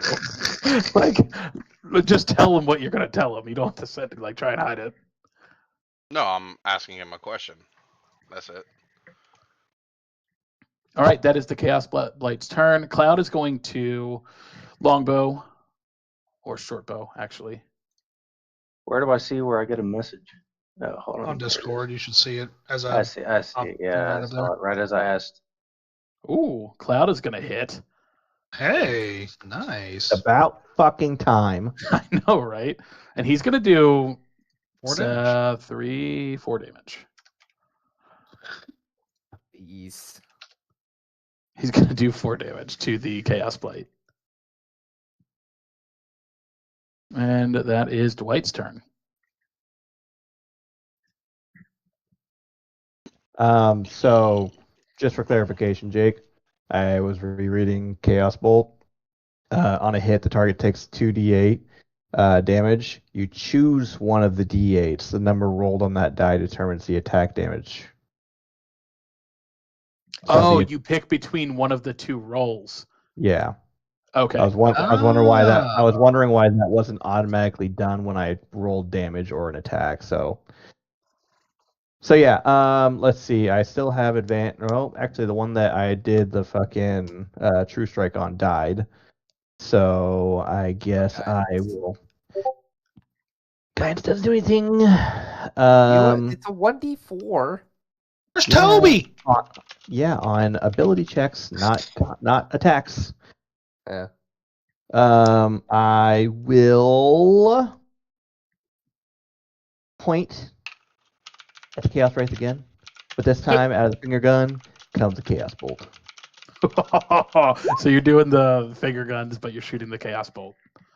Yeah, Oh I feel lucky. Oh boy. That's your 3rd luck point, right? Yeah, that's my last luck point. Yeah. Oh, super hits. Ooh. Super hits. Roll damage Nice. and roll well, please.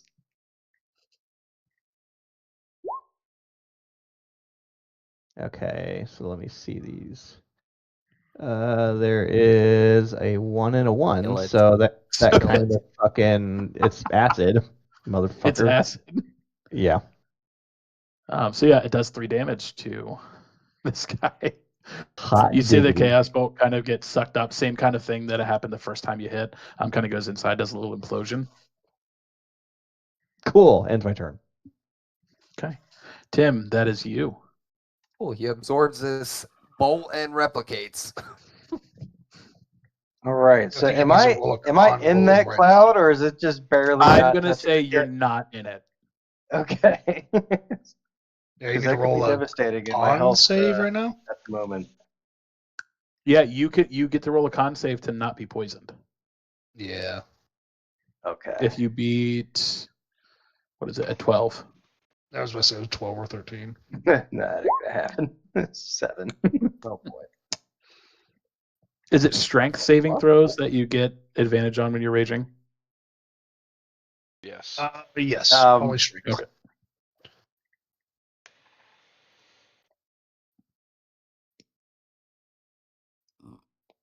So what does that mean? If I didn't save, I'm just still poisoned, or do I take more damage?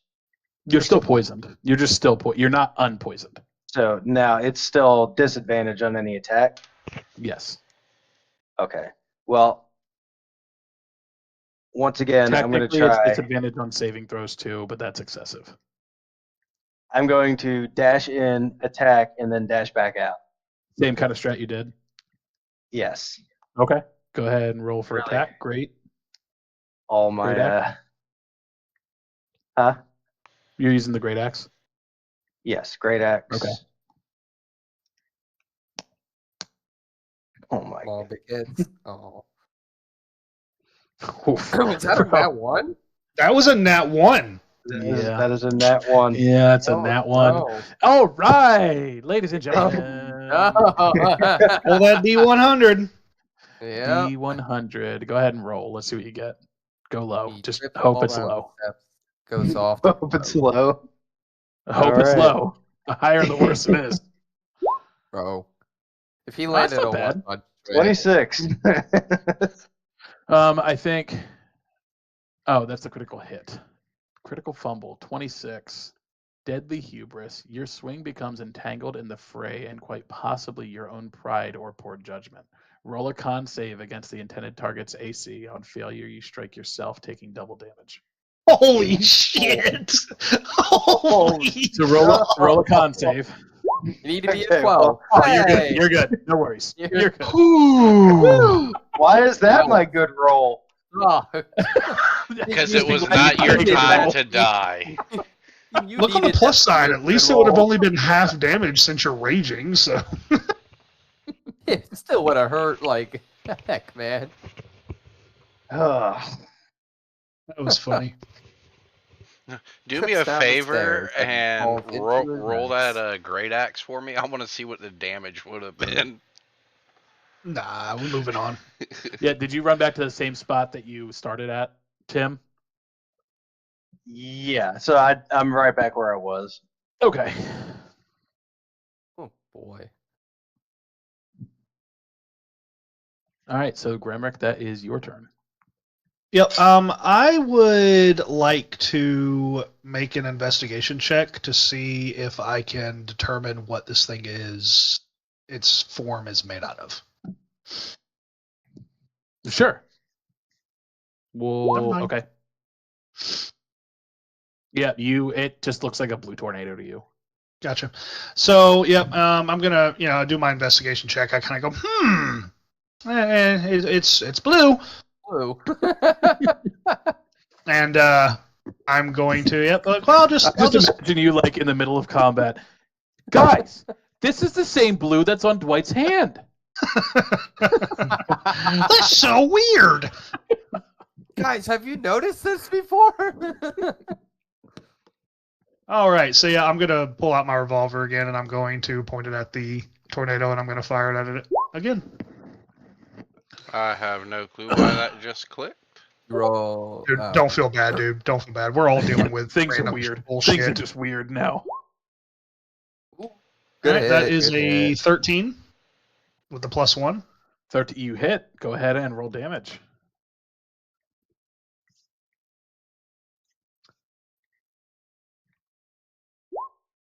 That will be Nice. 8 damage of magical. That is magical damage now because you did the infusing, right? Correct. And so that, hold on 1 second. Yes, it is a magical attack. How much? It's 7? Total 8 damage. +1. Because it gives a the- +1. It gives a +1. Yeah. Grimrick, how you want to do this?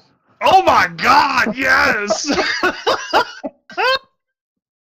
All right, so yeah, so as y'all see Grimmick, he looks at it really puzzled. He's like, nope, it's blue. Okay, and then he's gonna take his revolver, and it's all shiny and everything. He kind of holds it up in the air, and he's just like, this should be the last shot, and he just fucking almost like he throws it forward as he points at it to give it more velocity, and he just kind of jerks his hand forward and fires it at the same time, and he's aiming for pretty much the center mass of the tornado, the fattest part of this ugly ass monster, and the bullet pierces right through the center of it.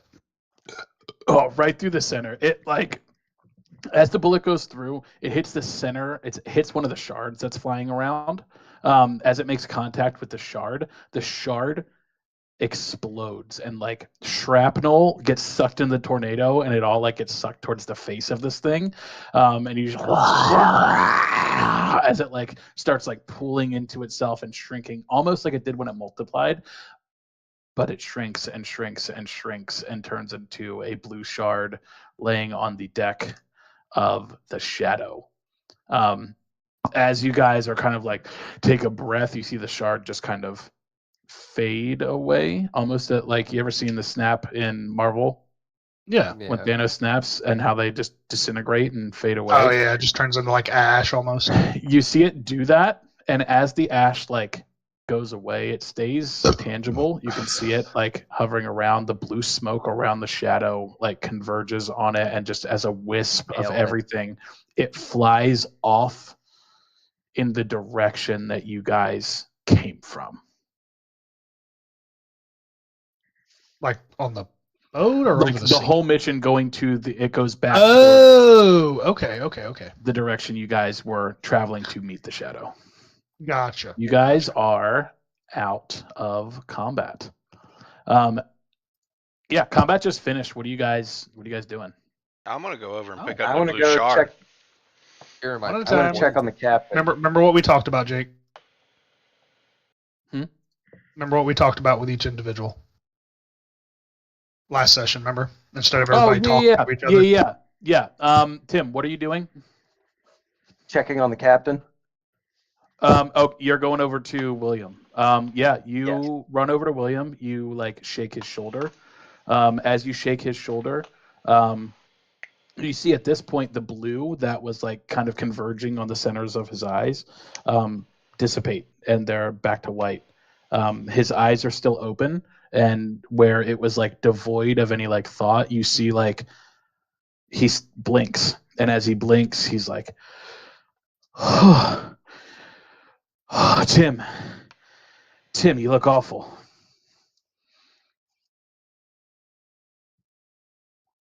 Is that, I guess, my turn to talk?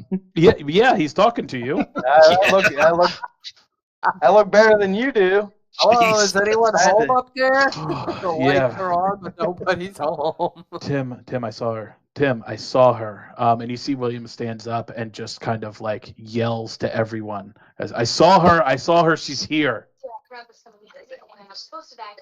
So we had them take the trash. Fafo, I know you said you were wanting to do something right as soon as combat ended. What was that? I wanted to go pick up the crystal and look at it. There was no crystal, and the shard that happened. In the description, it disintegrated like from Marvel, and went with the fog, and the fog shot towards the direction you guys came from. Oh, okay. Sorry, I misunderstood that. Grimrick, what are you doing? Combat just finished up. You see Tim run over to William, and that whole interaction. You hear William say, "I saw her." Love you. Yeah. So Grimrick, Grimrick's kind of looking around. He sees everybody's kind of looking safe, and the captain seems to be getting his faculties back in order. And Grimrick is going to head towards the captain's quarters, and he would like to conduct an investigation inside the quarters. Cool, awesome. You go into the quarters, so you're just ignoring the captain and just going right into the quarters to start looking for stuff. Yeah, my whole thing is like, this is all new. This is all Yeah. nobody's ever seen anything. Like my whole thought process is completely devoid of anything else other than finding something new that nobody's ever seen. Okay. Grimrick, you're going to head towards the captain's quarters. You're going to head in there. As he's doing that, Dwight, where are you at, man? Where are you at?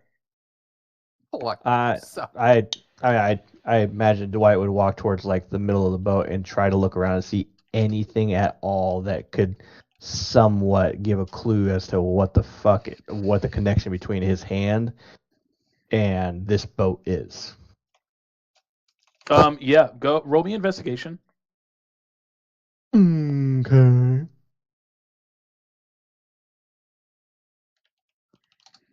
Yeah, with a 12, you look around on the boat. You've been on a boat long enough. You've helped with William Welsh. You see once the blight like left, I can't change the visuals on the screen, but the blue glow, the thing that made the ship look so like intimidating and ghostly and everything, it's gone.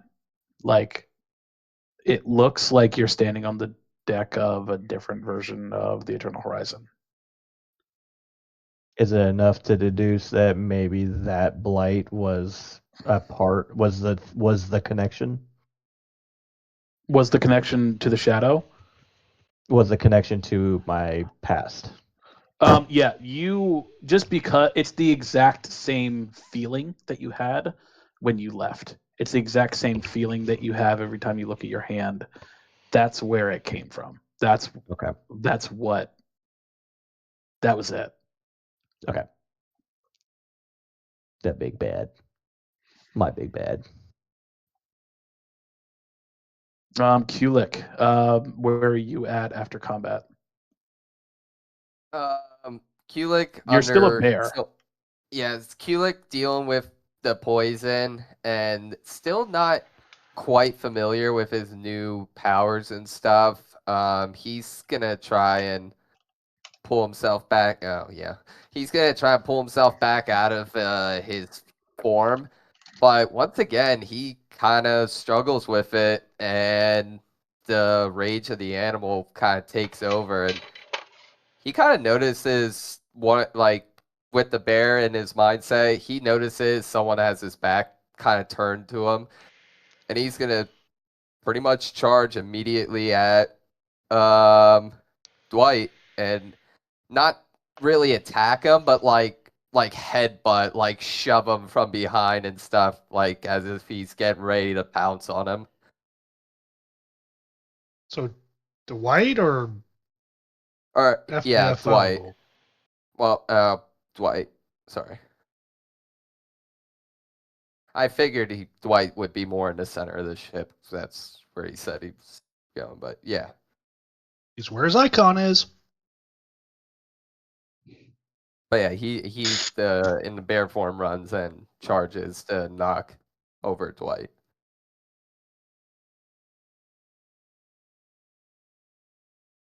I mean, okay, so do I see this coming?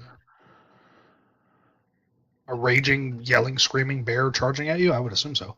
Yeah, like, are you trying to knock him over? Do you want to like roll like strength to try and knock him over? Well, that's why I wasn't sure if you're gonna have me roll strength or not. Yeah, like he's like this bear's straight up full power running towards him, like headbutting him from Tell me behind. what you want. You just want to headbutt Dwight. Yeah, I guess that would be an unarmed strike. Okay, roll an unarmed strike. Don't know how to do that from the Bears page, so I'm just gonna do it from here. Actions. Wow. Wow. Yeah, you hit. Like nat You 20. hit him. You hit him with a nat 20. I hit him Yeah, with a nat 20. Okay, go ahead and roll a d100.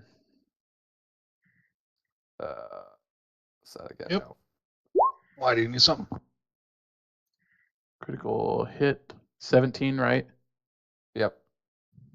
Whoa, easy, dude. Your ferocity knows no bounds, and the enemy takes note. All other enemy combatants within 15 feet of you become frightened of you until the end of your next turn. Sounds great for a bear. It does. Does anybody have a does anybody have a saving throw or like no, you don't. All right, within how much was that? 17. Yeah, so it'd be Fafo and Dwight. Yeah, Fafo and Dwight, you guys are frightened from the bear and the attack. You guys have no choice but to use your full movement speed to go away. Opposite of him. You're running to the side of the deck, Fafo, or over here. So you're here. It draws opportunity attacks. Go ahead and roll to hit.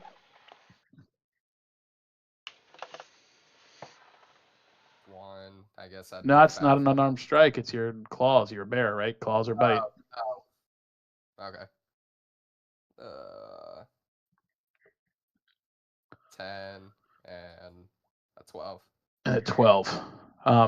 Dwight, you get hit with an unarmed strike. Go ahead and roll the damage for your headbutt, and then roll the damage for the hit for the opportunity attack. It just says 0 for unarmed strike, but that's because I'm rolling for my character, so I don't know how you want to meta that. This is ridiculous. I want to get through this section of it as soon as possible. Like, I have no idea why you're attacking your... Well, 0 damage for the unarmed strike. Roll your, slashing for the opportunity attack. It's claws. Oh, why it's not popping up? Yeah, you do 14 damage to... I rolled it 50 sometimes for whatever reason. You do 14 damage to Dwight. It was 8. I rolled it twice. Dwight, you just took 14 damage from a claw attack from a bear that just headbutted you and you're scared shitless out of it. What are you doing? Okay, well, so I'm going to teach this motherfucker a fucking lesson. Crown of Madness, Cast it on the bear. All right, go ahead and roll a hit. I'm sorry, guys, but I'm sick and tired of this PvP stuff. I'm making a point here. Can I ask, like, what's the reasoning that you're just, as soon as we're out of combat, attacking party members? Yeah. But he's You are currently not himself right now. You are a druid. You study and you know nature, and you can't just like it's not a new discovered power. You are one with nature. You know this stuff innately. I think what the thing is about it, though, and the only defense I can give Nick on this is he's also a child. So he gathered this ability, and the ability is currently taking over him and taking control of his faculties until he gets it under control. But ultimately, it's because he's a child. Out of everybody here, Keyleth is a child. He really is a child. Well, I'm still gonna just how I'm playing into it. Still gonna make a point. I cast Crown of Madness on the bear. All right, roll a wisdom saving throw as the bear. Yep, children have to be taught lessons, and this could be a very good lesson. 12. You fail. You have Crown of Madness. What does it do? He's charmed and has to do everything I say for a full minute. So he is going to go and sit his happy ass in this corner. The bear. Before he does that, though, Sludge and Captain William Welsh and Cloud just saw a bear attack Dwight and do half of his health. Like, if he didn't have temporary HP, it would have killed him. So they're attacking. I have 16 HP. Yep. Yeah, so Sludge is shooting with the longbow. Yep. You're about to get your spankings. And that's fine. He's going to go sit in that corner. Honestly, if Zach hadn't have said that and said that, yeah, he's a child, he's learning, okay, I would have made you walk into the sea. That's what I was going to do with Sappho. That's where that was going to go, is where you were going to have him jump into the sea. I'm just trying to play we know. That's why I've explained I love what you're doing. I love what you're doing and the idea behind it. There's a difference between doing it in, like, the mechanics of D&D or just doing it in flavor. Like, run over and headbutt him and swing at him as a bear, but do it flavor. Don't roll to attack him. You know what I mean? You could have flavored it in a way to where you ran at him, and then in your lust of being a bear, you went to headbutt him, but you tripped over the wet planks and slipped, and then instead of just doing straight attacks, there was other ways to incorporate this, but it's lessons learned for later on. What's the bear's AC? 11. Yeah, you get hit. You get hit twice. So Sludge shoots an arrow at you, it just hits the deck. Cloud shoots an arrow at you, and it will hit. He's going to do. Oh, you don't care because it's just going to knock you out of your wild shape. That's why you're doing it. Yeah, he's currently trying to get out of his wild shape, but he couldn't. So you're freaking out violently is what's happening. That does make a little bit more sense. It was just hard. That makes a little, yeah. It was hard to articulate that. I get it. Yeah, and then the hit from William Welsh. He has. I take it as a fact that remember last time he smacked himself in the head over and over again, and then he came out of his form as a gorilla. He looked around, he's like, he didn't know where he was. So he tried to smack his head again to get out of it again, and then just so happened that he smacked a white. That's how I took it. Because he had so you're going to take 5, and then what was Cloud's? Yeah, the claw attack just happened to happen because I just happened to fucking roll a nat 20. That one is not intentional. I mean, you chose me, the squishiest character in our party.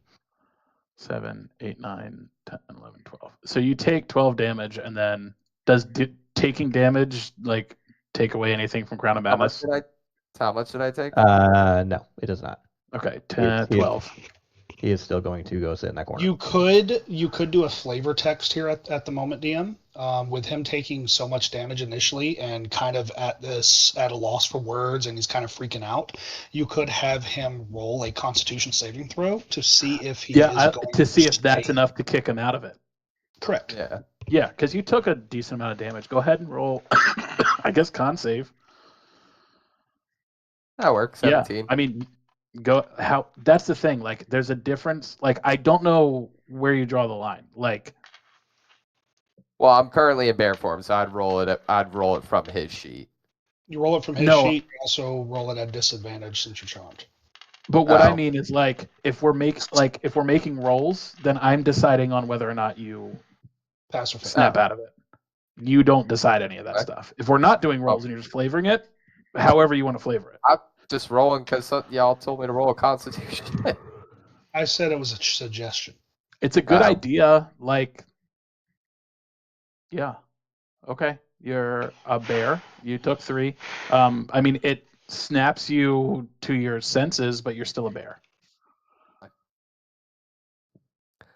Yeah, he comes back to his senses and stuff, and kind of looking around, feeling pretty whooped. The exhaustion and poison kind of kicks in. He can't really hold this form anymore, so he comes out of his form. He's still in the same state as last time, kind of looking around, a little battered. No, well, not really battered up because he retains his other health. He's looking around and he's a little confused why he's now in the corner of the ship. All right. Okay. Yeah. So as that bullshit all goes on, Grimrick, you are going into the captain's quarters, correct? Yeah, so I'm going to go into the captain quarters. I would like to do an investigation to search the quarters, see if there's anything that I would find valuable. I'm looking for lost knowledge. I'm looking for scientific things, whether it's in book form or tangible form. Okay. As you go in there, you see Captain William Welsh run down the stairs, and he's coming in right behind you. He's like, "She's in here." And as you open the door into the captain's quarters, what you see, it's not a normal captain's quarters. It's almost like it's been like changed, right? You see, I don't know how to describe it. I have the vision in my head. Think, in Star Wars, the clones, how they were made in those glass tubes. Yes. There's 2 of them.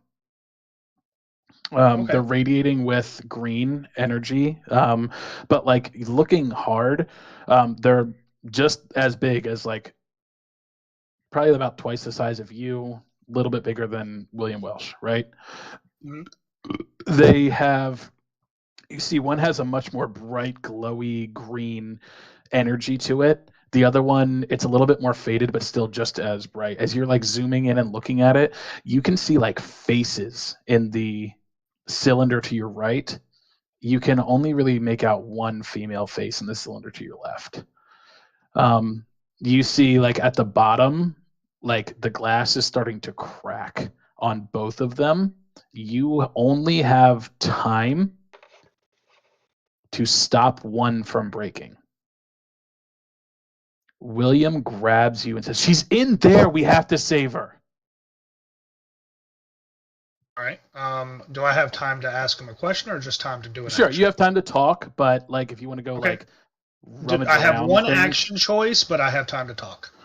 Yes, you have time to talk and like get a better understanding. Above Okay. game, just because it's hard to like drive that home, you Mm-hmm. basically have the choice of there's a lot of souls trapped on the shadow.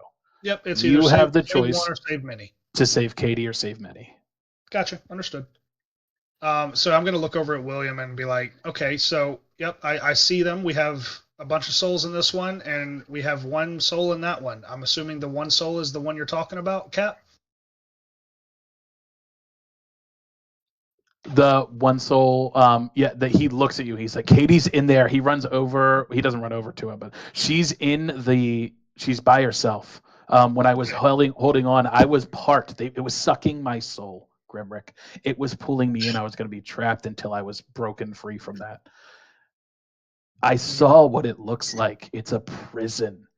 It's divided. Katie's by herself. All these other souls. I get it. It's not a treasure trove ship.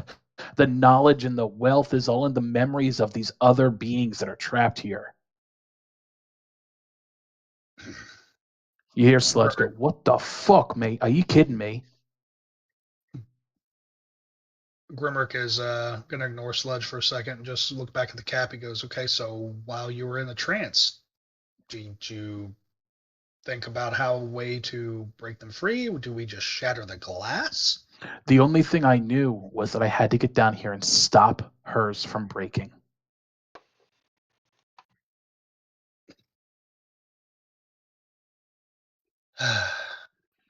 William steps forward. You're making me do this, aren't you? This is my first fucking. This is my first choice. All right, continue.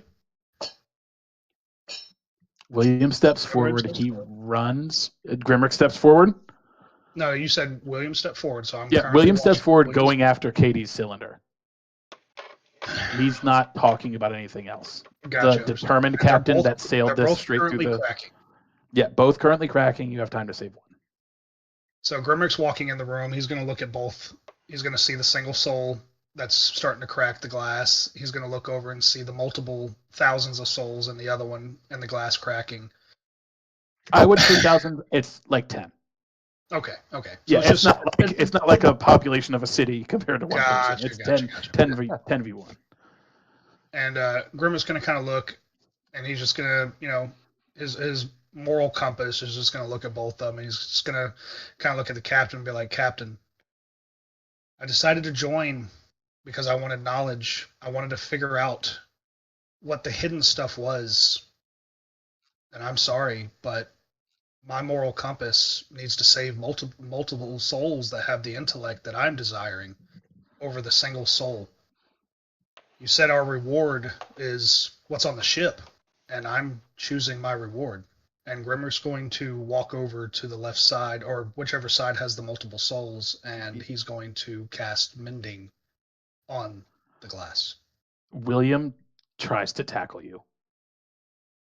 Okay.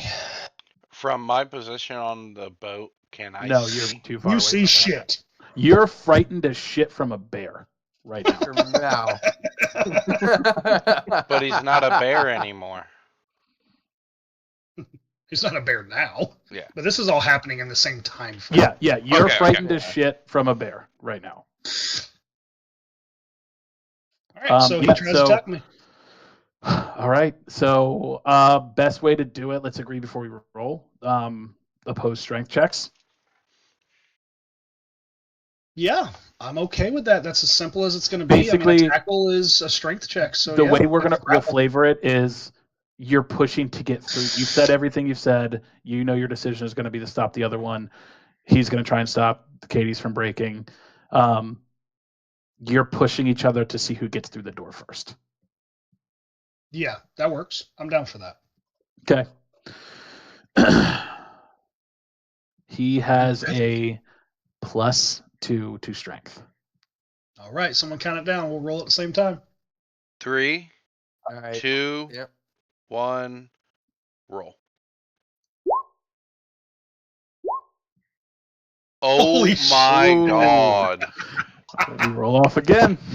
We roll off again. Because we tied the rolls, I will give Cloud's not here. Nope, Zach, And I don't want to just give it to a sludge NPC. What do you mean we tied the rolls? I rolled a 13. he has I have a +2. +2. Oh shit! I thought it was +2. already- Yeah. No. So we literally both rolled an 11. Okay. 13. So because Tim is so close, he's also the first mate, and he's not controlled by me. Because it's a contested roll, and we have to roll off again. Tim, you have an action. All right, so my action is to grapple Grimrick. Oh. Holy shit. Okay. Okay. Okay. It's not going to guarantee that you stop him, but you guys will roll off to see if you can stop him. So what is that, strength?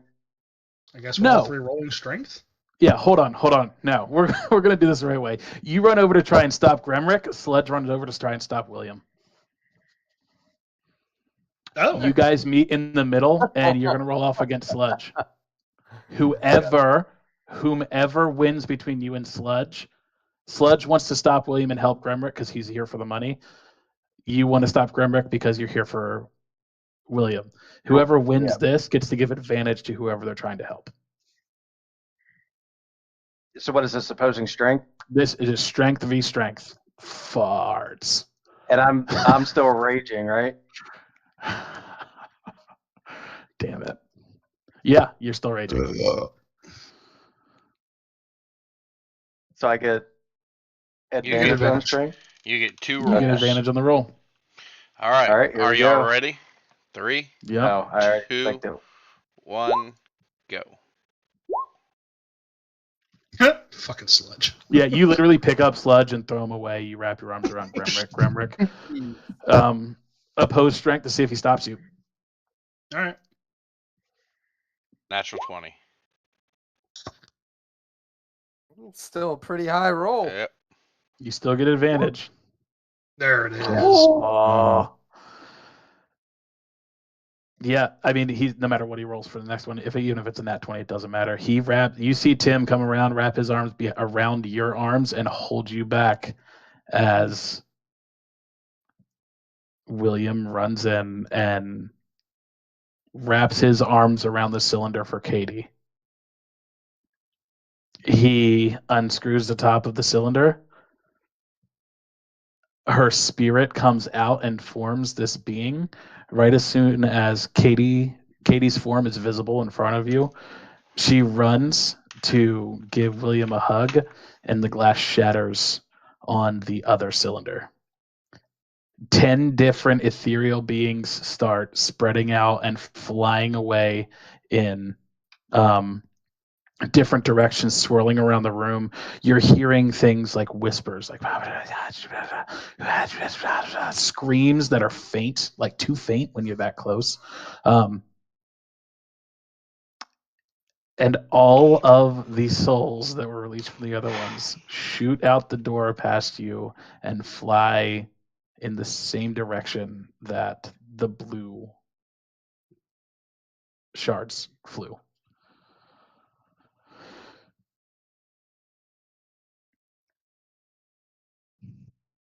Oh boy, so those spirits are going home. Or to strengthen the shards. So currently, right now, Kulik is sitting at the end, upset at himself or just kind of out of it with a crown of madness on him. Fafo, you are no longer frightened of the bear. Dwight, you're no longer frightened of the bear. Cloud is just doing his own thing. I'm a fucking puddle of blood on the ground. For real. Yeah, you're kind of fucked. Is anybody else doing anything? Tim, what are you doing? You've thrown Sludge like back behind you. He couldn't do anything. and I'm just kind of just holding on to Gremrick. I don't. Mm-hmm. I would Do you let go of Gremrick? I mean, at this point, I guess I can. Yeah, there's no reason for me to be holding on to him anymore. I stopped him from stopping you.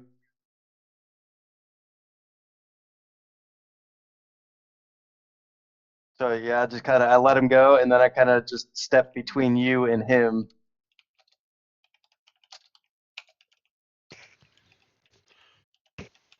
Between William and Gremrick?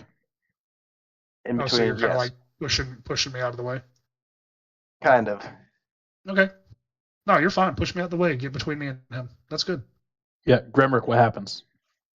So yeah, as he grabs me, and I'm trying to kick and flail, I fail it, and he puts me down behind him and steps in between, and I just kind of look at him and be like, all the knowledge that was just wasted for one life. We're all human beings. We're all supposed to have a moral compass. And I'm over here trying to save a multitude of souls over one. I feel absolute shame of being part of this party. And he goes to walk off towards FAFO. As he says that, William is entrapped with Katie. He's hugging her, holding her. The longer they are there with each other, you see this like glow, like coming out of William's chest. As the glow kind of like hits Katie, and it's like the glow from him is actually becoming part of Katie's glow, and she is becoming more and more tangible the longer they hug each other until she regains her physical form and is reunited with her love. Well done. Can I know. And that's where we're gonna end our session. If you want to do Done something, deal. Junior, if you want to do something, Junior, that's fine. But like the story will end it. Yeah, I kind of want to search the ship, see if there's any weapons or any loot or anything actually on board the ship. Down low, crew quarters, or what would be crew quarters, and stuff like that. Yeah, what we'll stop the session right here with that. You guys will have plenty of time. There's nothing going on around the ship. It is literally just a dead ship floating in the water right now. So you guys have all the time in the world. You look around, there's nothing in the water. It's calm. The clouds have dissipated. The sun has started to come back out. Like, you'll have plenty of time to search through the ship and everything. Nice. When Alright. we come back. Session. Yep. When we come back. to When next we week. come back. Are we now starting to do every week end sessions now? I am going to be in New Jersey for the next